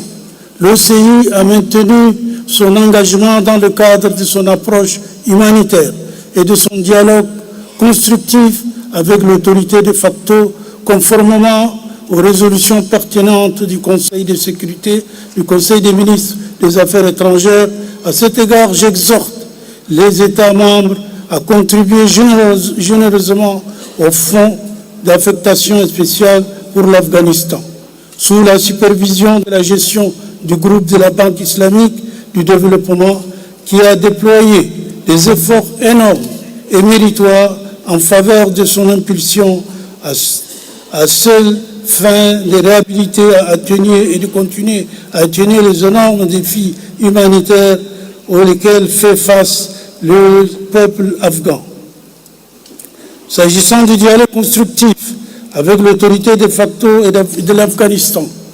mon envoyé spécial, son Excellence l'ambassadeur Tariq Aziz Bakhit, a poursuivi ses visites en Afghanistan et sa coordination tant avec les États membres et pays, non seulement qu'avec les organisations internationales et principalement les Nations Unies. Dans ce cadre de ces mêmes efforts, nous avons dépêché des délégations des oulémas en Afghanistan ainsi que de hauts responsables de la Commission permanente indépendante des droits de l'homme et de l'Organisation pour le développement de la femme pour discuter des questions liées à l'éducation des filles et au travail des femmes. Nous aspirons à voir ces efforts se poursuivre par la tenue d'une réunion élargie des oulémas de notre Ummah avec leurs homologues afghans sous les auspices de l'Académie internationale du fiqh islamique et en coordination avec le secrétariat général. Altesse, Excellences, Mesdames et Messieurs,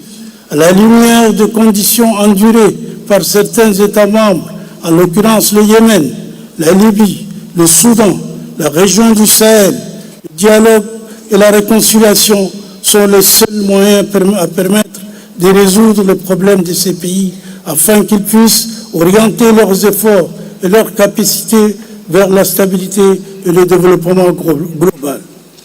La préservation de l'intégrité territoriale et de la souveraineté de nos États membres est une question fondamentale. Je tiens ici à rendre hommage à tous les États membres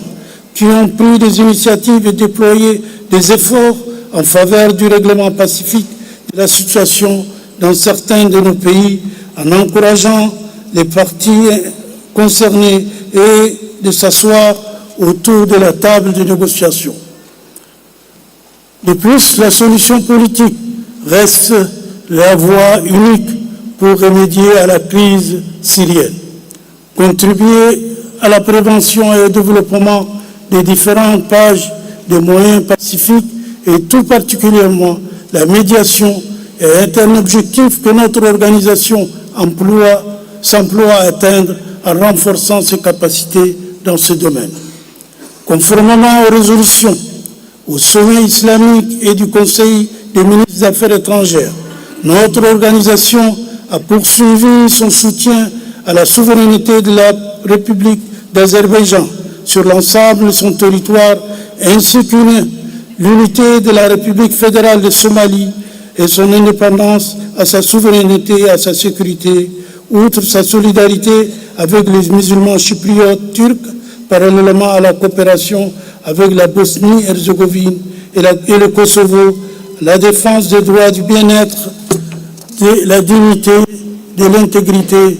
religieuse et culturelle des communautés et minorités musulmanes dans les États non membres, en particulier à travers le dialogue constructif avec les autorités de bon nombre de ces pays. Par ailleurs, je n'ai pu manquer, Monsieur le Président, de saluer la Corée, le rôle avant-gardiste joué par notre pays, la Gambie, dans la défense de la cause de la communauté musulmane Rohingya après la Cour internationale de justice. J'appelle les États membres à contribuer aux charges financières requises pour cette affaire qui a enregistré des acquis significatifs. Je réitère également notre profonde gratitude à la République populaire du Bangladesh, autre organe État membre, pour l'accueil des réfugiés Rohingyas. Altesse, Excellences, la lutte contre le terrorisme et l'extrémisme continue de figurer au premier plan de nos préoccupations. S'attaquer au problème de l'islamophobie et de la haine religieuse qui a connu au cours de sa période écoulée des développements forts préoccupants pour le monde islamique, en particulier les incidents de la profanation du Coran, particulièrement et les représentant d'une priorité, de même qu'un travail de longue haleine pour notre organisation. De nombreuses réunions en sont en effet eu lieu, qui ont débouché sur des questions importantes. Aussi, l'organisation et les États membres ont-ils entrepris des initiatives au niveau international, dont l'un des résultats les plus saillants aura été la proclamation par l'Assemblée générale des Nations unies du 15 mars de chaque année comme journée internationale de la lutte contre l'islamophobie. L'application des résultats du Conseil des ministres des Affaires étrangères et du comité exécutif qui m'ont appelé à nommer un envoyé spécial sur la lutte contre l'islamophobie, il me plaît d'informer votre auguste Assemblée que mes consultations ont abouti au choix de son Excellence l'ambassadeur Dr Mehmet Fasasi et de vous prier de bien vouloir en cette nomination. Nous continuerons de coopérer avec la communauté internationale afin de contrecarrer les manifestations d'intolérance, d'incrimination et de haine et de promouvoir le dialogue interreligieux et interculturel et à la tolérance. Au plan juridique, le secrétaire général poursuit ses efforts. Ainsi, le nombre d'États ayant ratifié la charte de l'OCI s'élève désormais à 40 et nous espérons que la ratification de l'amendement en vertu duquel la périodicité du sommet islamique est passée de 3 à 4 ans. Se trouvant poursuivis, 2 ans sont poursuivis intensément de son impact important et direct sur le travail de l'OCI. Je tiens également à souligner l'importance et parachevant des procédures de signature et de ratification de l'ensemble des instruments juridiques de l'OCI. Sachant que certains organes et institutions importantes de l'organisation n'ont pas encore pu voir le jour, faute de quorum juridique pour l'entrée en vigueur de leur statut. Dans un autre contexte, les demandes de l'obtention du statut d'observateur et du statut consultatif auprès de l'OCI se multiplient de la part de certaines des organisations internationales et non gouvernementales. J'exhorte les mêmes États membres de formuler une formule appropriée pour donner poursuite favorable aux demandes remplissant les conditions requises sur le règlement régissant ce cadre. Au plan institutionnel et organique, le secrétariat général continue de coordonner avec le groupe de la Banque islamique de développement et le Centre islamique pour le développement du commerce en vue de la création d'un mécanisme de règlement des différends relatifs aux investissements durant le cadre de la Convention de l'OCI sur la promotion, la protection et la garantie des investissements. Pour ce qui est de la réforme globale de l'organisation, nous aimerons voir reprendre les réunions relatives à la réforme afin d'atteindre l'objectif escompté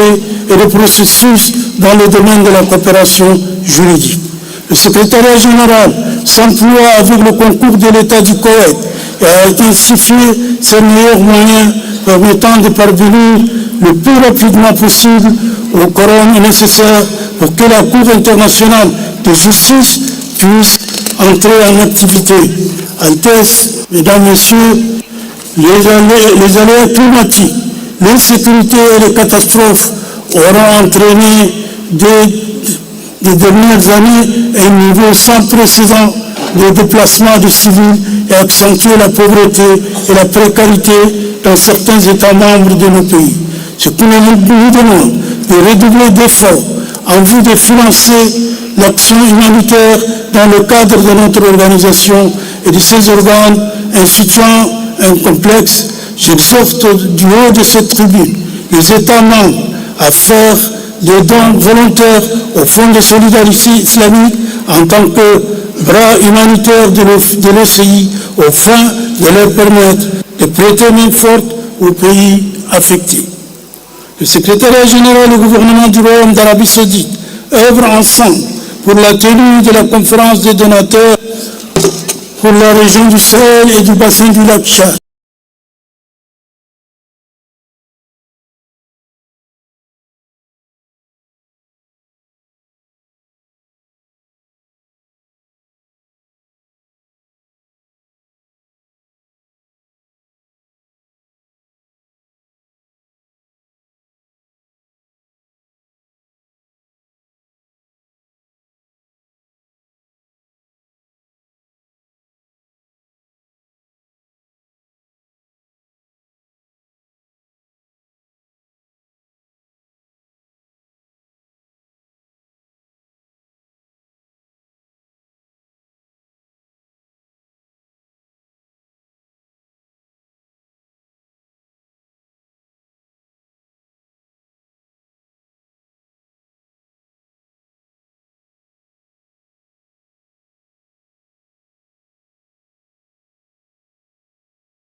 Dans le cadre de l'attention portée aux questions de la jeunesse et des sports et de la promotion de leur salut dans le statut dans le système de l'OCI, un département spécial a été créé au sein du secrétariat général pour traiter de ces questions aussi. Notre organisation a-t-il continué de promouvoir les préoccupations religieuses en préservant et défendant les valeurs de l'institution du mariage et de la famille dans les divers forats du mariage et du famille, tous les divers forats internationaux, ainsi qu'en prêtant l'attention aux droits des femmes, des enfants, des personnes âgées, des personnes ayant des besoins spécifiques. Nombreuses sont les réalisations enregistrées dans ces domaines. Dans les conditions de formation, les organisations ont parachevé le développement d'institutions islamiques conjointes d'action médiatique en restructurant l'union des agences de presse de l'OSNA, de l'UNA et de l'union de la radio, des radios, de la télévision de l'OCI, ISBO, en collaboration avec les organisations permanentes pour l'information et les affaires culturelles, COMIAC, et d'autres constitutions affiliées pour le domaine de l'information. D'autre part,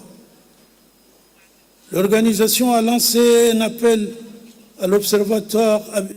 médiatique au niveau du secrétariat général pour dévoiler les crimes commis par l'armée à Gaza et dans le territoire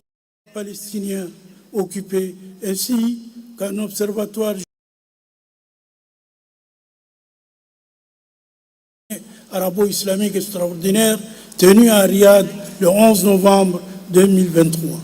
Altesse Excellence, Mesdames et Messieurs, dans le domaine économique, le développement socio-économique durable a été prioritaire dans la coopération économique intra-OCI, d'où l'attention accordée à la création des cadres institutionnels indispensables pour une coopération économique multilatérale dans les divers secteurs. À cet égard, j'aimerais me féliciter de l'entrée en vigueur du système de préférence commerciale depuis le 1er juillet 2022, ce qui renforce les échanges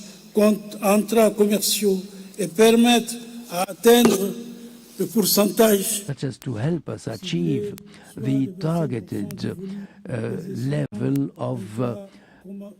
commerciaux à l'horizon 2027. De surcroît, le lancement du centre de travail et de l'OCI basé à Bakou, en République d'Azerbaïdjan, a réactivé l'espoir d'une coopération et d'une coordination étroite dans le domaine de la santé et de la sécurité, au travail, du chômage, du développement des capacités de la main-d'œuvre et de la protection sociale dans les États membres. Sur notre plan d'action, nous nous félicitons, nous nous efforçons de concerter et déployer pour la mise en place,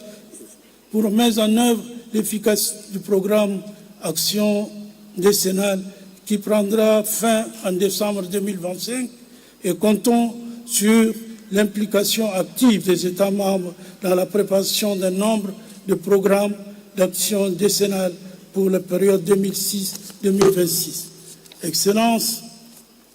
qu'il me soit permis en cette circonstance de rappeler l'importance primordiale du paiement régulier des contributions obligatoires au budget du secrétariat général et des organes subsidiaires, ainsi que les arriérés accumulés depuis plusieurs années. Je remercie les États membres qui s'acquittent régulièrement de cet engagement et prie constamment les autres États à redoubler d'efforts pour verser leurs contributions afin que l'organisation puisse, elle, s'acquitter de ses engagements et concrétiser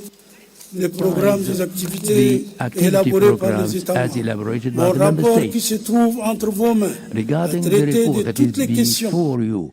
that deals with all issues and the way in which the organization is handling these matters. We look forward to your decisions concerning the following stages to be followed in order to go forward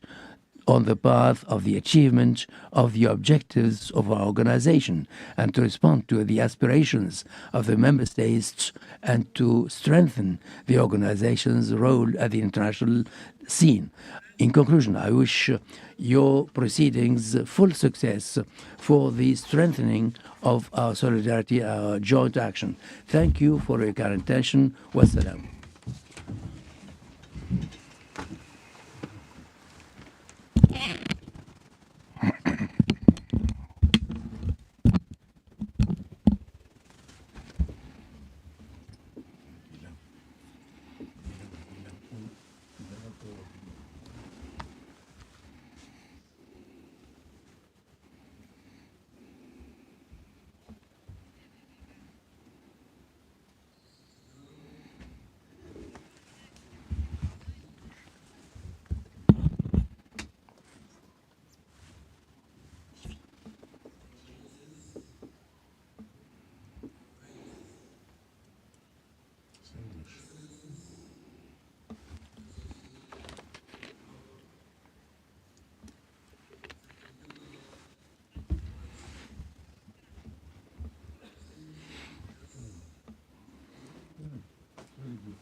I feel extremely honored and uniquely privileged to welcome all the illustrious leaders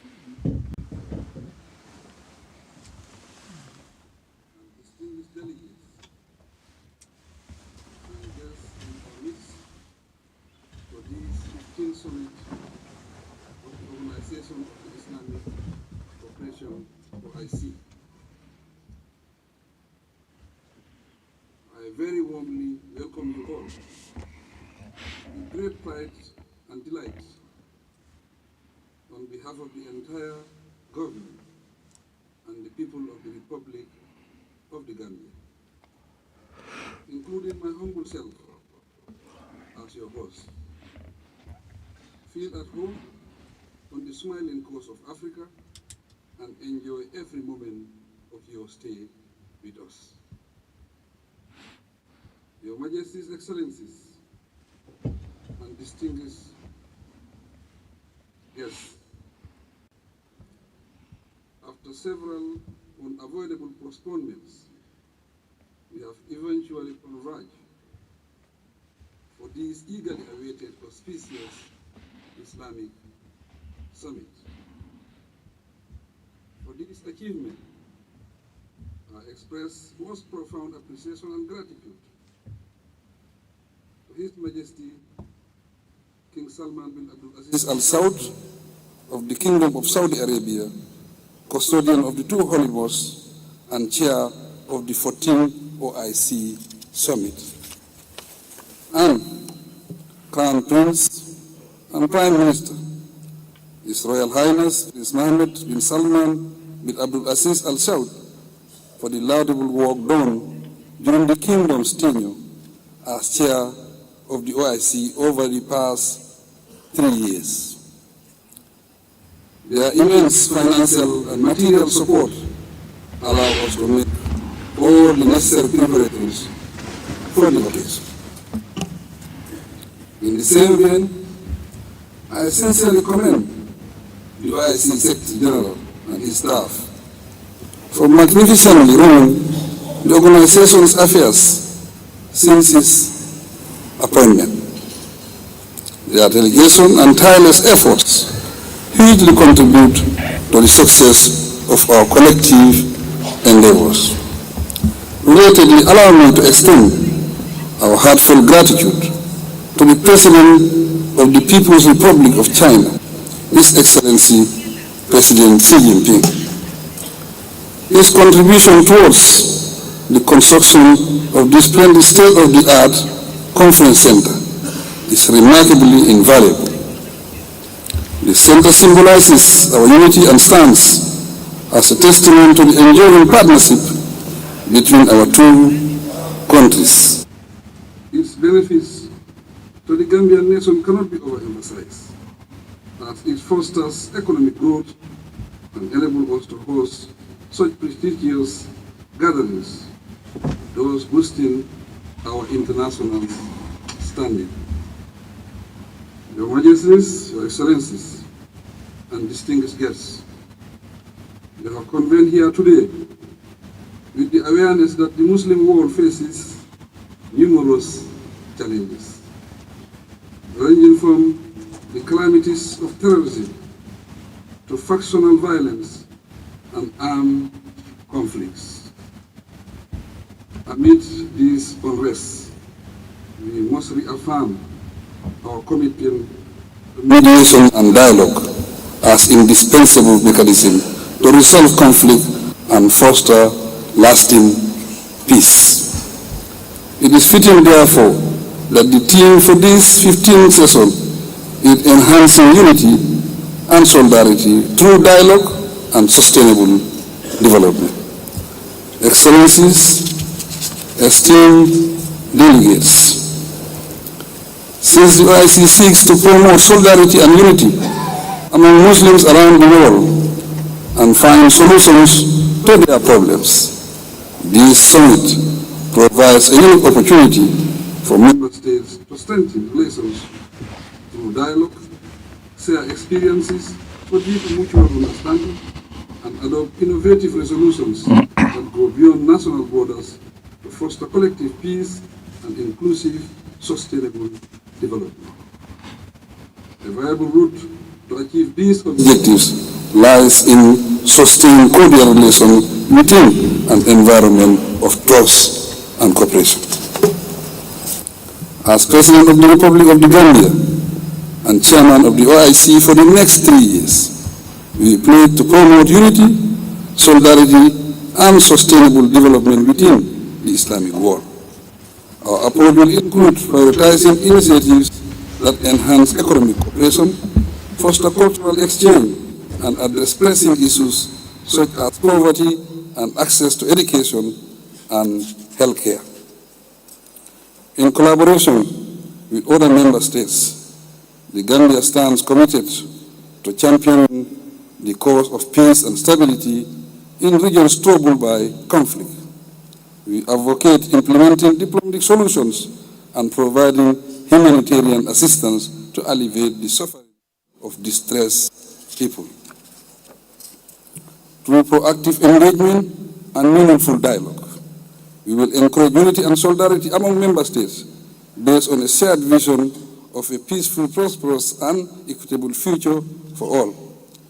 In this context, it is essential to address the prolonged conflict in Palestine and the devastating wars in Gaza. Those encounters Those encounters have caused endless human suffering for over 75 years. Certainly, the plight of the Palestinians is a matter of grave concern, not only to the Muslim Ummah, but also to the entire world. The ongoing violence, instability in the region, and humanitarian crisis in Gaza continue to make the prospects of peace remote. In fact, the hostilities pose a serious threat to regional stability and global peace. I call upon member states to take decisive action to address the root causes of the conflict and work towards a just and lasting solution. This should include convening a comprehensive peace conference for all stakeholders to negotiate a settlement that provides for the rights, dignity, security, and sovereignty of the communities affected. In our view, military action is not an option. Rather, we endorse a peace accord based on a two-state solution. This proposal is to guarantee both states the rights to full sovereignty and self-determination. Further, we affirm the need to enable the Palestinian people to regain their legitimate national rights, as recognized by the international community through its recognition of a state of Palestine within the 1967 borders with Al-Quds and Al-Sharif as its capital. At this point, allow me to comment and express our gratitude to His Majesty King Mohammed VI, Chairman of the Al-Quds Committee, for his strong commitment in defending the Islamic character of the holy city of Al-Quds Al-Sharif, to maintain peace and lasting peaceful coexistence in the entire region. As leaders of the Islamic world, we must seize this opportunity to chart a new course towards peace and reconciliation. Let us recommit ourselves to the principles of justice, equality, and mutual respect. Act collectively to end the suffering of the Palestinian people and build a future of peace and prosperity for all. I commend South Africa for its recent decision to take Israel to the International Court of Justice, following in our footsteps to seek justice under the Genocide Convention. This bold move illustrates the collective commitment of the international community to the principle of justice and human rights. It sends a powerful message that impunity for grave violations of international law,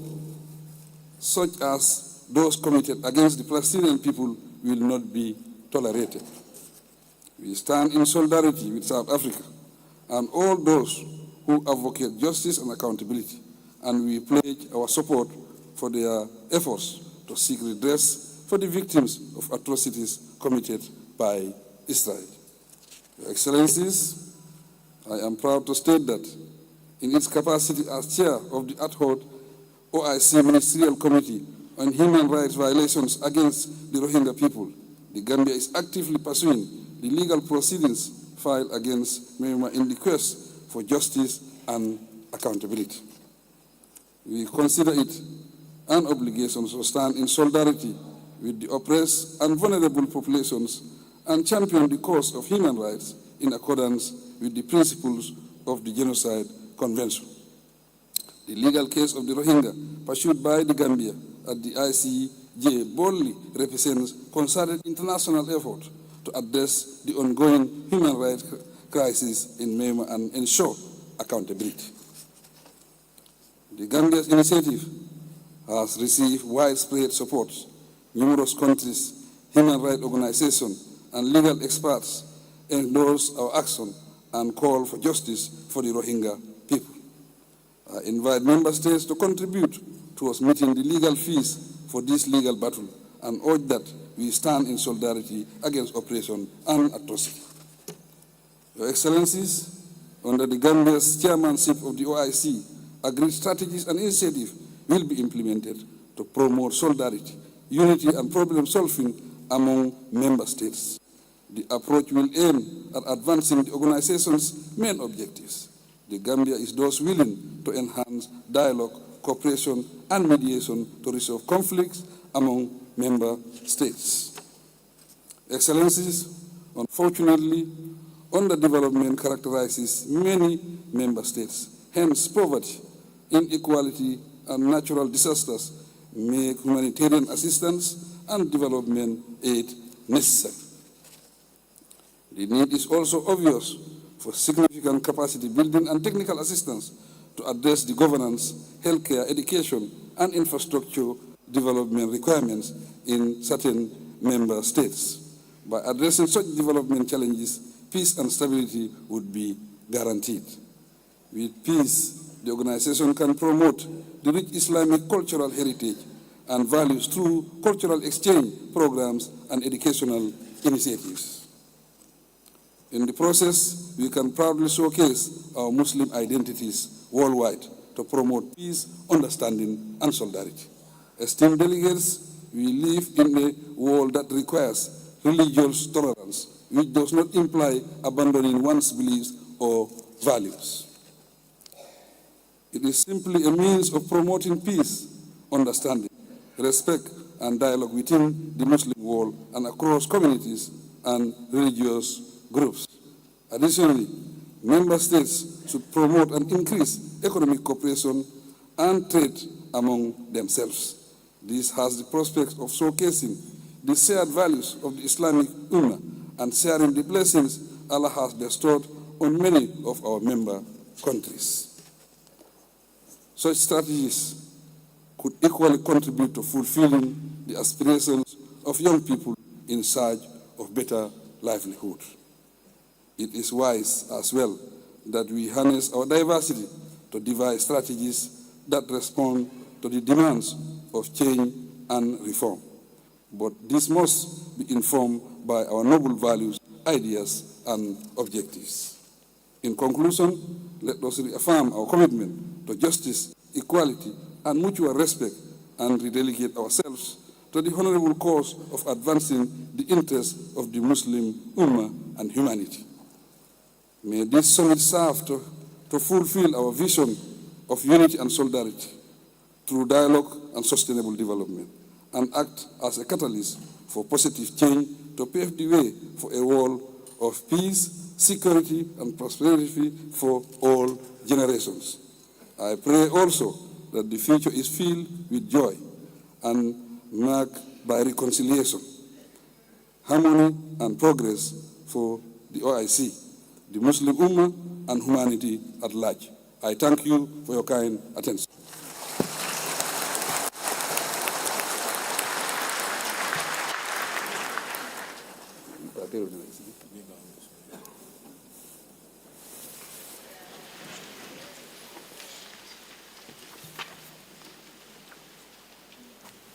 I now give the floor to the President of the Islamic Bank Group.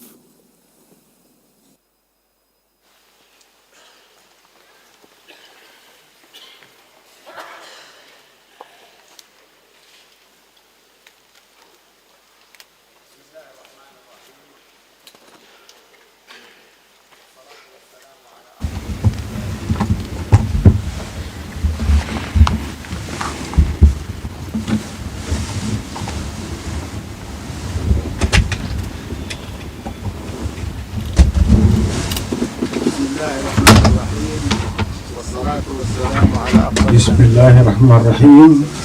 Pray and peace be upon the Holy Prophet and his companions and family. President Adama Barrow, President of the Republic of Islam of the Republic of the Gambia, and Chairperson of the Islamic Summit, and Ibrahim Taha, Secretary General of the OIC. Ladies and gentlemen, Assalamu alaikum wa rahmatullahi ta'ala wa barakatuh. I am delighted we at the Islamic Development Bank to participate in this great summit, and I would like to express my deep gratitude to His Excellency Adama Barrow, President of the Islamic Development Bank, and to the government and people of the Gambia for the warm welcome and generous hospitality that we have received, and for the arrangements they have made in connection with this summit. I would like to express my deep gratitude to the Kingdom of Saudi Arabia under the leadership of the custodian of the two holy mosques, King Salman Ibn Abdul Aziz, and his crown prince Mohammed bin Salah. May God protect them for their generous hospitality and their directions to the Islamic Development Bank and the OIC, as well as other organizations that serve the Ummah. And this continued support plays an important role in the enhancement of peace, harmony, and sustainable development in the world. And the Islamic Development Bank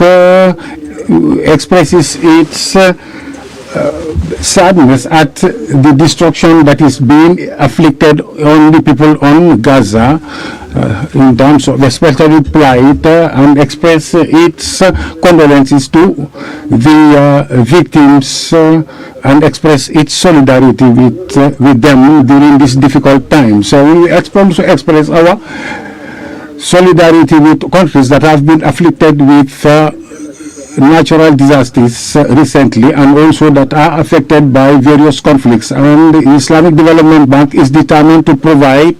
effective assistance to efforts to reconstruct these various affected or devastated areas. Your Excellencies, Highnesses, Excellencies, your institution, the Islamic Development Bank, last week celebrated its 50th anniversary under the theme Pride of Our Past and Belief in Our Future, and is a requirement for progress and solidarity. And a celebration of 50 years of solidarity and cooperation is a source of transformation. So the financing provided by the Islamic Development Bank since its inception up to 2023-2024 has exceeded to 282 billion US dollars. We uncovers or comprises 11,000 projects in all development sectors. And one of the major lessons that we have learned during this journey is that there is a solid link between peace and development, and the right way to ensure sustainable development is to ensure an environment of peace, stability, and social security. So sustainable development and social development in general are a pillar of peace, stability, and harmony. So the success of the Islamic development in ensuring change and transformation in countries of our or people of our member countries, and the rating, the AAA rating provided by rating agencies is a success that is due, after the grace of Allah, due to your own support, you member states of the IDB, for your continued support. And it is worth noting that the cooperation that exists between various member states have played an important role in our collective success. So in this regard, I would like to commend the OIC for ensuring and promoting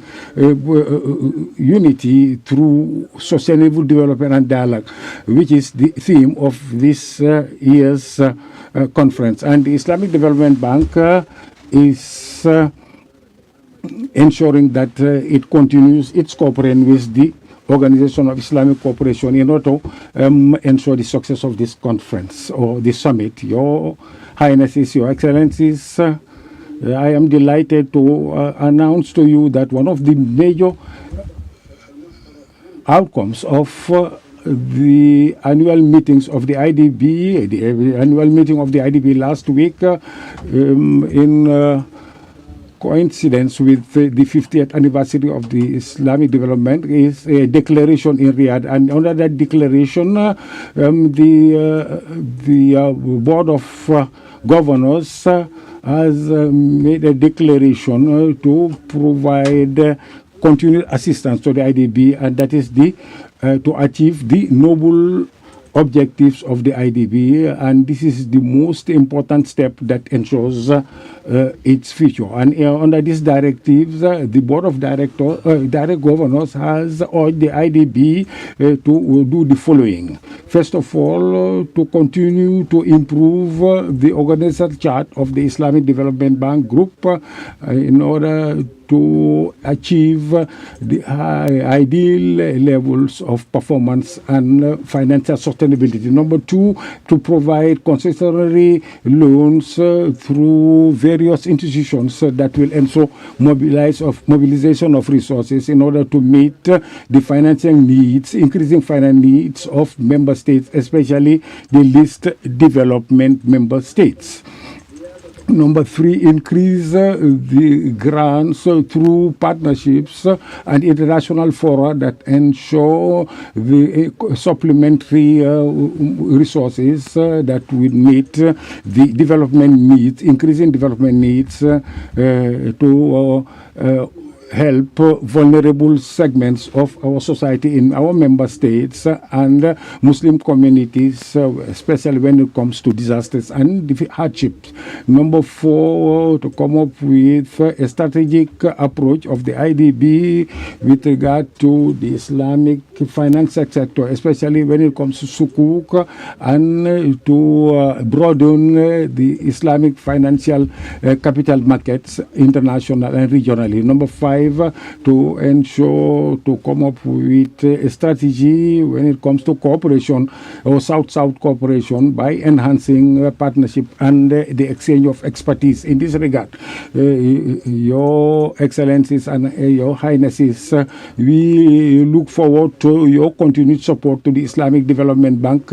and we will continue our mission so as to strengthen at the end of the day the collective prosperity of the Ummah and its citizens. Thank you to all of you, your heads of state. Wassalamu alaikum wa rahmatullahi ta'ala wa barakatuh. We thank you for your kind attention.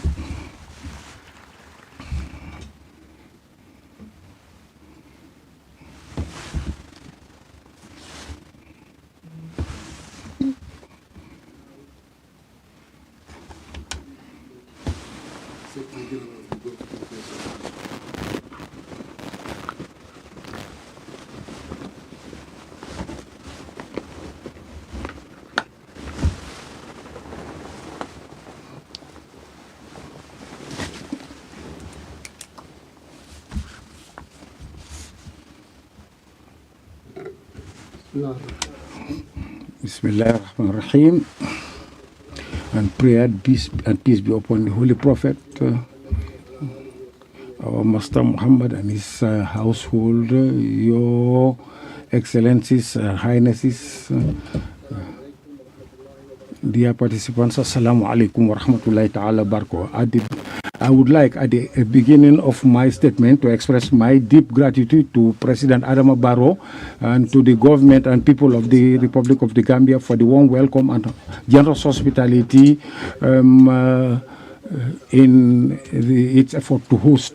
the 15th Islamic Summit, which ensures dialogue and solidarity in order to ensure sustainable development. So at this juncture, I would like to express deep gratitude to the previous chairmanship ensured by the Kingdom of Saudi Arabia that conducted the organization ably in order to ensure Islamic solidarity in all areas. Your Excellencies, Highnesses, and Highnesses, we are meeting today at a time when the world is going through many developments, and among the critical developments, the Islamic organization, Islamic Summit, and other organizations are trying to overcome the various developments in our region. The common or joint challenges, or the challenges that we face, is to overcome the difficulties that we face, especially under these circumstances when Gaza and Palestine are coming under difficult serious aggression. And also we will commend the extraordinary summit held by the Arab League in Riyadh last year, and from which stemmed a ministerial committee and that informed and exposed to the whole world the plight and suffering of the people in Gaza when it comes to the protection of civilians during this period. And we commend the effort of this committee in order to put an end to aggression in Gaza, and also in solidarity with Arab positions in the Gulf and everywhere. And today, we, after 211 days, after 12 during which the plight of the Palestinian people has increased, and under the occupation of Israeli forces, over 32,000 children and women have been suffering, and there are over 5,000 casualties. And this affects and threatens our stability in the light of all crises that take place in the Middle East. So this Israeli occupation and also aggression requires from us to be committed to collective action in support of the people of Palestine and their rights. So in this regard, we would like to confirm the important role that our organization is playing in the interest of peace and stability and the fight against terrorism that threatens international stability. So here we can indicate the relevance of the Security Council to host and organize international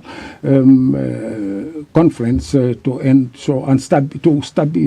stability in the entire world. So because of all these difficulties that face, we have to promote the peace of we should ensure solidarity and stability among us. Your Excellencies and Highnesses, based on the theme of this summit, that is solidarity and peace, in order to ensure solidarity and dialogue, we have to shed light on the importance of sustainable development in the agenda of the Gulf Cooperation Council and the Organization of Islamic Conference, because this requires from all of us joint action in order to overcome the challenges, economic challenges that affect our countries and peoples. So in this regard, we should consolidate cooperation in science and technology in order to support sustainable development projects. And since the youth are the backbone of the Muslim Ummah, in this regard, we should provide all support to them through education and training, and provide employment opportunities for them, and boost their capacities. And through that, we can ensure strong societies that can participate effectively in the international arena. Your Excellencies, Your Highnesses, I would like to conclude my statement by drawing your kind attention to two important issues. First of all, the members of the Gulf Cooperation Council are proud of their belonging to the Muslim world at all levels, and it will extend a hand of cooperation to all Muslim countries, because it believes in the importance of this generosity and this to strengthen these ties and relations based on our religion. And number two, I would like to commend the major efforts that are being made by the Republic of the Gambia, especially when it comes to hosting this summit that promotes the values of our organization. Let us all work for the unity of our Muslim Ummah, governed by the spirit of peace and stability. Wassalamu alaikum wa rahmatullahi ta'ala wa barakatuh. And thank you for your kind attention.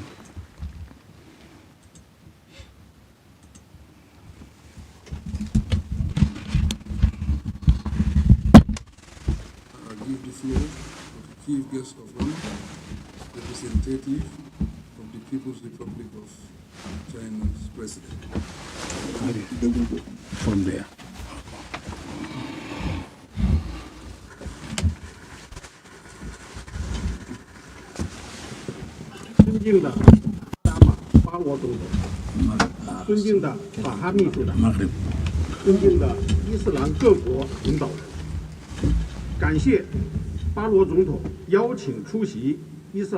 To President Barrow for your kind invitation.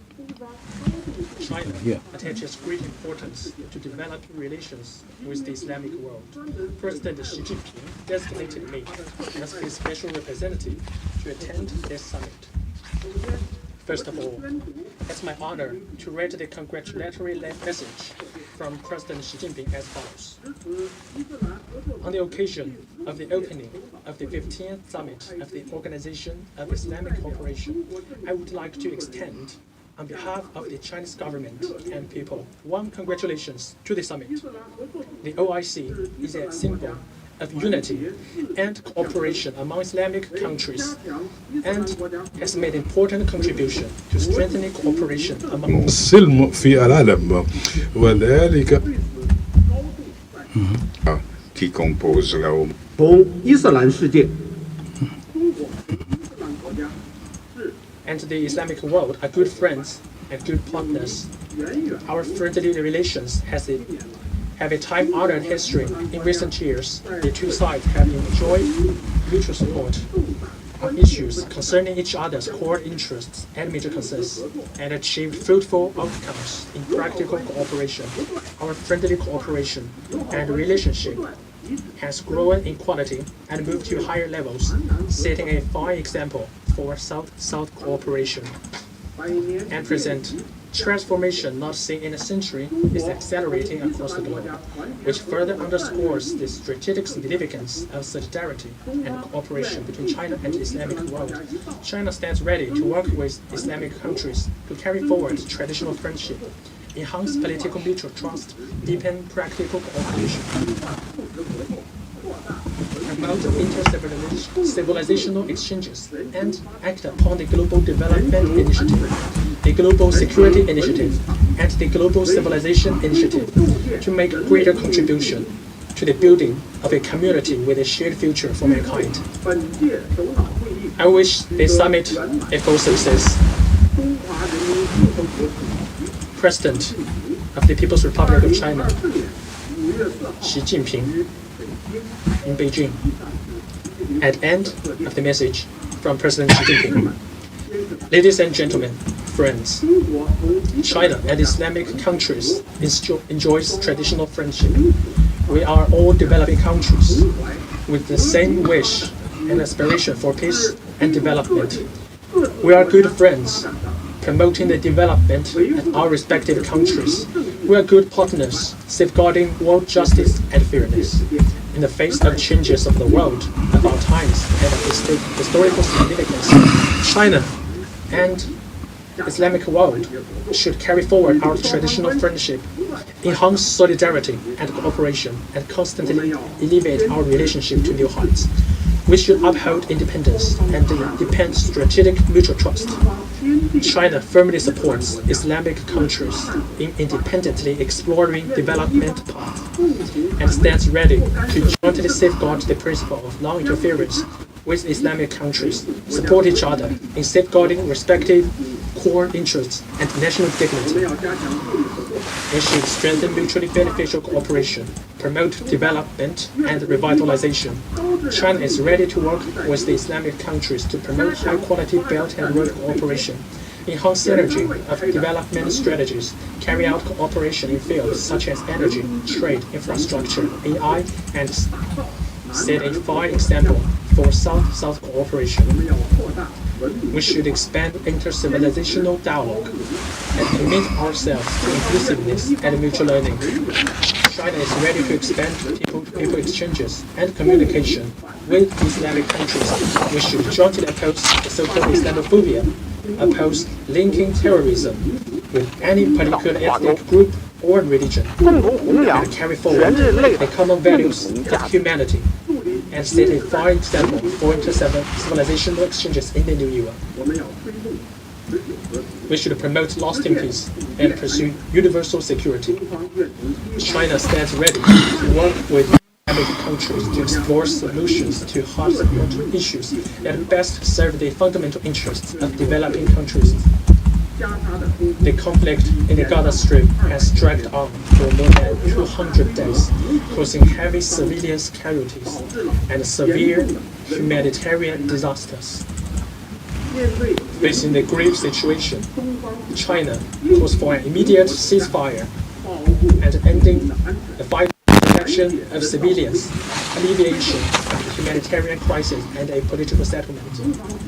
China supports the establishment of an independent state of Palestine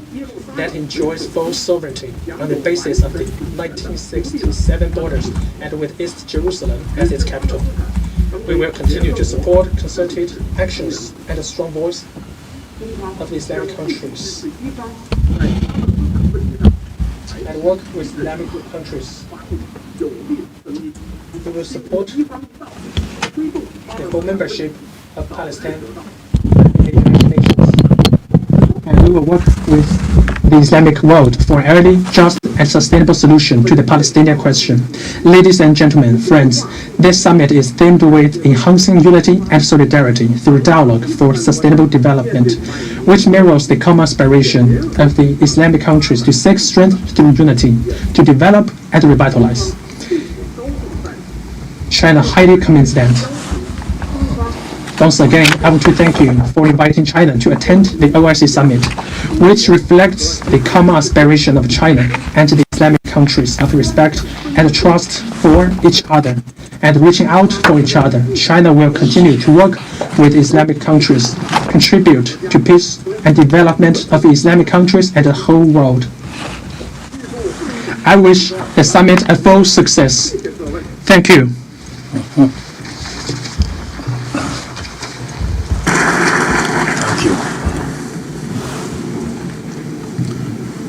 We have now get to the end of the opening session. Now we will take a break for 15 minutes and we continue with our closed door sessions. Thank you.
Welcome back,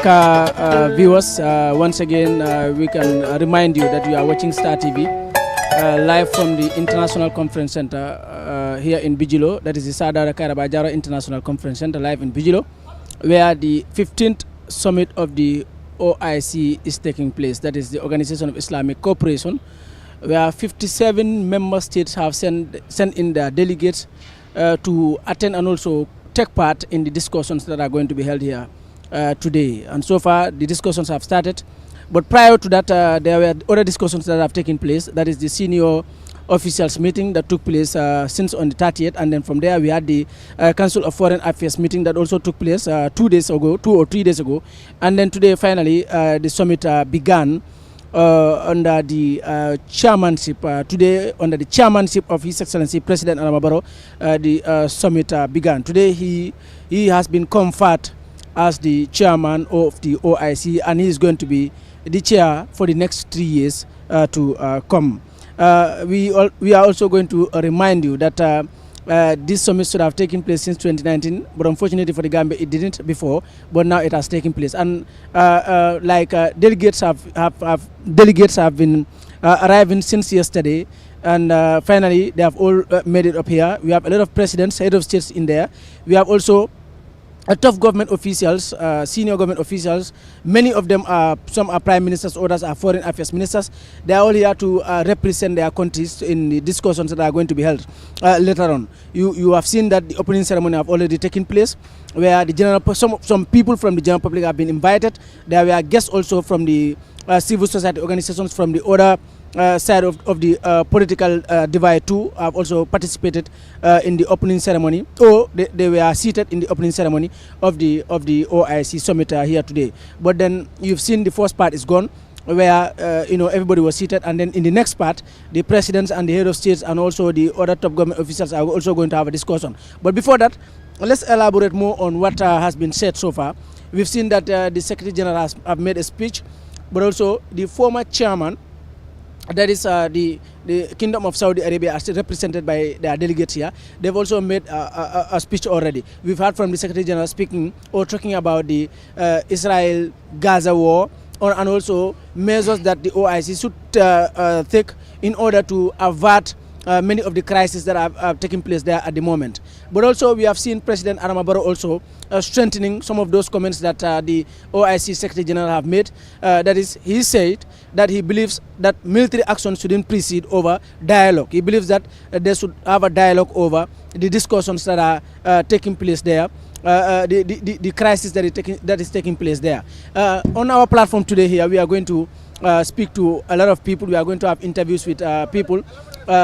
several people, especially other people who are lawyers, others are political leaders. We are going to talk to them, and with my colleague here, Saidou Kamara, and then we will be joined by another guest here very soon, inshallah, to talk about the opening ceremony of this session here today. Saidou, what a speech made by the president. He spoke about the Rohingya case that the Gambia took part in, but also he spoke about the Israel-Gaza war, and also how to remedy that situation. He said that he prefers dialogue over military action in the war between Gaza and Israel. Well, thank you very much, Omar, and thank you very much, viewers. That was the opening session of the OIC Summit, and we all heard what the president said. That's the President of the Republic of the Gambia, His Excellency President Adama Barrow. He made mention of the Gaza war, because we all know the Gaza war is a hot topic right now in the world, and then especially in this OIC summit, because more than 30,000 people, that's Palestinians, have lost their life in the Gaza war, and among those people are children and women. So definitely we've seen that the children and women are the most vulnerable when it comes to the war in Gaza, and it needs to stop.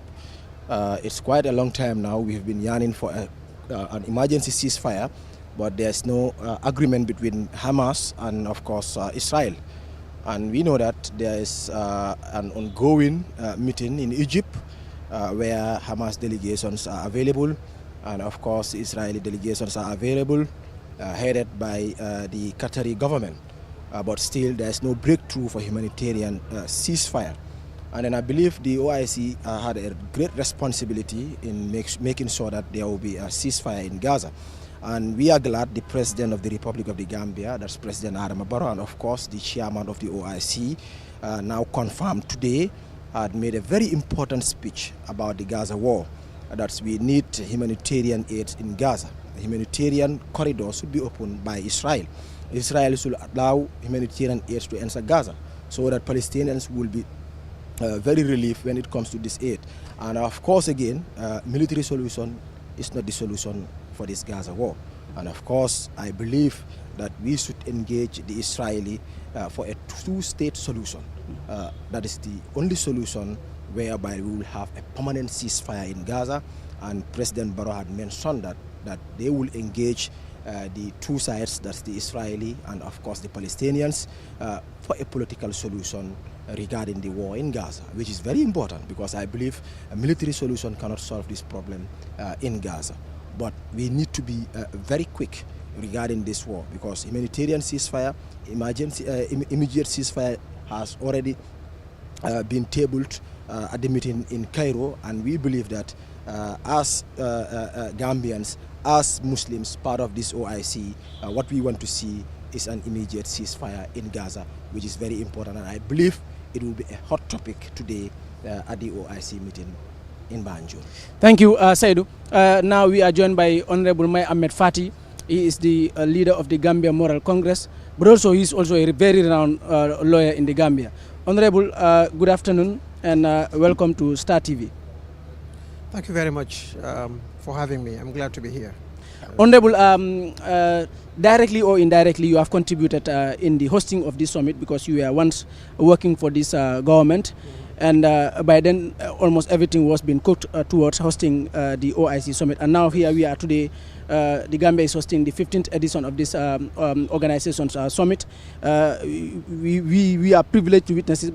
this, but then you are also given the opportunity to be a guest inside there. You've witnessed what happened there. What can you tell us about the hosting of this summit here, this important event? Thank you very much. I think like you indicated, it is a milestone for the country. The 15th Islamic Congress organization, the Islamic Summit, is being held at a time of great upheaval in the Islamic world. And the Gambia assuming the mantle of leadership, the chairmanship, at such a very critical period in the Ummah's history is indeed a very challenging one, but indeed a very honorable one. So hosting this monumental event by one of Africa's smallest country is indeed a great pride for me, and as I speak for a lot of my colleagues as well. The focus of the global attention of the Islamic Ummah is on the Gambia, and particularly on this 15th summit, because the Ummah is not only polarized in many instances, but also is facing a survival challenge. We are in a period of a near cataclysm. The greatest and I think the most urgent challenge that faces the Ummah is the Palestinian question. This has been ongoing for several decades now, but right now, as we sit here in the comfort zone, there are hundreds of thousands of Palestinians who have nothing to eat. Hundreds of thousands of Palestinian children who are dying today, dying out of injuries that could be preventable, dying out of injuries because a small territory is severely bombarded in one of the most heinous and barbaric manners by a regime whose brutality is second to none in the history of the world, Israel. And secondly, there has been a great challenge in terms of marshalling a global consensus toward resolving for good, definitively for good, the Palestinian issue. And so this conference will be tasked with another obligation with the goal of consolidating other resolutions and decisive actions taken by other multilateral institutions, agencies. And so the Gambia will play a pivotal role in ensuring that the resolutions can be carried out, and one of them would be the Palestinian question. So for me, listening to the speakers from the 15th Summit, Saudi Arabia, handing the baton of leadership, the chairmanship to small Gambia, I think as I sat down, I had a great emotion in me that my country now is leading 57 nations in this world in order to ensure that concerted action on global values of Islamic unity and solidarity can be further propagated. So the Gambia's success would be determined not only by a successful hosting of this event, but the outcomes of the resolutions that will emerge from the 15th Summit. Well, the Gambia took a bold move when they took up the Rohingya case to the ICJ, and a lot of other organizations, especially the OIC, supported them. Do you think that the OIC should take up a similar move, like South Africa did, for example, when they took up the case upon themselves to go to the ICJ to try to prosecute some of the heinous crimes that Israel are doing to the Palestinian people? Do you think OIC has a role to play there by trying to pick up a position where they can try to force other countries to make a move so as to liberate the Palestinian people? Certainly, the OIC has substantial leverage, and in diplomacy, leverage is a critical factor. But the Rohingya case and the case of Palestine are totally different because of the global dynamics and all of the complexities and complications of international diplomacy and foreign policies. Within the Ummah itself, as I indicated, there are inherent contradictions. And this is why the Gambia's decision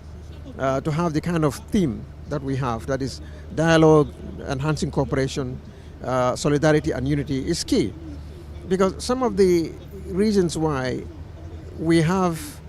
a setback in terms of the liberation of Palestine, the final liberation of Palestine, is the lack of unity of the Muslim Ummah itself. What the OIC should do, I think what the Gambia should seek to achieve, and it's no mean feat, is to create a consensus, a concrete consensus on the action on Palestine. That is to say, the Gambia should, within the next 3 years, I mean, in fact, that is too far for Palestinians, but we understand that it might be difficult to achieve full statehood for Palestinians within 3 years. But the Gambia can do its utmost using diplomacy to narrow differences among the various players. It's not easy at all, because most of these countries, instead of looking at the holistic, the global dynamics, look at individual national interest. So, but Qatar and Egypt are doing their utmost, supported by Saudi Arabia, certainly the Gambia, and many other countries as well. But the OIC must resolve its inherent contradiction in differences. Whereas we pay a lot of lip service at the United Nations and elsewhere, when it comes to concrete action against Israel, then unity really is much to be desired. And this is why I think the Gambia could try to play a critical role. The Gambia, for the next 3 years, the Gambia will be chairing the OIC. Would it be a success story on the image of the Gambia if they are to lead the peace efforts that the OIC or other organizations are playing in ensuring that peace comes back to the Palestinian people? Would that be a success story for the Gambia? Yeah, Palestine is a very complex one. Like I indicated, there are inherent contradictions, there are polarization, there are deep divisions among the Islamic member states as well. I don't want to mention countries, but there are certain countries that are, instead of exacting punitive sanctions against Israel,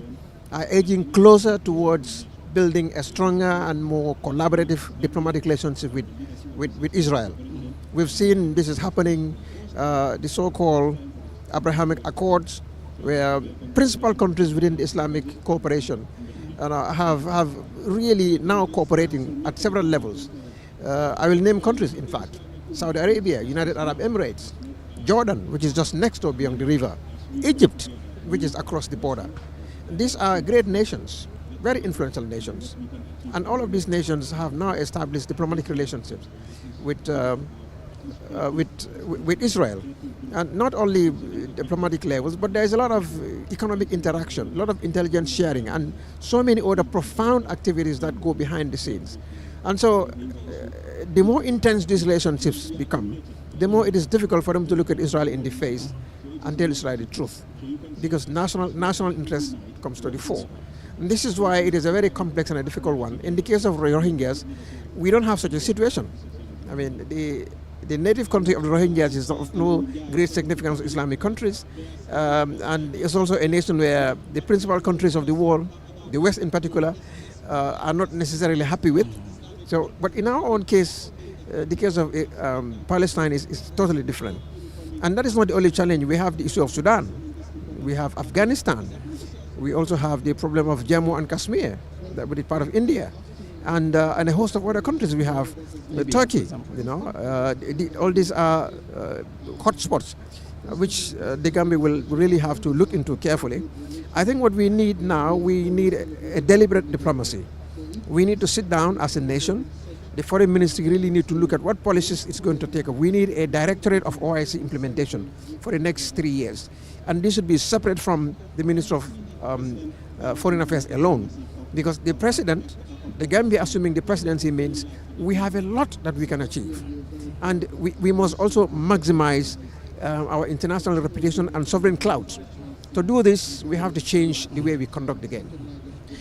Now we come back to the national level, although you have mentioned some of the things that the Gambia can work on. The Gambia hosting the OIC, with expectations were very high. We were yearning for this summit to be held in the Gambia. Now that it has been done, what can we expect from hosting this OIC summit? What benefits would the Gambia gain from it? Because the Gambians were very excited. They were very hopeful that okay, when this summit comes, okay, we are going to gain this and this from the summit. Now that it is done, what do you think is going to change in our country now? Well, people see only one part, mostly, and that is infrastructure, building roads and bridges and so forth. But for the next 3 years, the Gambia is going to be the center. There's going to be a lot of meetings in this country by various agencies and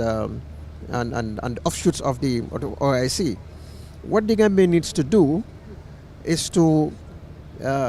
intensify its diplomatic presence around the world, particularly among the 57 member states of the OIC, What we need to do is to concretize and develop and build greater and closer diplomatic and political relationships with these member countries. The OIC represents, if you would say, in terms of resources, almost none, second to none. All strategic resources you can think about, they are all present in these 57 countries. What the Gambia can do is to exert substantial political leverage, at the same time economic benefits. And we can do this by improving upon our economic relationships with many of these countries, but also our political relationships. Our everyday presence, our diplomatic representations, we can build a case for the Gambia. And the Gambia can benefit immensely economically and politically from post-OIC summit today. It all depends on how we manage this. This is a huge asset, it's a huge resource. It's a seismic opportunity. The manner in which the Gambia manages it and exploits it will determine the benefits coming from not just infrastructure. We can have 10 times the economic, 10 times the financial worth of what we have. I think ordinary Gambians are too focused on the infrastructure development than the other things that you have mentioned here. Well, I think right now is soft power. The Gambia needs to exercise the soft power that the OIC has invested upon us. Now the Gambia can go to any 57 member state and we receive like a king, because we have an instrument under which we can approach, both bilaterally and at the multilateral level. Now, but we must harness our diplomatic skills. I think we need, like I indicated, a directorate, a new directorate that will enhance the diplomacy and also garner enough economic advantage out of it. But you see, I'm told that I have only 3 minutes to make. Yeah. I have to go. There's a lot of other meetings that I have Thank to you, Honorable. Thank you very much. Thank you. That is Honorable Mai Fati, the leader of the Gambia Moral Congress, who was just joining us in the discussion that we are having here today on our special live coverage, here at the Sadara Kairaba International Conference Center. He made valued points, very, very important points that the Gambia can gain from being or chairing the OIC for the next 3 years, and that is very important. He has mentioned some of the things that ordinary Gambians don't even expect. That is, being the chairman and being welcome as a king in the 57 member states, and also the benefits that comes with it that the Gambia can also gain from there. Seydou, yaakaar naa Honorable Mai Fati lu mu wax dafa am solo ci waxtaan yi nga xam ne ñu ngi koy am tey, ndax moom mu ngi woon ci nguur gi. bokk na ci nga xam ne ñoom ñoo doon toog affaire yi ba ñu àgg fii tey wane nag yu am solo yoo xam ne tey moom moo nekk xew ci diggante Gaza ak Israël. wane na ne xeex bi dafa xaw a sew ndax par lu bu ci am, parce que Israël dafa am réew yu bari nga xam ne ñu ngi ànd ak ñoom di liggéey. loolu benn fànn la te ñooñu tamit comme ñu ngi liggéey ak ñoom te ñun ñu ngi see am intérêt, ñooñu ñu ngi xool seen intérêt réew bala ñoo xool beneen intérêt. loolu benn la. beneen bi mooy ne mu ngi wane ne comme Gambie léegi ñooy ceeya li nga xam ne nag moom mooy OIC bi for the next 3 years, Gambie am na njëriñ bu bari bi nga xam ne moom lañ ci mën a jëlee, parce que Gambie si lu ñoo xool rek mooy infrastructural development bi nga nekk def mooy yoon yi ñoo defar ak yeneen i mbiri nga xam ne mu ngi koo defar, waaye Gambie mën na see am lu ëppal loolu mu ne, parce que tey mën na ñoo mën a profito ci li nga xam ne nag moom mooy summit bi nga xam ne mu ngi am fii. comme Gambie moo ko ceeya for the next 3 years, mën nañoo dem ci réew mu nekk waxtaan ak ñoom ci amaana yu bari nga xam ne mën na koo jural li nga xam ne nag moom mooy Gambie. lan nga jàngat ci kàddu yi nga xam ne Mai Fati wax na ko. waaw jërëjëf Omar, kàddu yu am solo ci OIC summit bi bàyyeekoo ci Honorable Mai Ahmed Fati, parce que xam-xamam tamit ci wàll woowu kenn du ko miim ci biir réew mi. xam na nu mbir yi di doxee, kon su la waxee loolu dañuy jàpp ne loolu moom moo am, and it's very true. ne Gambia dëgg la liñ nekk di gis di si teg suñ bot mooy infrastructural development yi nekk di gis, mooy yoon yi nekk di defar ak tamit tabax yi ak yeneen mbir, waaye dafa am njëriñ loo xamante ne nii nit ñi nekkuñ di ko gis ak seen i boti, te loolu dina am solo bu baax a baax ci réew mi. mooy ne right now président Adama Barrow moom moo nekk chairman of the OIC. loolu nag dina ko ubbil buntu yi pour mu mun a gën a jëflante ak yeneen réew yi nga xamante ne ñoo bokk ci OIC bi, ndax OIC bi juróom fukki réew ak juróom-ñaar ñoom ñoo si nekk, réew yu am doole, réew yoo xamante ne ni definitely ànd ak Gambia loolu njëriñi Gambia lay doon. kon mun naa profiter ci loolu rataxal li nga xamante ne moom moo nekk diplomatic relationship bu réewu Gambia ak réew yooyu noonu in the benefit of the Gambia and its and her people. leneen lu si topp tamit moom mooy ne Gambia dinañ ndamoo ne bu fekkee ne OIC bi jël nañ ay jéego ba gis ne jàmm dellu si waat na foofa ca Gaza, Gambia mun nañoo ndamoo loolu, because mun nañoo wax ne under the leadership of the Gambia mooy di chairman président Adama Barrow ci lañ dox ay jéego nas ay pexe ba jàmm dellu si waat foofu ca Gaza loolu moo tax waruñoo seddal waruñoo yolomal mbir man dama jàpp ne réew yi nga xamante ne ñoom ñoo bokk ci OIC bi dañoo war a am a very very very very strong stand ci woo bi nekk di am ci réewu Gaza ñu teg Israël loo xamante ne ni dina tax ba ñu subdue ñu bàyyi lii ñuy teg Palestiniens yi foofa ca Gaza because it's very clear ne politique dafa am li moo def ak li nga xamante ne moom mooy di woo in Gaza because soo seetee dina am yenn réew yoo xamante ne nii ñoom dinañ la wax ne ñu ngi ànd ak li nga xamante ne moom mooy ceasefire ñu ngi ñaawlu Israël ci jéego yi ñoo def pour not Palestiniens yi waaye when it comes to taking real actions pour fexe ba gis ne loolu dañ koy takkal ñoom dañ dee téye seen loxo téye seen boppa and loolu tamit nekkul di dimbale loolu is not helping loolu moo tax ba léegi mënuñoo address the problem happening in Gaza because am na résolution boo xamante ne nii oote woon nañ ko fa foofu ca United Nations résolution bi lu ci doon oote mooy pour ñu am an immediate ceasefire foofa ca Gaza waaye dafa am réew yoo xamante ne ñu ngi bokk ci OIC summit bi ñoom dañoo abstain nangu ñoo vote moo am réew yoo xamante ne dañoo vote for moo am réew yoo xamante ne dañoo vote against the immediate ceasefire resolution bi gis nañ ko ñu gis ne Gambia moom taxawaayam yàgg na koo wane parce que si resolution boobu sax wane nañ ne ñoom ñu ngi ànd ak ceasefire am foofu ci réewu Gaza te taxawaayi Gambia mooy pour two state solution nag soo ko déggee mooy Israël ni moomee boppam am indépendance di doxalal boppam nekk réewi boppam Palestine tamit noonu la war a amee indépendance doxalal boppam moom boppam su ko defee jàmm ne ñooy ñu jeexal li nga xamante ne moom moo nekk occupation bu nekk di am foofule ca li nga xamante ne mooy occupy West Bank so definitely lii ay yokkute la yoo xamante ne ni Gambia dina ko gis ci diiri ñetti at yi nga xamante ne moom moo nekk suñu kanam ndax fi lekk ñooy amati beneen OIC summit ci beneen réew Gambia moom mooy continuer di chair li nga xamante ne moom moo nekk OIC bi and then dina am meeting yoo xamante ne ni dañ koy bugg di amee fii ci biir réewu Gambia for the community waaye profito bu mu wax ne Gambia dañ war a profito pour si jamono bi ñu koy caa parce que that's really important ne Gambia dañu war a focus on that te wax na leneen lu am solo mooy ne dañu war a make sure ne dañu am an OIC directorate under the Ministry of Foreign Affairs nga xam ne ñooñu dañoo focus more on xam nga lu ñooy profité si jamono bi ñu share li nga xam ne nag moom mooy OIC bi ak njëriñ boo xam ne moom la ñu see jural naka la Gambia war a mën a doxalee loolu ba nga xam ne liñ am nii dinañ am more than that waaye tamit success story yi nga xam ne am nañ ko bu mel ni Rohingya although Rohingya ak Palestine nekkul benn success story bi nga xam ne am nañ ko dinañ am more than that waaw put in the right structures rek teg li ñu war a teg xam ne léegi right now li am na ba noppi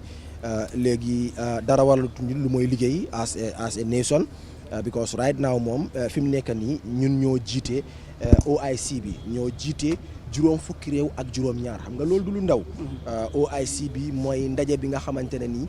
mooy ñaareeli ndaje bu gën a màgg ci àddina si boo weesoo United Nations General Assembly bi OIC bi ngay am kon loolu du caaxaan te right now His Excellency President Adama Barrow moom mooy chairman bi ci OIC bi loolu dafa am buntu yu bëri yu moo ubbil réewu Gambia opportunité bu si nekk nit mënu koo wax fii mu jeexal ko so definitely liñ gisagum nii loolu lu ndaw la rek mooy ci wàllu infrastructural development yoon yi nekk di defar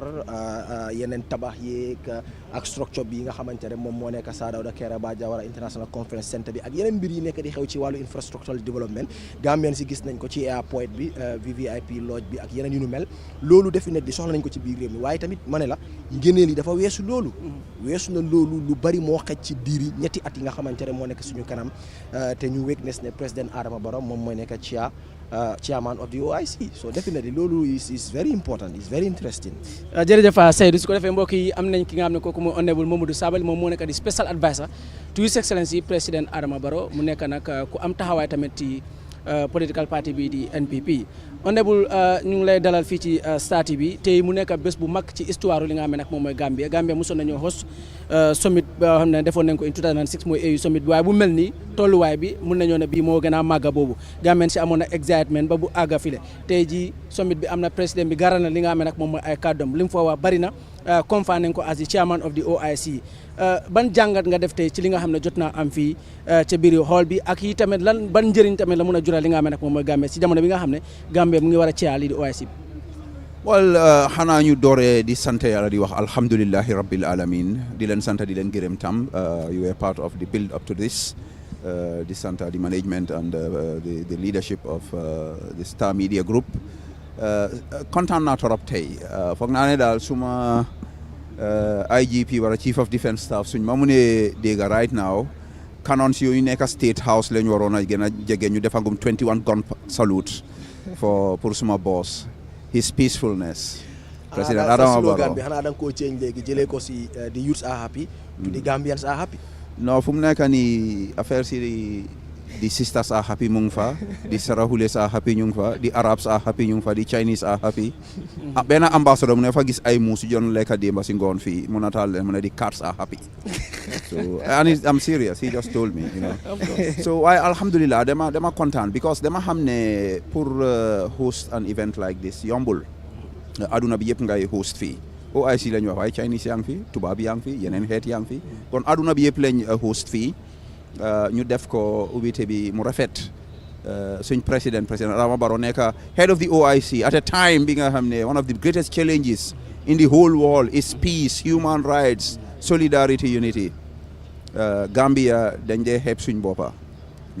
ku faral di kóot Jaliba Kuyate nde wax ne tili buka fanna mala long na banko lontale duniya mu wakili suliti mu ne naaj bi du mun a gis taari boppam waaye Gambia dëkk bu taaru la Gambia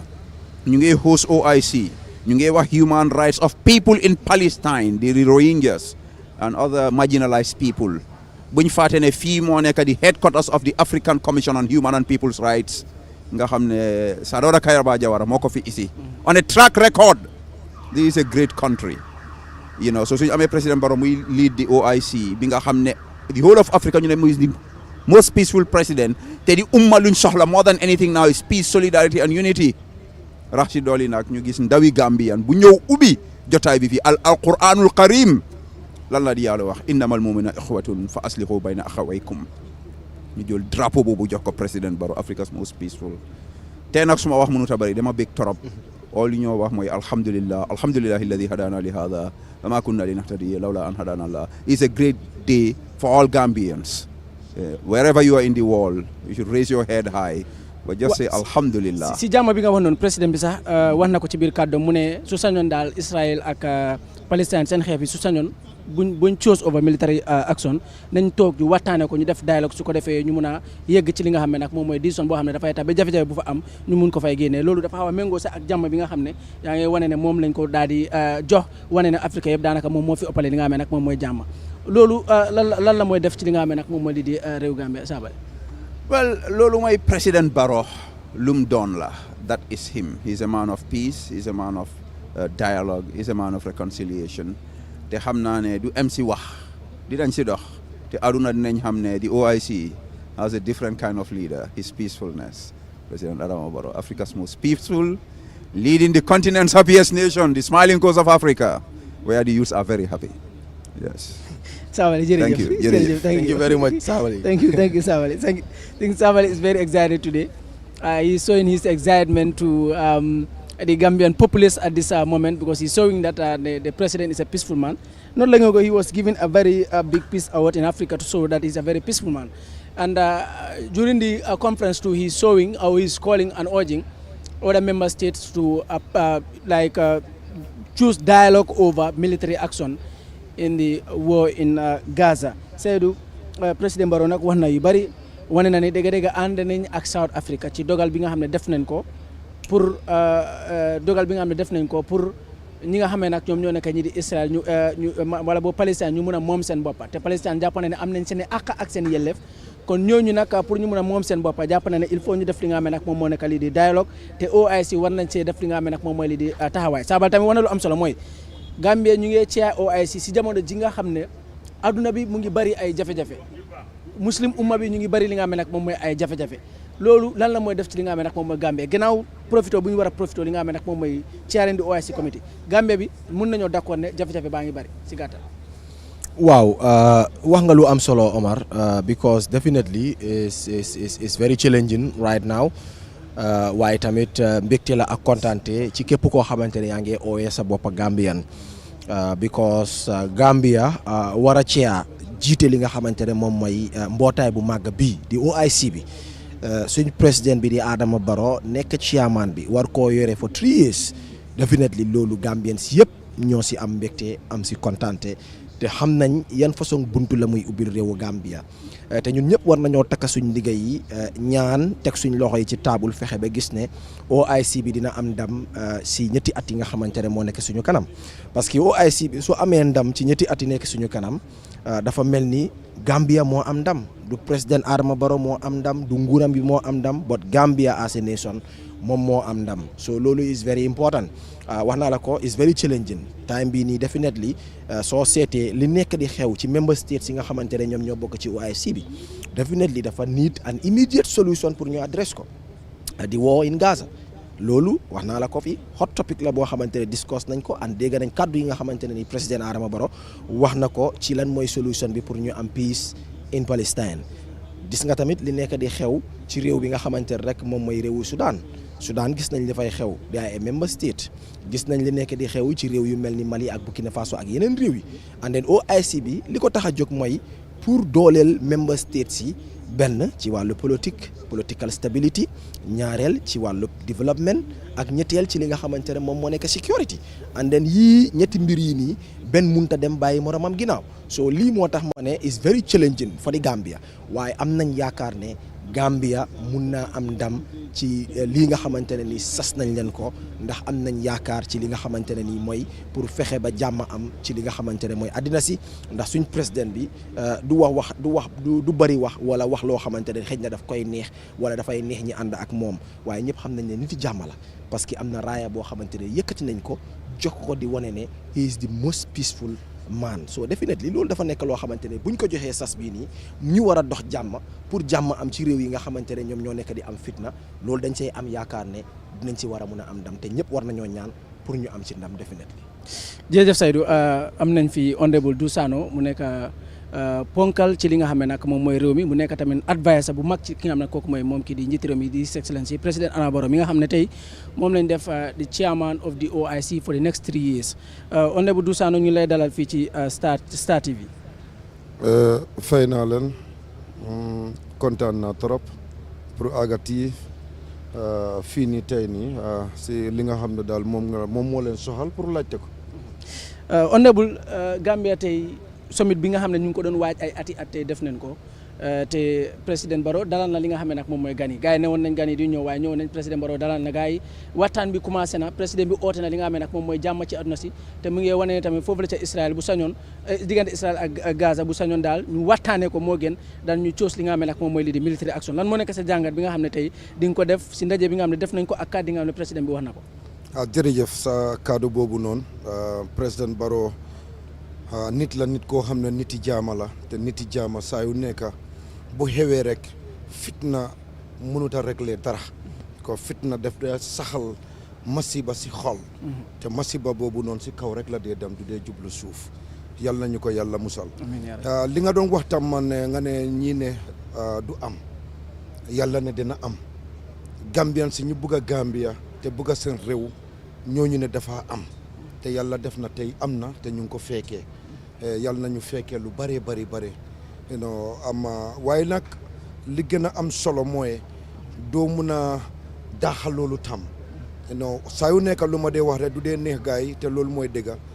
gis nga lépp loo xam ne dugga nga foofu noonu rek foog nga gis koo xam ne daal dina ñëw négatif loolu moom du tey la commencé lu yàgga la diggante yàlla ak Iblis fan na ma bu mu demoon ma ba yàlla jagal Iblis ba pare digal ko lu mu waroon na def Iblis ne moo bañ du ko def bés boobu la amee askan boppam di dem te askanam bi dafa yàgga te dina yàggatam fan na ma aduna bi mu ngee dunda te aduna bi jeexangut façon nit yooyu ñu ngi foofu noonu ñoom lu li naa njëriñ seen bopp xamuñ ko waaye dañoo jóg rek daf fuñ toll ni na leen nit ñi gis xam seen tur ñu xam ñoom ñooy ñan waaye duñ génne anything positif loo xam ne mun naa njëriñ seen boppa surtout njëriñ dëkk bi loolu moom du ñaaka foog mu am li gën a am solo mooy His Excellency président Barrow lu mu doon di wax diggante Palestine Israël ñu jéem a try def beneen anam boo xam ne du nekk xeex jël action pour xeexante loolu moom du solution bi mooy moom lu mu gom mooy gisee waxtaan ñoom tam ay nit lañ bu yàggee bu soobee yàlla dinañ bàyyi lépp te fekka bakkan buy tuuru Palestine dafa bari te aduna bi yëpp a ngi koo seetaan waaye nag lu fa nekk nit ñi nanguñ ko wax loolu mooy duñ laal Israël secret bu ñu am aduna bi ñoo ko soxla boobu noonu loolu moo tax mënuñoo génn wa Israël lan mooy dëgg bi waaye nag ñum as muslims ñi nga xam ne daal suñ mbokka lañ daf ñu xatal te ba pare daf ñu metti waaye loolu lañ si mun waaye moom mi nga xam ne tey nii ñu ngi ko dénka chairmanship bi for 3 years xam naa ne dana jël jéego yoo xam ne incha allah bu soobee yàlla xeex bi dina jeex. jamono ji ban njëriñ la Gambia di njëriñoo si ñetti at yi nga xam ne moom mu nekk suñu kanam parce que ñu bari dañoo jàppale ok OIC bu amee tey ak ëllëg ñaari fan yi rek su jeexee jeena gan yi ñibbi nañ léegi Gambia lan la moo njëriñoo ginnaaw loolu ban façon ngi njëriñ la Gambia di njëriñoo si jamono bi nga xam ne président Barrow dina ceeya OIC bi. waaw fu mu nekk ne balaa ñoo woon ne président Barrow dina ceeya ban njëriñ la ñoo am ñun si njëriñ bi ba pare ñu ngi gis OIC road si kenn ku nekk nga ko enjoy ñu ngi gis OIC building bi nga demoo ma bañ ko tuddee ma suñ former président mooy Sir Dawda Kairaba Conference Center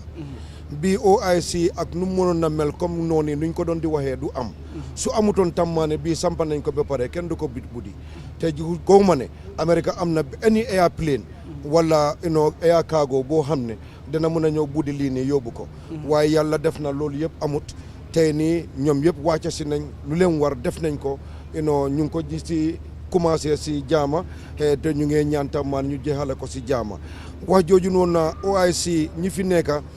na la wóor ne arab yi bugga nañoo ñëw Afrique surtout buñ la jàppee nga doon seen mbokka lu nekk mun nañ la ko éenal lu nekk mun na fi wàcca soo xam naa ne daal lu bari mooy ñëw te gis nañ already lu fi jot a agsi ba pare. Seydou. waaw honorable wax na lu am solo mooy ci wàllu yokkute yi nekk di gis ci OIC summit bi it's very true ne am na infrastructural development yi nga xamante ne nii gis nañ ko already ci wàllu yoon ci wàllu airport bi nga xamante rek moom lañ defal VVIP lodge ba si Sir Dawda Kairaba Jawara International Conference Center bi ak yoon yu bëri yi nga xamante ne ñu ngi koy defal loolu yëpp ci OIC project bi la bokk so loolu développement la boo xamante ne nii dëgg ju wér OIC summit bi am ñàkk am développement la boo xamante ne nii already ñëw na ci réewu Gambie te loolu kenn mënu koo dindi xanaa kay léegi li ñuy wax mooy yeneen yokkute ak yeneen développement yi nga xamante ne ñoom ñoo nekk suñu kanam because honorable am nañ yaakaar ne développement yi bàyyeekoo ci OIC bi du em rek ci infrastructural development yi nga xamante ne moom lañ nekk di gisagum nii so far waaye am na lu bari loo xamante ne séentu nañ ko ci diiri ñetti at yi nga xamante ne ni président Adama Barrow dina ko nekk chairman of the OIC. waaw loolu moom côté boobu noonu boo demee barki démba gars yi amoon nañ meeting ñi nga xam ne moo ñooy seen business sector yi am nañ meeting ak GAIPA together ak ñun tam suñ Gambia Chamber of Commerce lii yëpp pour exchange idea la ñi nga xam ne daal ñoom ñoo nekk fale ak ñi nekk fii nii business bi naka lañ ko mun a yóbbee ba lu bari amuñ ko fii nii ñu mun a koo am meeting boobu am nañ ko te ñu ngi sentu ne loolu moom dinañ respond positively. because am nañ yaakaar ne with the help of these member states yi nekk ci OIC bi we have powerful member states yoo xamante ne definitely mun nañoo help Gambia economically mun naa am investment bu bari boo xamante ne Gambia mun na koo njëriñoo ci digganteem ak réew yooyu noonu so loolu dafa am solo bu baax a baax bu fekkee ne profito nañ ci diiri ñetti at yi nga xamante ne nii moom lañ nekk chairperson of the OIC pour war a mun a gën a dooleel suñ koom-koomu réew. dogguma la sax waaye maa ngay jógee waxtaan ak benn member si ñu jógee ko Qatar kooku dafa surprise mu ne gowmul ne Gambia nuñ doon dégg Gambia ak nu ñëwee buñ dugasee fii nii nuñ gisee niti Gambia yi nuñ mel ak summit bi si boppam nu mu demee mu ne suñ ko xamoon pileen yi la ñoo sarse wàccee Gambia so dafa mel ni kooku moom tey ba si tey nii regret na si kaddu yi nga xam ne nit ñi yaa ngi leen doon ko wax moo tax social media baax na waaye bul dem ba yaaxa sa réew sa kaddu yooyu lañ dee déglu kaddu yooyu ñu doon déglu yow xamuloo li nga doon di yaaxa foofu noonu ndax buñ ñëwoon lu ñoo indi fii ni sa doom moo ko war a doona wala sa jarbaat waaye sa kaddu bi nekk na bal door na ko foofu noonu gaañ na ko ragal na te fekk loolu mooy sa jaama loolu war nañ ko wàññi waa ji dafa surprise tey mu ne tey bu fi jógee koo ñoom buñ fi jógee koo dem ñoom foog ñu wóññeeku waati ñëw Gambia mosu ñoo xam ne Gambia luñ doon di wax smiling coast of Africa dañ ko doon déggaw nit ñi yaa ngee wax waaye ñoom seen boppa witness nañ ko so loolu firnde na ne lu bari mu si yoon bi loo xam ne bëgg naa jublu Gambia si 3 years yi under the leadership of chairmanship of His Excellency President Barrow. jërëjëf honorable ñu sant la gërëm la ci waxtu bi nga xam ne jox nga ñu ko fii ci Star TV ñu rafetlu sa teewaay fii ci plateforme bi. jërëjëf kooku moo nekk honorable Dusano moom nag lañ doon waxtaanal ci li nga xam ne nag moom mooy di plateforme bi gis ngeen ne tey moom ñëpp ñu ngi fi. waaw ñëpp ñu ngi fii ci li nga xam ne nag moom moo nekk li di OIC Conference Center bi ñu ngi waxtaan ak ñoom nag ci li nga xam ne moom mooy seen reactions ak li nga xam ne moom mooy yaakaar bi nga xam ne am nañ ko ci li nga xam ne nag moom mooy summit bi balaa ñoo dalal suñu beneen guest bi rek Seydou mu mel ni excitement bi mu ngi gros ba pare comme du Sano wax ni war na last waxam yi mu wax war na lu am solo mooy ne dañ dee léegi dañ dee topp rek binda dara si social media bi waaw xam ne na si era social media bi lañ nekk te loolu dafa bokk si challenge yi nga xam ne ñu Gambian si ñu ngi koy am ndax lu nekk lañ war a jël reporter ko parce que léegi da ngay bind dara si internet bi nga foog ne dafa am koy yàqal fekk xamuloo ne yaa ngi yàqal réew mi yëpp te yaa ngi tiital keneen ki nekk ci bitim réew amaana mu ngi amoon alal bëgg ko dugal ci réew mënu ko fee dugal ci parce que am na tiital boo koy tiital. waaw loolu dëgg bu wér la because si social media bi moom we are all ambassadors ñun ñëpp ambassadors lañ yoo xamante ne dañoo war a jaay réewu Gambia ñu portray lu baax ci réew mi won nit ñi ne réew mi réewu jàmm la réew mi réewu religious tolerance la. réew mi dañoo respect ak yelleefu doomu aadama so definitely loolu boo amee rek am na njëriñ bu bari boo xamante ne réew mi mun na ko see jëlee because am na yenn façon yi mbir yoo xamante ne ni bu feeñee ci social media bi daf dee tax nit ñi ñu xaddi wala ñu ragala ñëw fii ci biir réew mi loolu sax baaxut ci wàllu tourism industry bi because loolu tamit dafa bokk ci loo xamante ne dafa nasax loo tourism industry bi so definitely loolu dëgg bu wér la waaye dama jàpp ne ñun ñëpp lu ñu war mooy ñu gis li nga xamante ne moom mooy Gambia ñu jiital réewu Gambia balaa any other thing and tey li xew fii ci International Conference Center bi Omar dafa war a nit ñu bari dafa war a won Gambian si ne bu fekkee ne am na loo xamante ne taxaw na mu ñëw pour réew mi ñun ñëpp dañoo war a jàpp ci loolu xam ne lii dafa ñëw pour réew mi because tey li xew fii nii loolu dafa raawat ñi fi tasee tey géej nañ fee dañoo tase ci benn place ci réew mi tey am nañ fi suñu former vice président si yëpp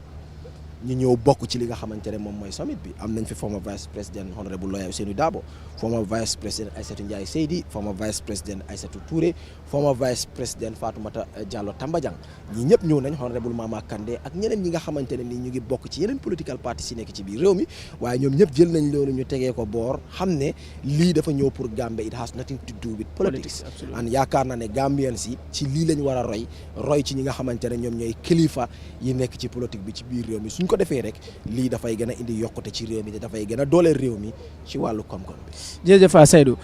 léegi nag am nañ fi ki nga xam ne kooku mooy honorable Fabou Sané moom moo nekk councilor bi nga xam ne nag moo nekkal Gambia foofu la ca Saudi Arabia honorable Fabou Sané ngee kontong nge bulay ni mole ñoo kontong Star TV melbe jubero ke kanjang Star TV wo ko lansi dun ka chakon أعوذ بالله من الشيطان الرجيم بسم الله الرحمن الرحيم الحمد لله رب العالمين الحمد لله رب العالمين الحمد لله رب العالمين nga Star TV molu men be jang nga le kontong ani men be tala jibelo nga Gambia be kontong honorable Fabou Sané itebe Saudi Arabia jande be futal for Saudi Arabia la kachato bi mu lung balti Gambia la tari ko kono katuni yajibe nyim bengo mol meta plan la ne amanke nung sangol melbe tambita sa ala natake nyinang sango anatake Gambia banko kanjang bi nsafo 57 member states mele yalan ko be dabe OIC kono danaka be la delegates sol natale mol sodal jamme yalan ko lebe sire jambi nyin kacha membe ke kan jambi andum bi president Barrow chairman ya diala la telbe OIC chairman ya la for the next 3 years wo mun kusi fala ke Gambia andu ni OIC fanan ay mun abe menen la fala Gambia la ta nyaato abaraka bake ilawo nyinen karo nyin kumata bake follow mbe na banko president His Excellency President Adama Barrow mba a congratulate la bake na foreign service toyala mba congratulate fana na NPP party toyala mba congratulate la Gambia banko fana mumo be toyala biya e bunya bamen soto nyimu manta bengleti bankoli e dunia kono pour ka bengo soto e ka famenna ko OIC Organization of Islamic Countries pour wali ben ila banko kan misilimo lu dammalu ye kacha ila political nin dino nin banko la tamandre nyala manta be balemu ka soto ila banko kan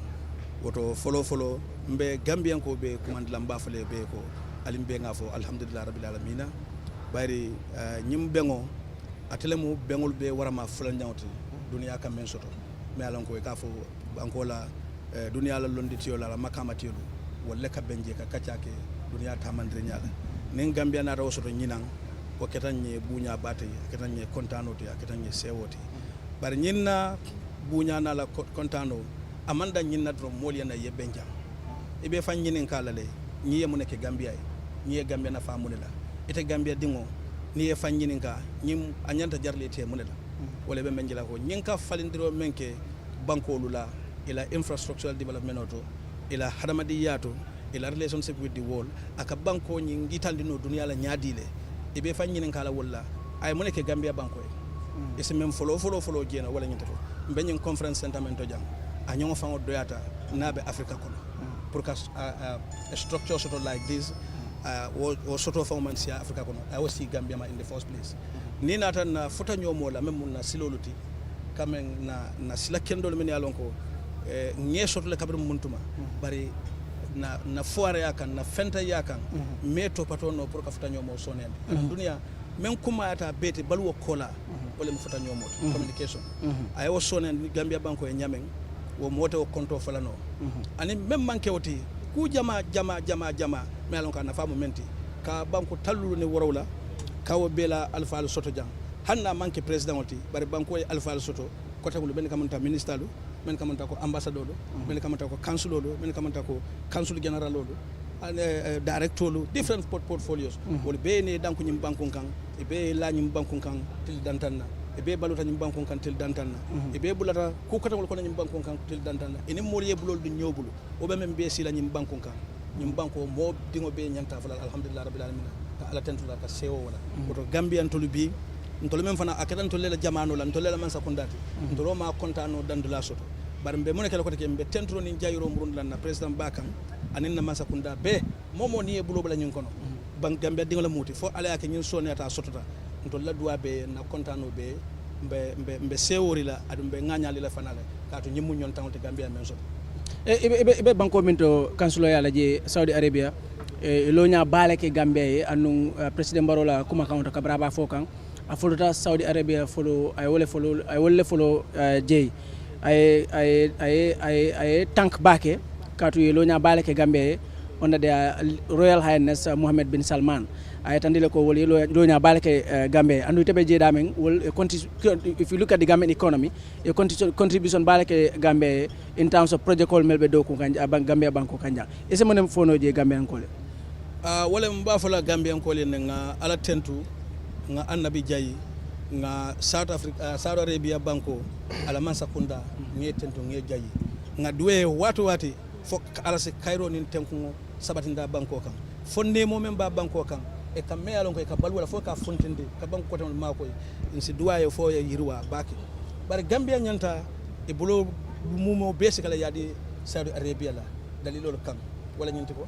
ntolo mo muslimo lete kabene dino na tan tolla jang kibaro men futata me ko nyako nyin dino abotna alina Saudi Arabia wala islamoti oto na big brother l'islam wala karola wala Saudi Arabia bari man nan tol disappoint fana Saudi Arabia be lorin Gambia kabiri ni OIC kumo fata lumen na ko abina Gambia ite de maro sifa o sifa mira mais sa tindano ni yake successfully Saudi Arabia kele ndefa mabe tam meeting o dolto me alon ko ninna ambassadeur kataje bar na man tano be o dolto kan delegate ngatanga mabeje kasi je nga Saudi Arabia la de maroje kela fasa roje ngallo sifa beje pour ka de ko nyeso to Gambia bara manki fana ko Saudi Arabia be Gambia nyin damal fana dango to de Saudi Arabia muslimi abunda as a big brother ya mu mewta Gambia banko yen ni tan tolla Gida Makka Medina ani Riyadh university men beje bembe tembo men to Gambia karamto dindo men be karam la je university to Islam la karola Sharia la karola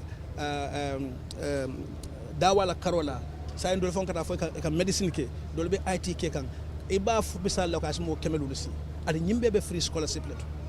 adu momo ni etaje fay ko bunda ele fan ni fututale ila muso fana se karam keno e se bunda ele muso fana sa dun do university kilometer ay nal be karam ke je ala se dingol wulu je to pa to men nyiata beti ka kali Saudi Arabia be ngene ke kan Gambia oto Saudi Arabia ale men dila pour ay muslimolu nafa pour ay harbanolu nafa e Gambia ni ke jela ko Gambia nyanta kontaan na Saudi Arabia fe wala le adum benna ambassadeur menketa ogi sallati mba tentula mba jayila ay kata ko menke ay lord la menta all these years ka planning programme no madron kaje ko ay successful anen Saudi Arabia ko ñoo neneo ñoo buña ñoo hakkilimaya ka Gambia la lanjuro itandila hannin sulata president of la wato do la tamo do la as a special flight negotiator in Saudi Arabia sa di Gambia la president of la tamala at no cost to the Gambia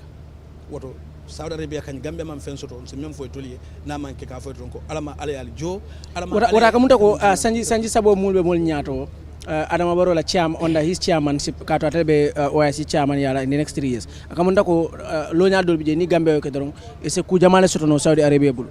wala nan ko e nyimmo ala tentolete kato bankolu warta Gambiati nombala kama ni hadama ne wol jube ni nata londola e Gambia dan ni nata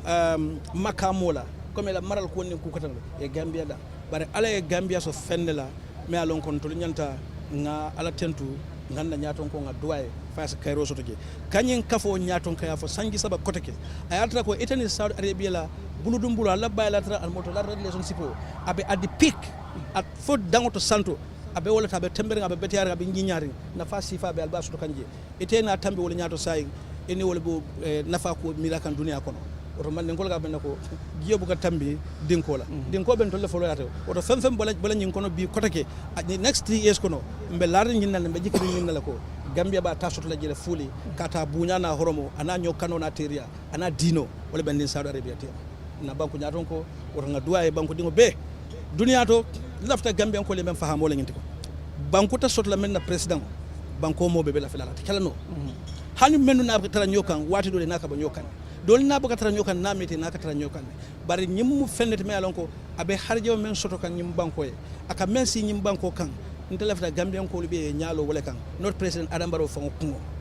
president Adam Barrow 8 years ago amanke fenti nyim banko kan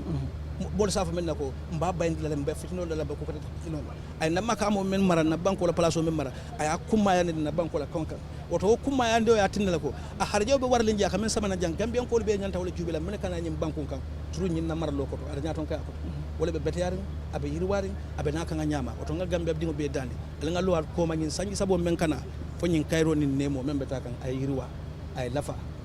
ani mol membe do ko la nkana la nga image forcé nyim banko kam même manke toñati faati na mol yesla janna men usla fina la business ul kala yesla ntole be Saudi Arabia ntole nga lon ne mbe Gambia wa fi kanje nyaadile in terms of investment pour investors yena ye interest to Gambia jam bar kibaro do don kawolge akamolu kijo farand la ke barandele because sometimes isle ni mobe signal be kacala ete be Gambia wa fi kanwe pour ay fen sama na jam men so do ko di Gambia dingol la men si na economy ngi makoy ala asike demaroti ani makoy roti banko dingol nyasi do bela ba ni la mari kacala waddo la asafa ko bar nga ngi social media wala nga ngi la adu ni na do ko do fa jube kata manke toñat bara mari la impression ay menje wala nyinti ko ati aje social media la ana believe la ko kujuma kana woto be Gambian ko dan la mbe nga de nga banko la imbe kendo wafi mboka wafi president Adam Barrow de nka wafi mfanwole ndingolu na musolu mamarengolu ani wala fana dingolu de dingolu pour ça honorable Abaraka thank you Abaraka bake wolon honorable Fabu Sanati atalon Gambia la kansuloti Saudi Arabia andung aliamoyle ala kuma kawol fono ko Gambia ni Saudi Arabia bilateral and multilateral relationship o be santole Seydou de nga kaddi nga amne honorable Fabu Sane wona ko mo nek consul bi in Saudi Arabia mune sun relationship ak Saudi is at the peak moy ne dafa kawe ba nga xamne danaka amna njëriñ yi bari nga amna Saudi mu ngi koy defal Gambia kon mu ne dañu wara gëna téyewante ak Saudi Arabia parce que njëriñ buñu wara mëna jëlé ci Saudi dafa bari ndax Gambian ci bari ñu fay jàngi over 500 Gambian su nga xamne free scholarship lañ jogaay té amna ñu bari ñu ngi def fofu médecine té légui buñu démé sax ñu bëgg seen jabar yi pour ñu jàngé fofu sax mën nañ fay jàngé yaakaar loolu lu am solo lo xamne Gambian ci xam nañ ko ci kàddu nga xamne Fabou Sané wax na ko waaw jërëjëf Omar loolu am na solo bu baax a baax because loolu lañ bëgga dañ bëgg pour gën a taxal diggante réewu Gambia ak réew yi nga xamante ne rek ñoom ñoo bokk ci OIC bi ak sax réew yoo xamante ne ni bokk ci OIC bi because Gambia moom jëflante ak beneen réew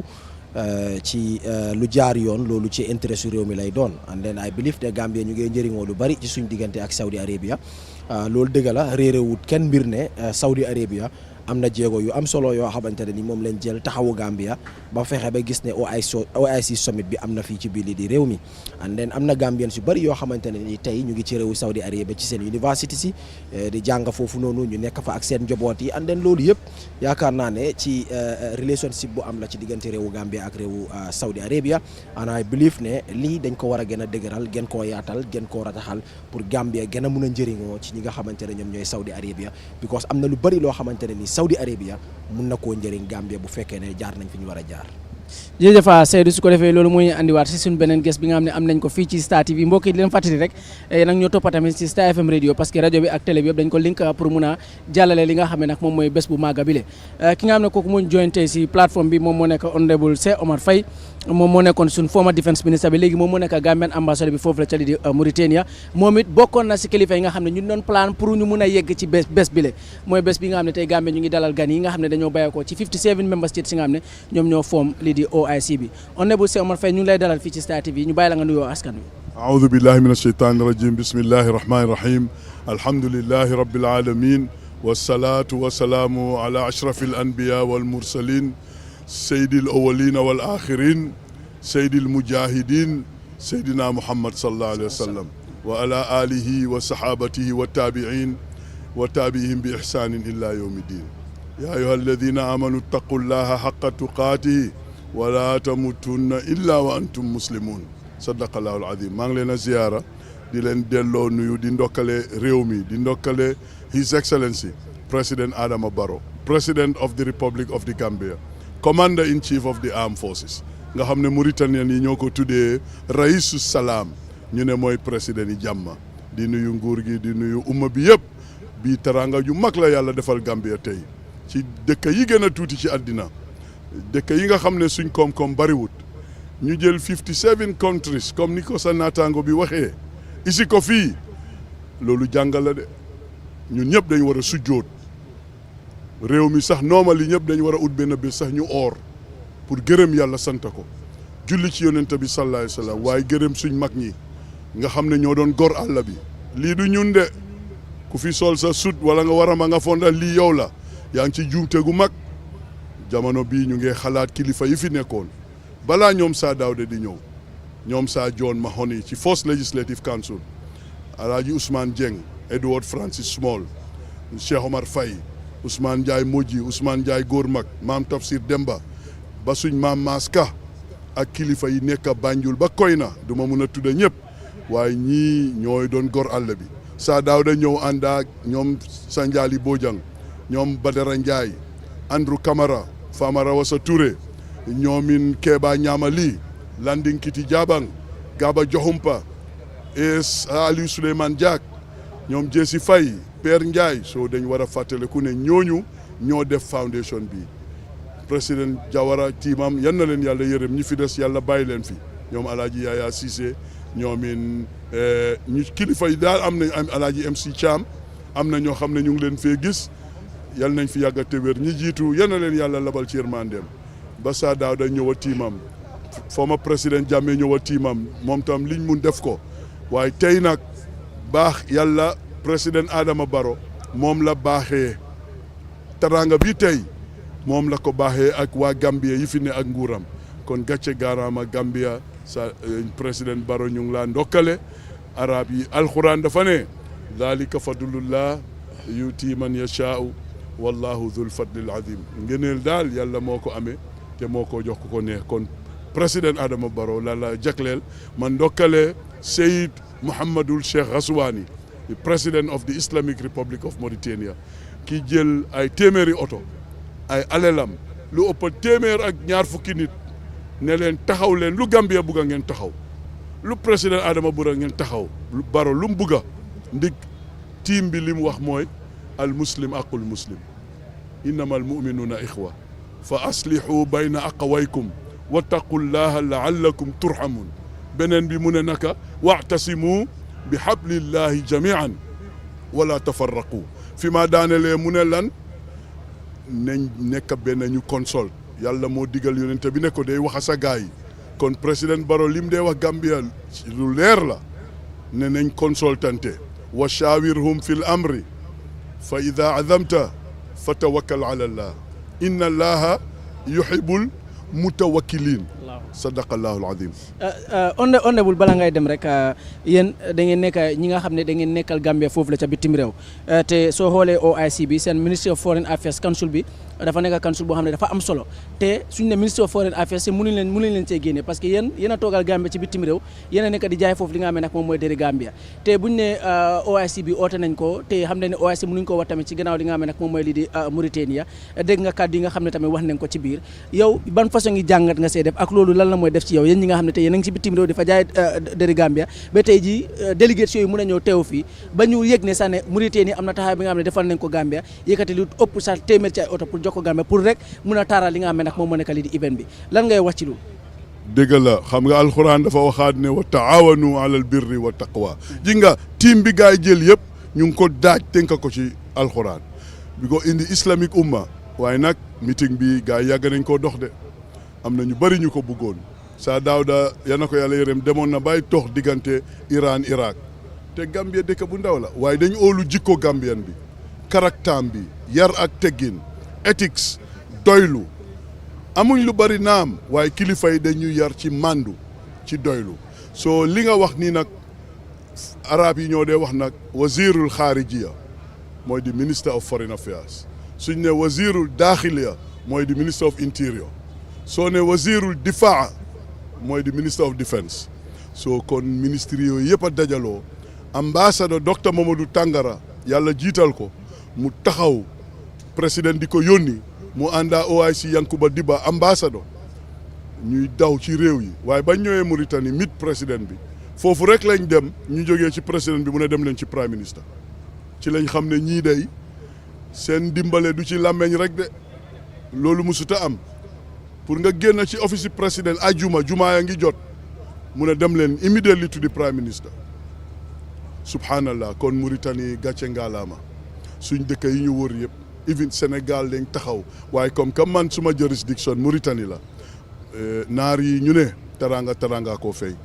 naar yi ñu ne dëgg la béy tuuti na waaye ci gétt gi la bokk islam nag loolu la wane Gambien suñ seetoon suñ size ba pare seet koom-koom OIC du fi mus a ñëw waaye ñaani mag ñi ak mbaaxi Adama Barrow ak Gambia itam dëgg dañ ne nit yi jàmm lañ léegi nag ma wax la dara ne ñu takk suñ digga uude ni mu la gisee la ëwalee ne ñu setal suñ réew nañ taxaw ci kaaraange gi nañ taxaw ci xëyi ndaw ñi nañ taxaw ci jigéen ñi ci youth si ñu ut métier ñu béy dellu ci tool yi fonka suñ boppa suñ ko defee benn réew du gën réew mi waaye soo amee dara te xamuloo ko nga ñàkk ko sax te am ko moo ko gën kon sëñ bi fi mu nekk nii président bi moo war a nekk di chairman for 3 years pili meeting yi ñu war a am yëpp ci umma bi Gambia lañ ko war a defee dañ war a ñëw gis si président bi su yàggee fii kay dafa amee ni Geneva rek ku bëgg a meeting rek da ngaa ne demal Gambia waaye nag na doom aadama yi ñu raxas suñ xol yi ñu soppi suñ jikko bàyyi añaanante bi bàyyi tribalisme bàyyi di wax ci ron nit tàccul la mu joxe gannaaw nga gasal yooyu yëpp soo ko defee sa boppa nga koo def soo yii man fu ma wax naa ko bi comme ñun mag si nañ léegi rus nañ ñoo nekk di wax loo xam ne gëmuñ ko dañ bugg a xale yi take over waaye mag baax na xaleel baax na waa xaleel yi neen baaxut mag yi neen baaxut sëriñ bi mu ne sëñ Babacar mu ne ngeen ñu boole ko soo kon Gambia mu ngi nii. ndam am na si la ca bu mujjee si la ca bu in the next 3 years lan la Gambia mun a profité si seen relations ak Mauritania. mooy ne Mauritanie macha allah hundreds of years dañ amoon alaqa li arab yi doo alaqa dañ amoon relation ak suñ maam yi maam Matar yi kilifa yu bari tey ñu ngi nekk borom xam-xam fii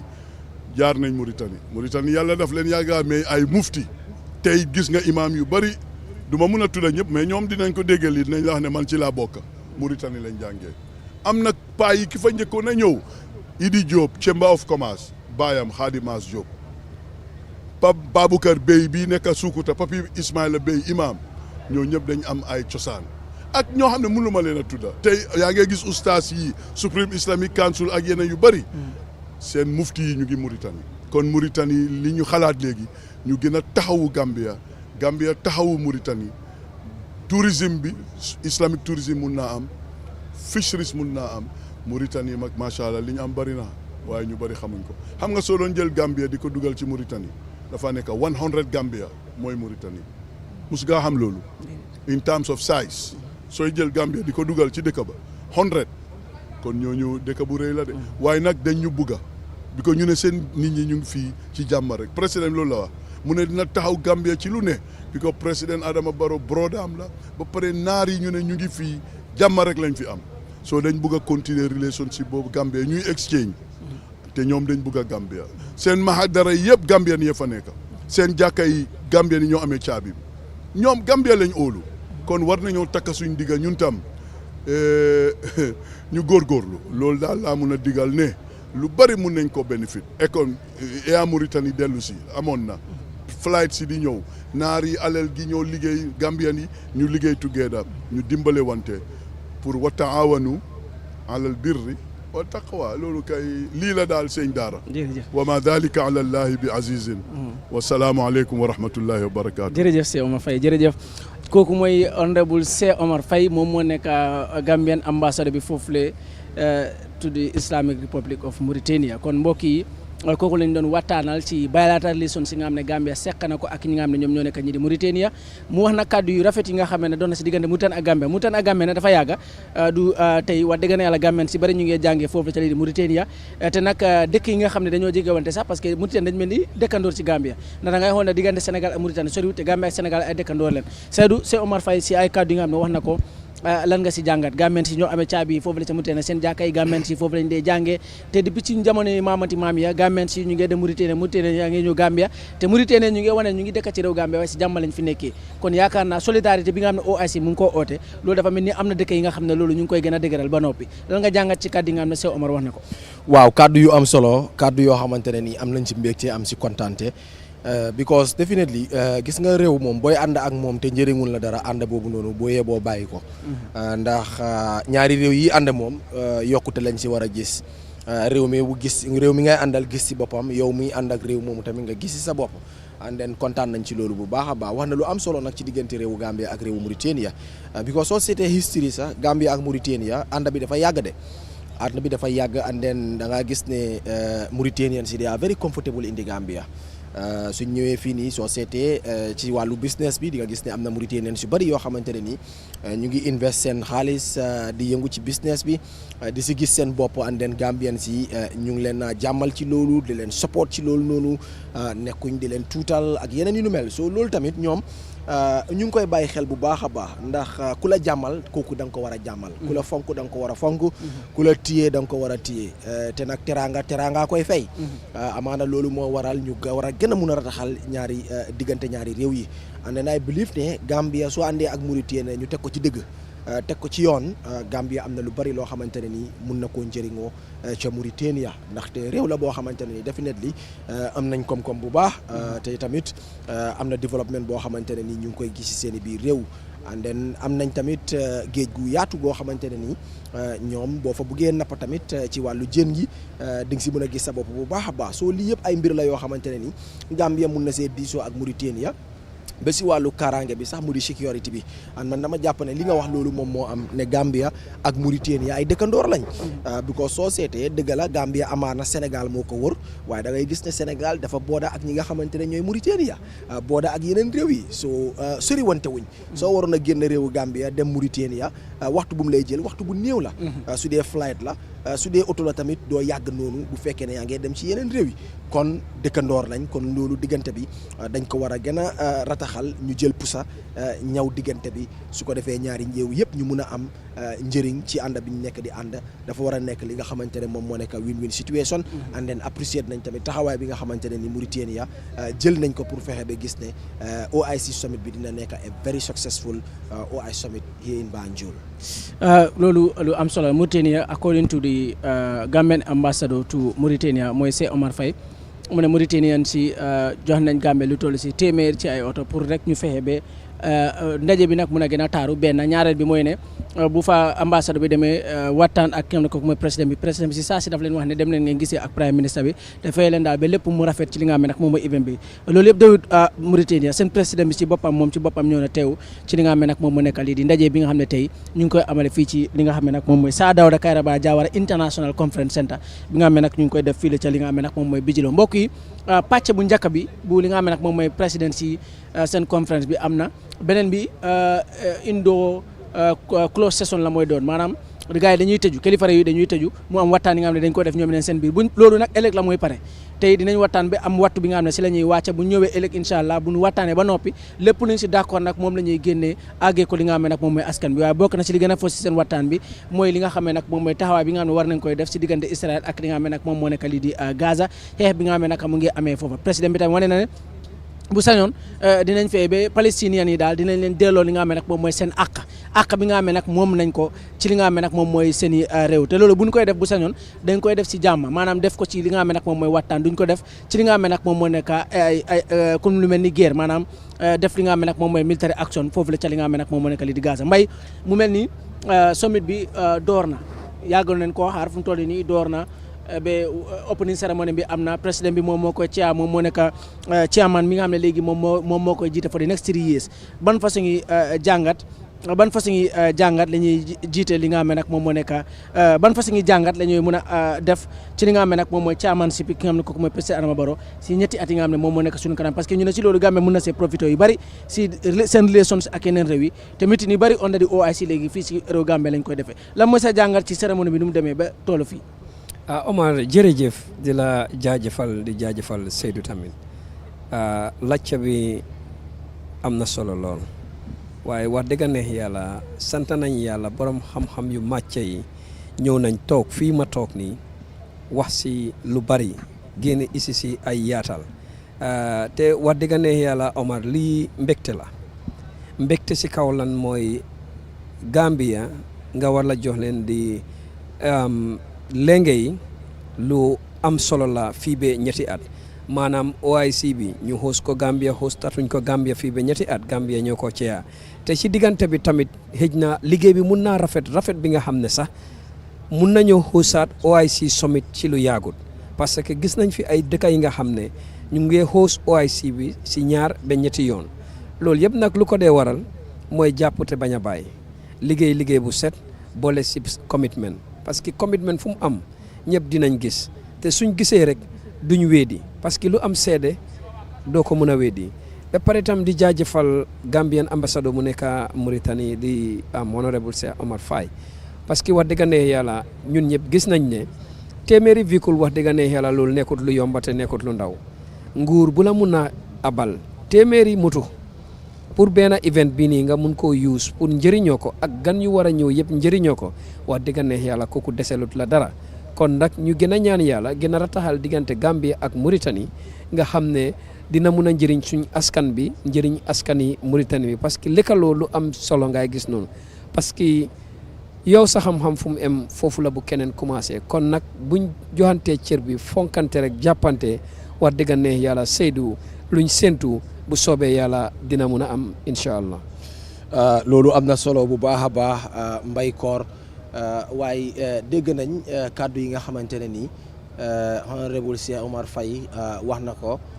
mooy generosity bi nga xamante ne nii Gambia njëriñoon na ko ci di Islamic Republic of Mauritania ndax ci ay kàddam nee na lu weesu ay téeméeri oto Mauritania yëkkati nañ ko daal di ko àggee réewu Gambia. pour fexe ba gis ne OIC summit bi dina nekk a very successful OIC summit waaye tamit ñi nga xamante ne ñoom ñoo nekk Mauritania am na tamit cër boo xamante ne ni moom lañ jox Gambien si nekk foofu ci réewu Mauritania because président bu réewu Mauritania ci ay kàddam nee na Mauritaniens si nga xamante ne ñoo nekk ci biir réewu Gambia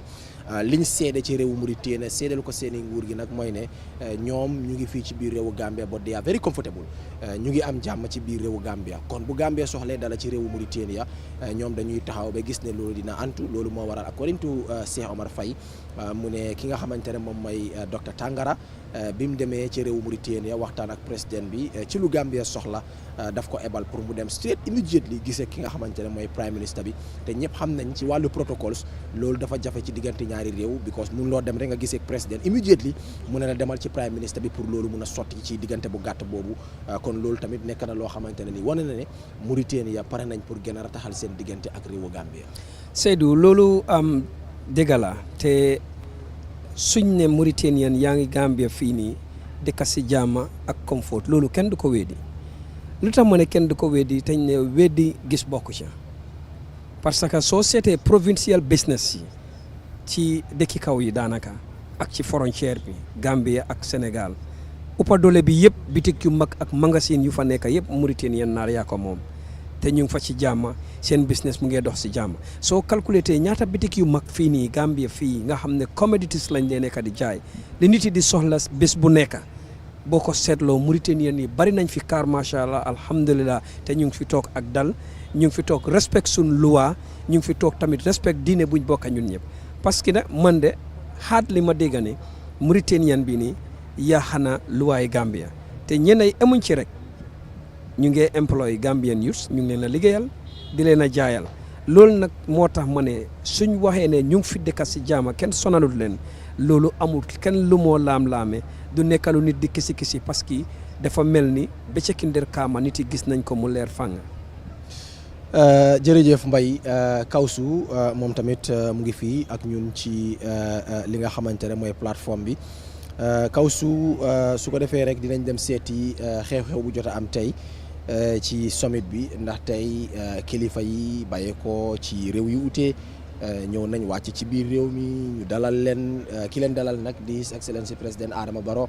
ndax suba teel la ñëw fii ci OIC conference center bi dalal ñi nga xamante ne ñoom ñoo nekk président si vice président si prime minister si ak foreign affairs minister si ñëw represent seen réew yi ci OIC summit bi te kaddu yi nga xamante ne ni moom président bi tamit gaaral ne ko gannaaw bi nga xamante ne jox nañ ko lenge yi officiel yi ne moom moo nekk chairman bu OIC bi ci diir yi ñetti at yi nga xamante ne moom moo nekk suñu kanam nan nga jàngat ci lu jot a amagum soofa ci OIC summit bi ak ban façon njëriñ la Gambia mun a jëlee ci chairmanship bi nga xamante ne ni moom la président bi jël war a jiite OIC summit bi ci diir yi ñetti at. jërëjëf Saydou jaajëfal ki nga xamante ne moom mooy Mbaye Koor nuyu askan bi nga xamante ne ñoom ñooy seetaan Star TV wala ñi nga xamante ne ñoom ñooy déglu rajo bi di Star FM radio ba also tamit jaajëfal askan bi nga xamante ne ñoom ñoo safoo médium bii nii di nga xamante ne moom mooy media house yi bari nañ but am na ñi nga xamante ne seen télé du taxu ci fi nga xamante ne moom mooy Star TV seen rajo du taxu fi nga xamante ne moom mooy Star FM radio kon ñu amee leen jukkal jox leen li nga xamante ne moom mooy seen wàccuwaay nuyu leen gannaaw boobu ñu ñëw ci li nga xamante ne moom mooy laajte bi li nga laaj dafa am li nga xamante ne moom mooy solo bu mag olof daf dee faral di wax ku am gaan ñu ñee la wala nga ñeete fekk ku am gan ñu ñee la wala nga ñeete kon réewi Gambia moo am gan si njiitale ki nga xamante ne moom mooy président Adama Barrow moo tax depuis li nga xamante ne moom mooy démba gis nañ gan yi nuñ bëri sonn tàyyiwut si dalal bi waaye continuer ko tamit li nga xamante ne moom mooy tey ci fajar gi jóge ko foofu noonu ñëw ci fi nga xamante ne moom mooy fii ci OIC centre bi ci suba si comme ni nga ko waxee ñu jox ko lengay li nga xamante ne moom mooy nekk chairperson bi si li nga xamante ne moom mooy tey ba li nga xamante ne moom mooy yeneen ñetti at ci kanam ba fu ñëw hostaatee li nga xamante ne moom mooy beneen OIC loolu nag dafa nekk li nga xamante ne lu am solo la solo bu njëkk bi mooy ne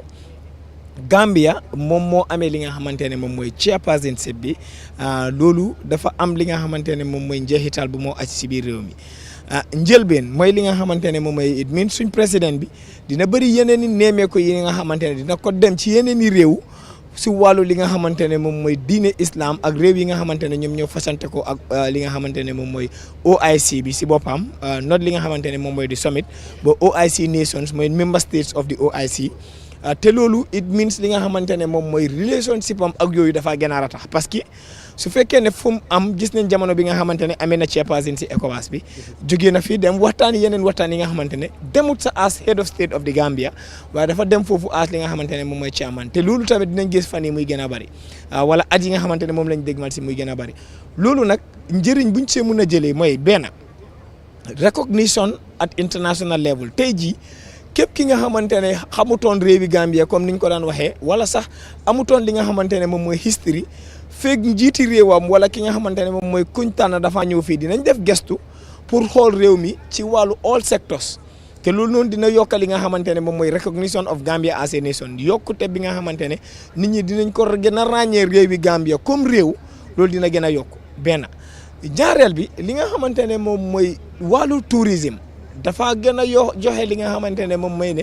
Gambia part of lu ñoo ooyee li nga xamante ne moom mooy di REDA bokk ci réew yi nga xamante ne réew yi feeñ la parce que réew mu ndaw mii nii su demee ba war a host li nga xamante ne moom mooy di second largest summit of world leaders nekkatul réew mi nga xamante ne réew mu ñoo xeeb la rawatina si ñi nga xamante ne ñu ko gisee nu mu nekk di demee nii jógee ko foofu li nga xamante ne moom mooy dina def Gambia mu nekk li nga xamante ne moom mooy a destination for li nga xamante ne moom mooy international forums and conferences parce que su fekkee mun ngaa host li nga xamante ne moom mooy di second largest summit of world leaders it means nit ñi war nañoo mun a am yaakaar ne war ngaa mun a host any other gathering parce que bii moo nekk li nga xamante ne moom mooy di largest gathering of world leaders that is rotational mooy bi nga xamante ne dañ ko def ci réew toxal ko yóbbu ko ci beneen réew parce que United Nations General Assembly la te boobu noonu Amérique rek la mooy xewee kon bii rek moo nekk bi nga xamante ne moom mooy rotational kon dafa mel ni soo enoo lu gën a diis lu ndaw du la te réewi Gambia wane na ne fekk host na OIC bi mu ñu ñaan mu jeex si jaama su jeexee si jaama it means beneen ndaje buñ ko joxati mun na koo eno mu nekk tamit li nga xamante ne moom mooy ñaareeli mbir mi nga xamante ne host na ko loolu fan lañ see référence mooy dinañ delluwaat li nga xamante ne moom mooy 2006 gannaaw bi nga xamante ne host na li nga xamante ne moom mooy African leaders yi si li nga xamante ne moom mooy di AU Summit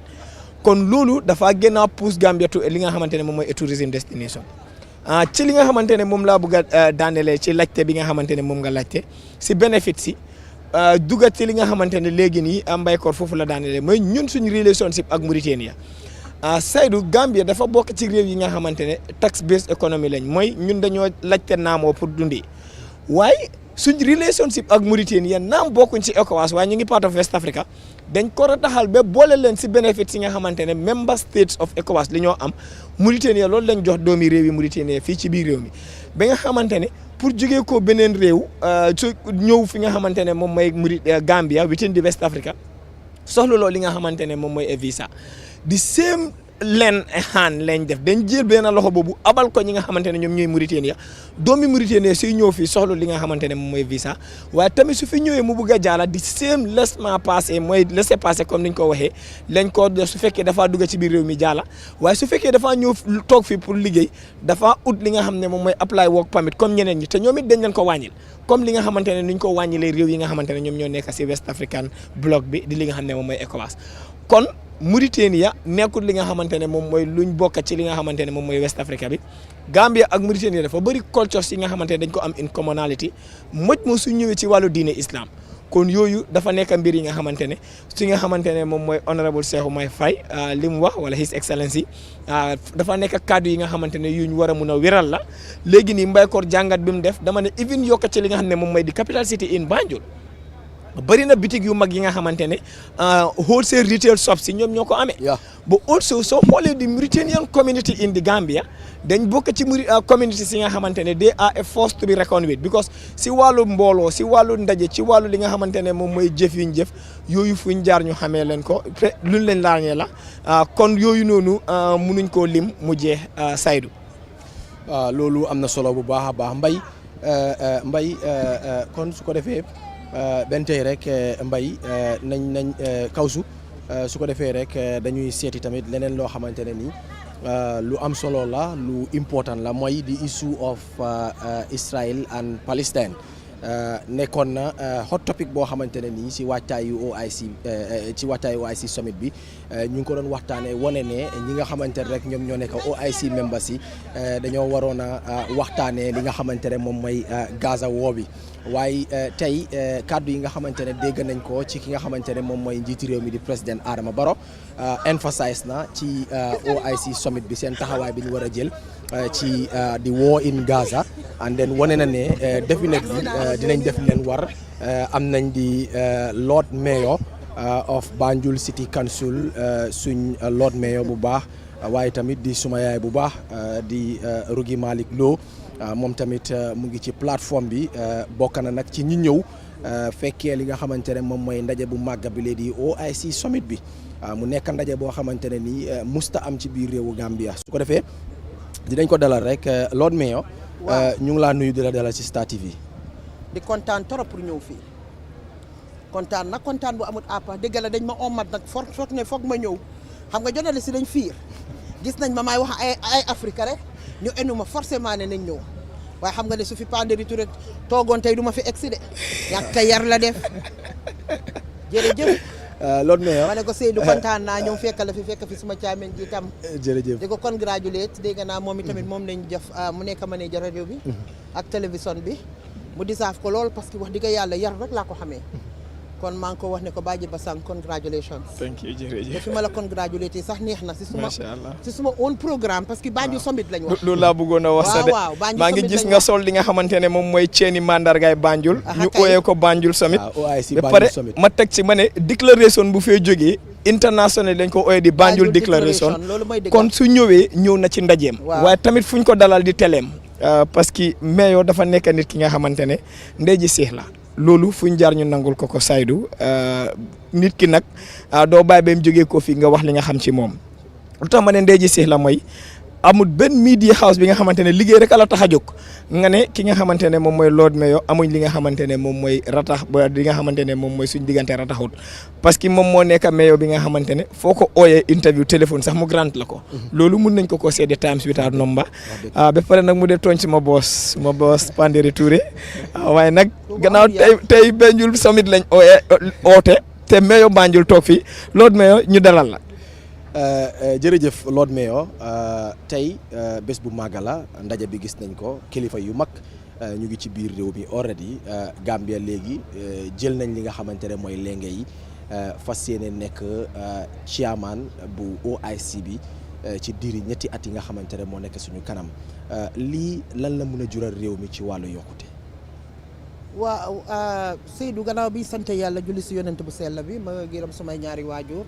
congratulate waa Gambia yëpp waaye sakama nag waa Banjul parce que comme ni ko Badji Basang waxee rek dañ ne OIC Banjul Summit kon macha allah dafa mel ni ñun Banjul ñun su dee nag la li ci duuf yëpp la ci ëpp ñun ñoo ko moom ñu sant si yàlla nag bu baax a baax parce que OIC ku nekk xam na ne njëriñ la ci nekk njëriñ bu mag a mag njëriñ bu mag ak mag moo ci nekk waaye man li may ñaan His Excellency ñetti at yi nga xam ne tànk ñun ñoo ko amee di ko ciyaa man dama bëgg a jigéen ñi ak ndaw ñi ñu gis ci seen bopp développement bu nga xam ne mu ngi faa jógee na ko pousse ba nga xam ne li ci ëpp yëpp ci nag bi jigéen ñi jël ko ak ndaw ñi li tax ma ne jigéen ñi ak ndaw ñi mooy jigéen ñi ñooy dee sonna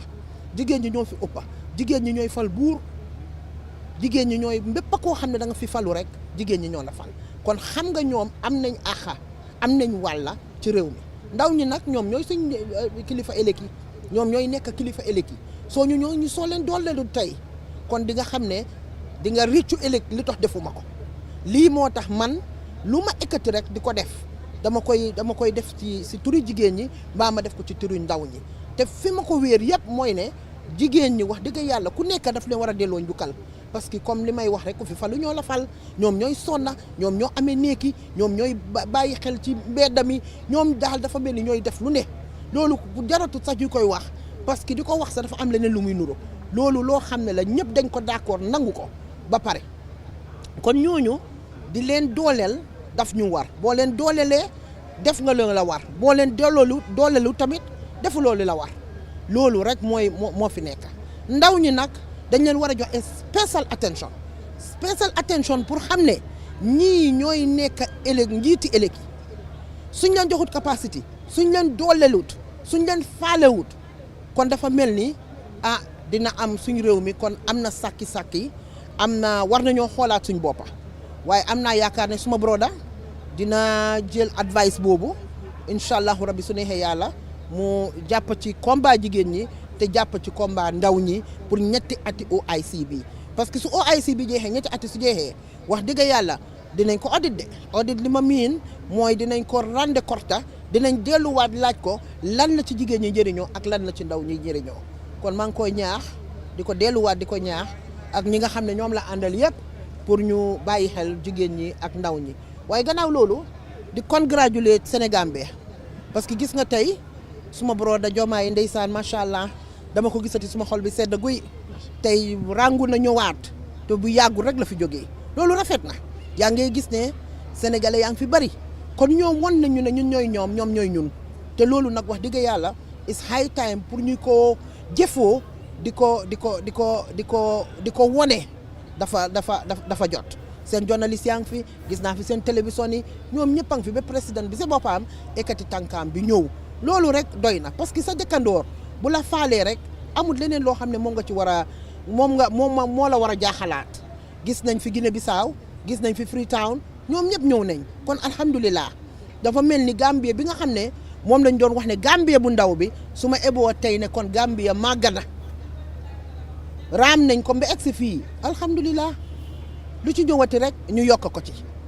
kon ñu ngi sant yàlla bu baax a baax si lii di congratulate ñëpp especially Marakunda yi ak mbayeen yi gis naa leen fi Turekunda yi ñoom ñu ngi doon ñëw foog ne fii ay lekka lañ fay joxe fii nag moom lekkane ko fi ñoom in kay nag ñoom mënuñoo ñëw xam nga ñoom féeri bi moo leen téye ñoom mënuñoo ñëw ñoom ñu ngaa complain rek binda nañ ma leetar yu du jeex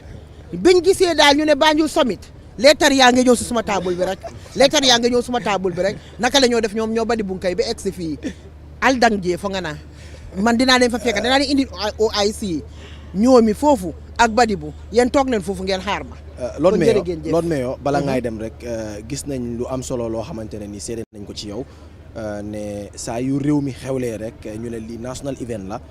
kenn du la si dee jiitu da nga dee jël sa mbaxana bi nga xamante ne mooy sa mbaxana politique nga tegee ko boor ñëw jiital li nga xamante ne moom moo nekk intérêt su réew mi bii du njël benn yoon li ma la fi gis was not a surprise to me ndax xamoon naa ne am naa lu leer ne di nga ñëw fekkee OIC Summit bi ñuy def fii ci Banjul waaye loolu noonu ban façon njëriñ la mun a jural réew mi tey bu fekkee ne façon yi event yu mel nii am na mu nekk a national event nekk loo xamante ne nii dafa mun a jural réew bi njëriñ lan moo war a nekk suñu responsibility as Gambians pour ñu fexe ba gis ne loolu dina dem successfully.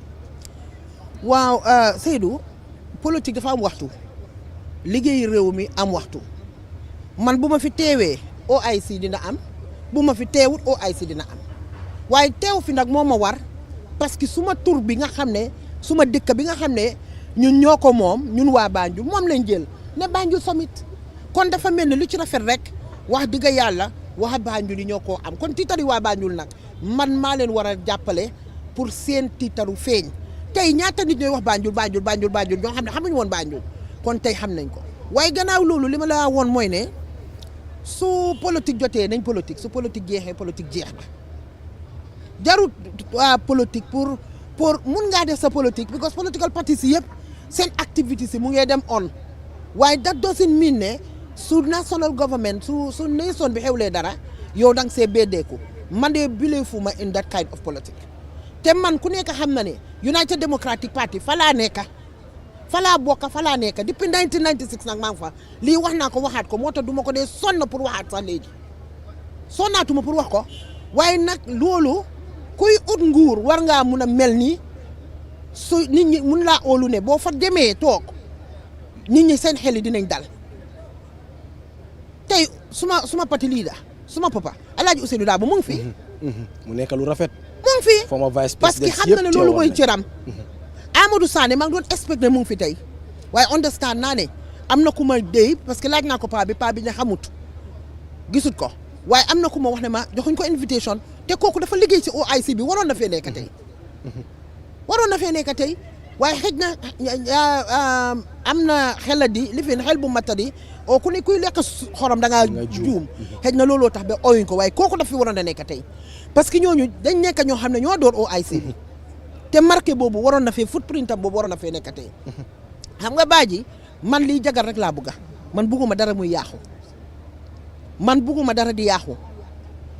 dama bugg rek loo xam ne mooy jagar waaye suma conscience laa dee demee man gis nga nit ki waxal ma lu la neex waaye soo demee lu yàgga dëgg bay feeñ dëgg daf dee yàgga rek de waaye soo muñee rek dëgg feeñ ñi nga xam ne ñoo am xëj na yeneen façon yi xalaat ñoom ñoo dee toog di xalaatal Rohey Malick loolu leneen waaye man yow li nga xalaat man aw ma si influence yi loolu la neex nga xalaat ci man waaye yow loolu doo ma teree def man li ma bëgg a def waaye yow kay li la xalaatoo sa xalaat rek nga bàyyi ma ne ma xalaat suma xalaat waaye yow nga xalaat sa xalaat ba pare di nettali man suma génta xam nga waane passé wut loolu waane passé wut loolu kon li ma wax rek mooy nañ la ñu rafetal politique dafa jeex te dafa war a rafet parce que ñun ñëpp buñ jël politique ba tax suñ doom yi ragalante déedéet warut a demee noonu politique bi dafa war a set dafa war a rafet hey man kenn gënumaa taxaw kontar nguuri Adama Barrow xanaa nit ñi dañ fàtte xam nga nit ñi dañ dee teel a fàtte 2018 ba léegi fii fàtte xeju fii waaye dama war a dem rek 20 years 15 years dama war a nekk di xeex man mënuma ko kenn mënut a nekk di digga soo waxee wax ba nga gis na li maa wax lii am naa ko da ngaa bàyyi boobu nga dem ci beneen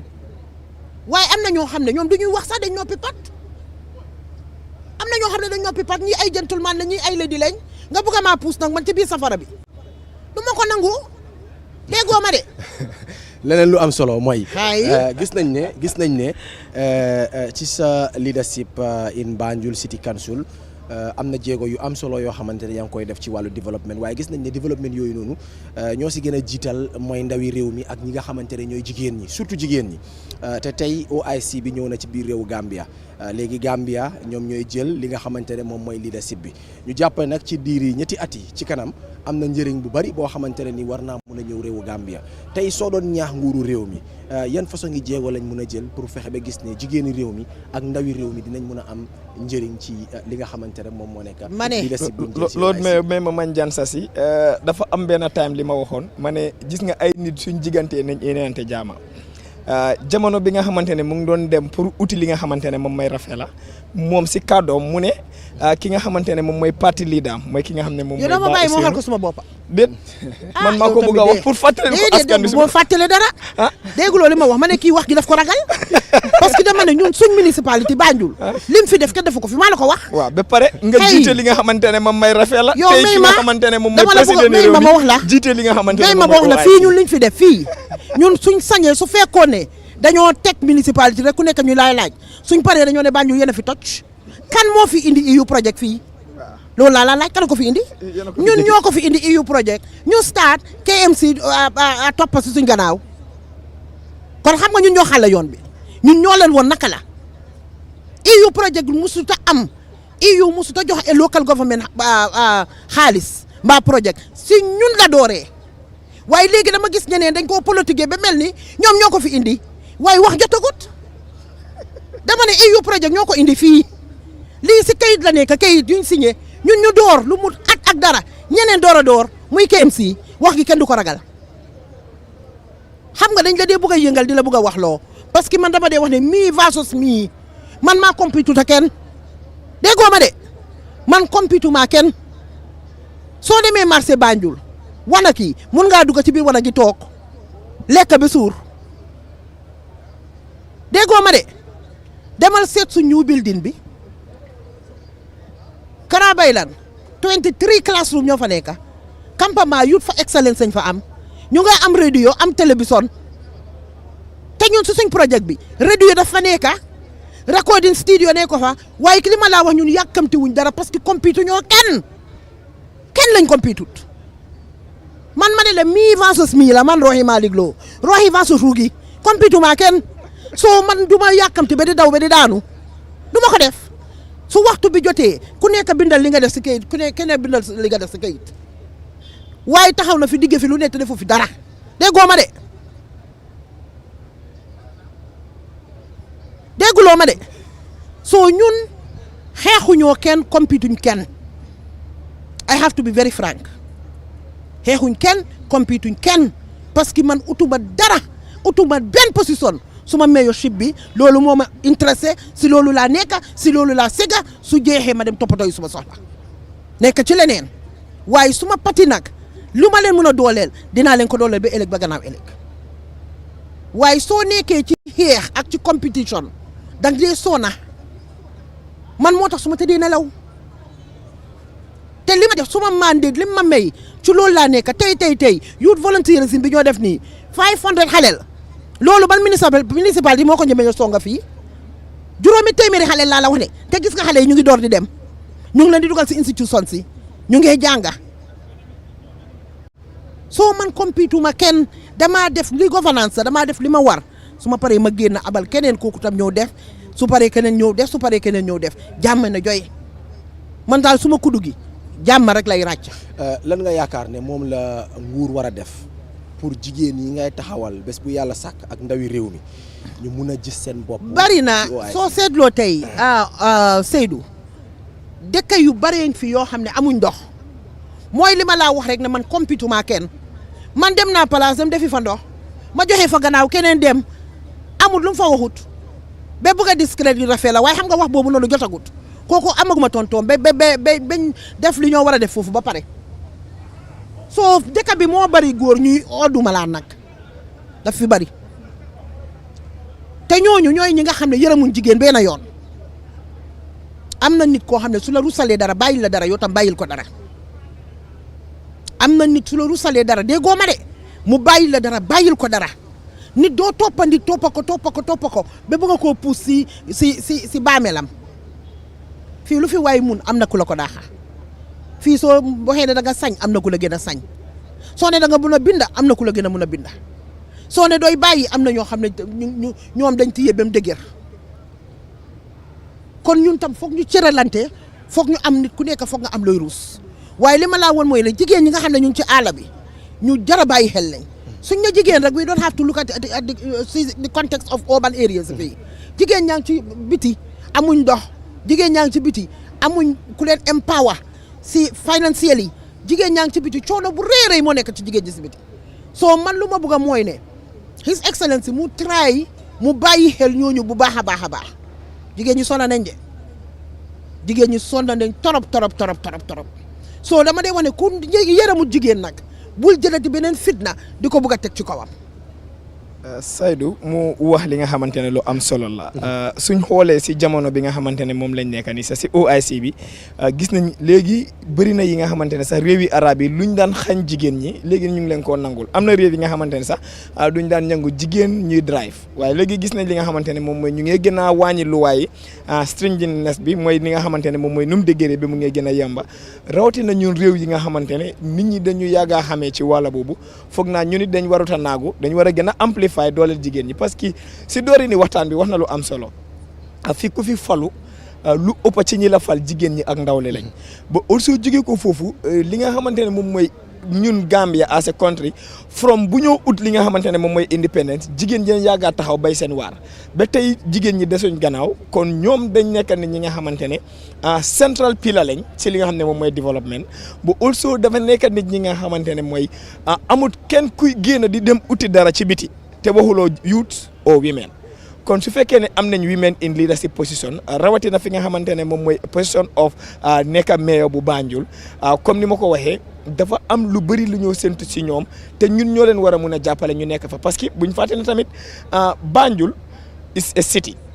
but Banjul is the symbol of the Gambia tey jii soo génnee rek luñ laa wax mooy foo jógee Gambia next thing luñ laa wax mooy any other thing is Banjul international airport Banjul la summit bi it's Banjul and any other thing Banjul lañ ko méngale kon ñun ñëpp dañ am a role to play pour gën a rafetal li nga xamante ne moom mooy Banjul bu gën a ñaax jàppale ñi nga xamante ne ñoom ñoo amee leadership bi rawatina si jamono summit bii nii ak tamit 3 years yi nga xamante ne Gambia dina amee chairpersonship bi parce que dina rafet président bi di génn di tukki di dem li nga xamante ne moom mooy OIC Summit ñu gis ko mu ànd ak ki nga xamante ne moom mooy mayor Banjul te waxeewuma ko from a political point of view te bëgguma kenn politique ko ñu ànd ak moom ñu gis ne mayor Banjul mu ngi ànd ak ki nga xamante ne moom mooy président bi mu nekk jigéen gunge ko mu jël fa kaddu ñu gis ne kon de Gambia réew mi nga xamante ne réewi royukaay la because loolu lañ daan célébrer amoon na jamono bi nga xamante ne moom mooy vice président bi bu mu nekkee li nga xamante ne moom mooy jigéen dañ ko daan ndamoo am nañ speakers yi nga xamante ne nekkoon nañ si biir réew mi fii ñu nekk jigéen ñu ko daan ndamoo kon war nañoo boolewaat xol yi boole li nga xamante ne moom mooy liggéey bi ndamoo ki nga xamante ne moom lañ am mu nekk ki nga xamante ne moom lañ tànn dañ ko Banjul te loolu defuñ ko ngir moom waaye dañ koo def ngir jëmi réew mi loolu Saidou bugga naa ko faa yokka balaa ñu koo bàyyi muy dem finally rek ñu bàyyi la gannaaw yow yaa amee laajte bi ak tontu bi. waaw ci noonu sax bugga naa pour council si nga xamante ne ñoo nekk ci réew mi ñu roy ci lii nga xamante ne ni BCC tàmbali woon nañ ko ci réew mi ay at ci ginnaaw mooy dem ci woot si nga xamante ne ñoom ñoo nekk in Banjul am fa li nga xamante ne mooy tête à tête ak askan wi mu nekk loo xamante ne nii lu raar la ci réew mi te yaakaar naa nit ki nag buñ la falee. nga jiite lu em ni Banjul wala nga jiite lu em ni beneen tund bu nekk fii ci biir réew mi lu la war mooy waaw seen town hall meeting bi mooy waxtaan ak askan wi te meeting boobu ni mu fa demee definitely man I was present. dégg li ma la wax dama la ko gàttalal ma ne la ñun we lead they follow loolu mooy dëgg bi. waaw waaye lépp lu ñu sa def rek demal nga seet ko. tolérance bi amoon ci meeting yooyu noonu because da ngay gis koo xamante dafay ñëw di waxee xadar waxee mer waaye loolu taxut. waaw yéen ñi nga xamante ne yéen a jiite woon meeting bi kilifa yi nekk BCC ak councilors yi ak everybody yéen a ngee tontu ñooñu ni ngeen leen war a tontoo di adresse issues yi nga xamante ne rek moom lañ nekk di jànkuwanteel loolu dafa wane ne njiit façon gi taxawaay boobu noonu la war a jël and loolu daf gën a tax ñu bari ci réew mi am yaakaar ci jigéen ñi loolu moo tax ñu bari am gëm-gëm mi ne jigéen ñi tamit war nañ naa boole ci li nga xamante ne moom mooy décision makers ci réew mi war nañoo jël seen place jël seen cër ci li nga xamante ne moom mooy politique réew mi te gis nañ ne yow ku mel ni yow yaa ngee dox lu mel noonu pour fexe ba gis ne jigéen ñi dañuy boole seen bopp ci décision making si am ci biir réew mi dañuy boole seen bopp ci place yu am solo place yu rëy yi nga xamante ne ni ñu ngi koy jox ay nit pour ñu jiite réewu Gambia te loolu dafa nekk loo xamante ne ni bu ko nit di jël exemple bu muy jël ci jigéen ñi yow sa tur moo si dee jiitu loolu lan la def tey. waaw def ma humble ba pare mu won ma tamit at the back of my mind ne am naa liggéey pour def mooy comme li ma la wax rek ne la jigéen ñi ñoo fi ëppate ku fi falu jigéen ñi la fal kon man tamit war naa mun a nangu ne ñi ma fal mooy jigéen ñi kon man am naa liggéey in the sense ne man tamit dama war a jóg jàppale jigéen ñi ak ndaw ñi te Seydou si loolu lay dox bor bu set suba ak moo guddeeg bëccëg su ma at yi nga xam ne moo ma desee si liggéeyu mayoyaa bi bugga naa su ma fi jógee yee ñu ndaw ñi fàttaliku ma jigéen ñi tam fàttaliku ma si loolu rek lay doxuma ci leneen moo tax dama yàgg di leen ko wax de waxi kacaw man du ma ko tontu parce que aw ma jot ba pare man capital laa amee capital dafa métti. capital dafa utee ak leneen dafa utee municipalité duñ benn forces yi nga xam ne moo nekk ci capital nekkul benn su déggee kii naan suma municipalité moo gën a rëy municipalité bi gën a rëy Gambie nag mooy West Coast moo gën a rëy moo tax ñii si summit bi fii yëpp maa ngi leen ko wax ma ne leen the biggest municipality the capital is the Gambia but the biggest municipality mooy West Coast kon try leen ngeen dem tamit foofu ngeen seet naka ngeen di mun a jàppale ñooñu parce que ñooñu tam soxla nañ ñimbal and this is the truth absolutely lii mooy dëgg bi xam nga nit ñi politique yi naxaate dafa utee dafa romba gis nga nit dangaa toog nga foog ne yaa ngee nax nit ñi sa boppa ngaa nax su waxtu ba jotee nit ñi dinañ la fàttali lu bari te gis naa ne moom itamit wax dëgg yàlla chairman bi mu ngay def lu rafet mu ngay liggéey waaye West Coast dafa rëy West Coast moom nekku fi tey waaye man maa ngi ko waxalal partner si fi nekka ne leen dem leen ngeen jàppale ko moom itamit because West Coast dafa nekka région boo xam ne région bu mag la te soxla na ndimbal absolument te lii mooy dëgg te moom nekku fi su ma yëgoon noppi su ma neexoon ma noppi waaye du ma noppi parce que su ma ko waxee West Coast mooy di biggest municipality su ma ko waxut West Coast mooy di biggest municipality waaye West Coast mu ta fekk nag ba nekk capital bi su fekkoon ne am na beneen municipality bu gën a important Banjul wallahi dañoo ne West Coast Summit mbaa ñu ne Janjanbureh Summit mbaa ñu ne Basse Summit mbaa ñu ne KMC Summit waaye dañ ne Banjul Summit parce que li xew mooy di importance bi attach si capital city bi loolu kenn mënu koo génnee ku fa nekk nag ñu ne jigéen la loolu ferte jigéen ñi la te tiitari jigéen ñi la. ferte réew mi tamit. ñoom ñu tànn jigéen loolu laa la wax di force jigéen. ak ferte United Democratic Party. waaw absolute am yaakaar tànn la lii mooy dëgg am yaakaar tànn la soo loolu mënuloo koo wàññi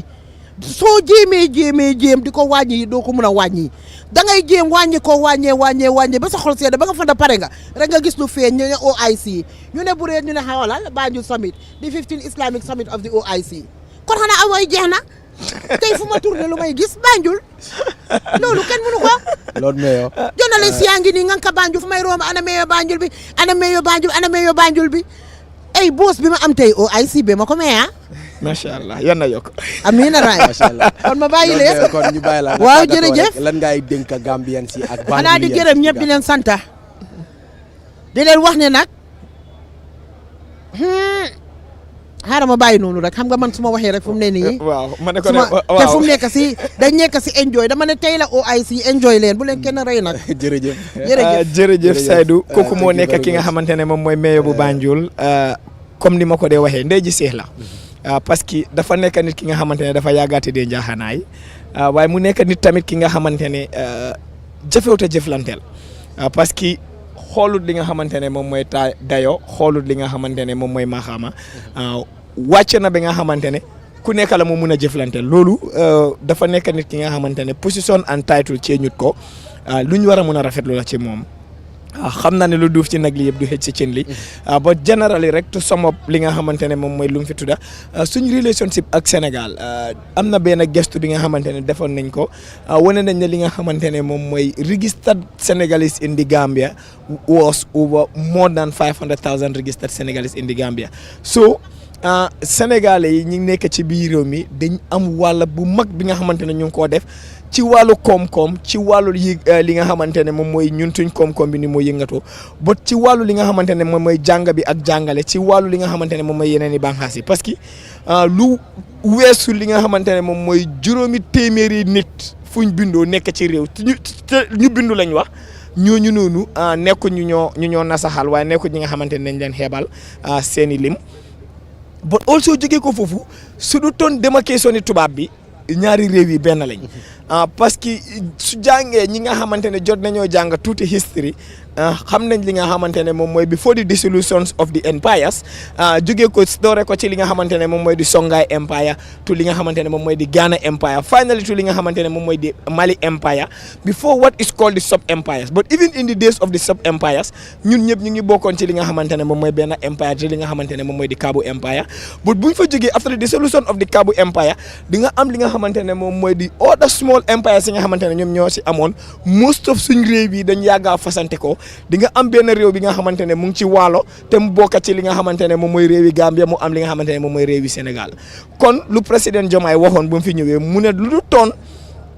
kàllaama li nga xamante ne moom mooy anglais ak français bu ñoo làkk benn réew lañ benn nit yi lañ and that is why our cultures and everything are the same kon su fekkee ne wane na li nga xamante ne moom mooy taxawaayu président Diomaye Faye ak li nga xamante ne moom mooy ci OIC bi ak tamit li nga xamante ne moom mooy suñ media partners yi nga xamante ne tamit ñëw nañ fii fuñ jaar delloo leen jukkal di li nga xamante ne moom mooy RTS ak liggéey bu ñu fee def war nañ ko koo njansal ci li nga xamante ne moom mooy kàddu yooyu parce que seetlu na ko ba gis ko te ñun am nañ ci li nga xamante ne moom mooy lu leer am nañ ci li nga xamante ne mun nañ cee wax ñu yaakaar na suñ ko waxul dafa niru leneen moo tax ma ne gannaaw man maa nekk jamono bi li nga xamante ne moom mooy MD bi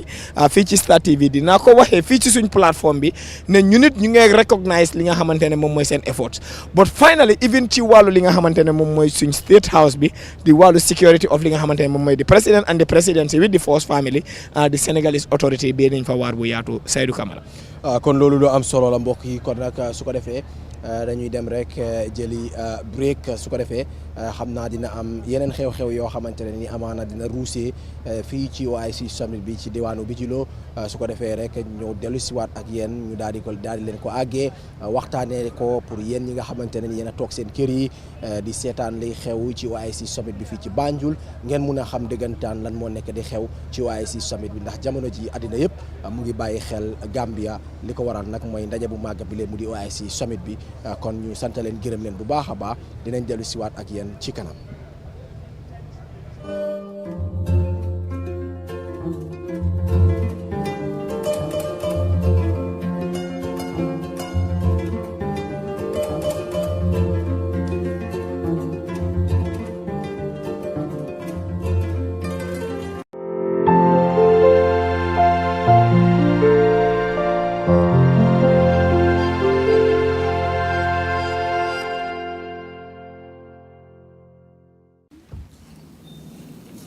Esteemed guests,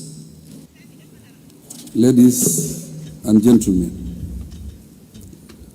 Assalamu alaikum wa rahmatullah. I feel extremely honored and uniquely privileged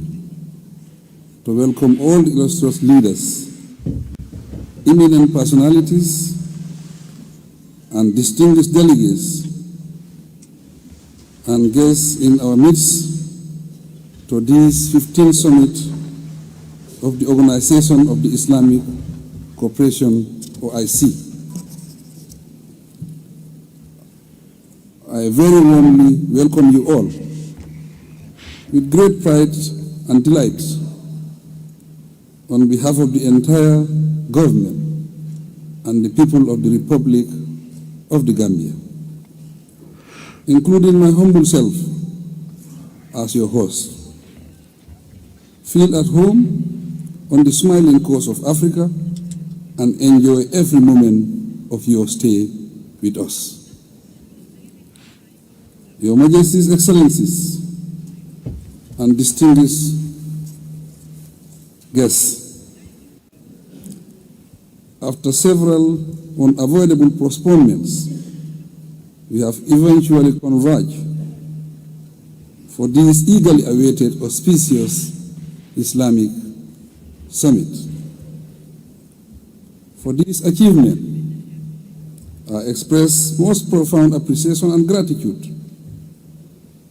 to His Majesty King Salman bin Abdul Aziz Al Saud of the Kingdom of Saudi Arabia, custodian of the two holy mosques and chair of the 14th OIC Summit, and Crown Prince and Prime Minister, His Royal Highness Prince Mohammed bin Salman bin Abdul Aziz Al Saud, for the laudable work done during the Kingdom's tenure as chair of the OIC over the past 3 years.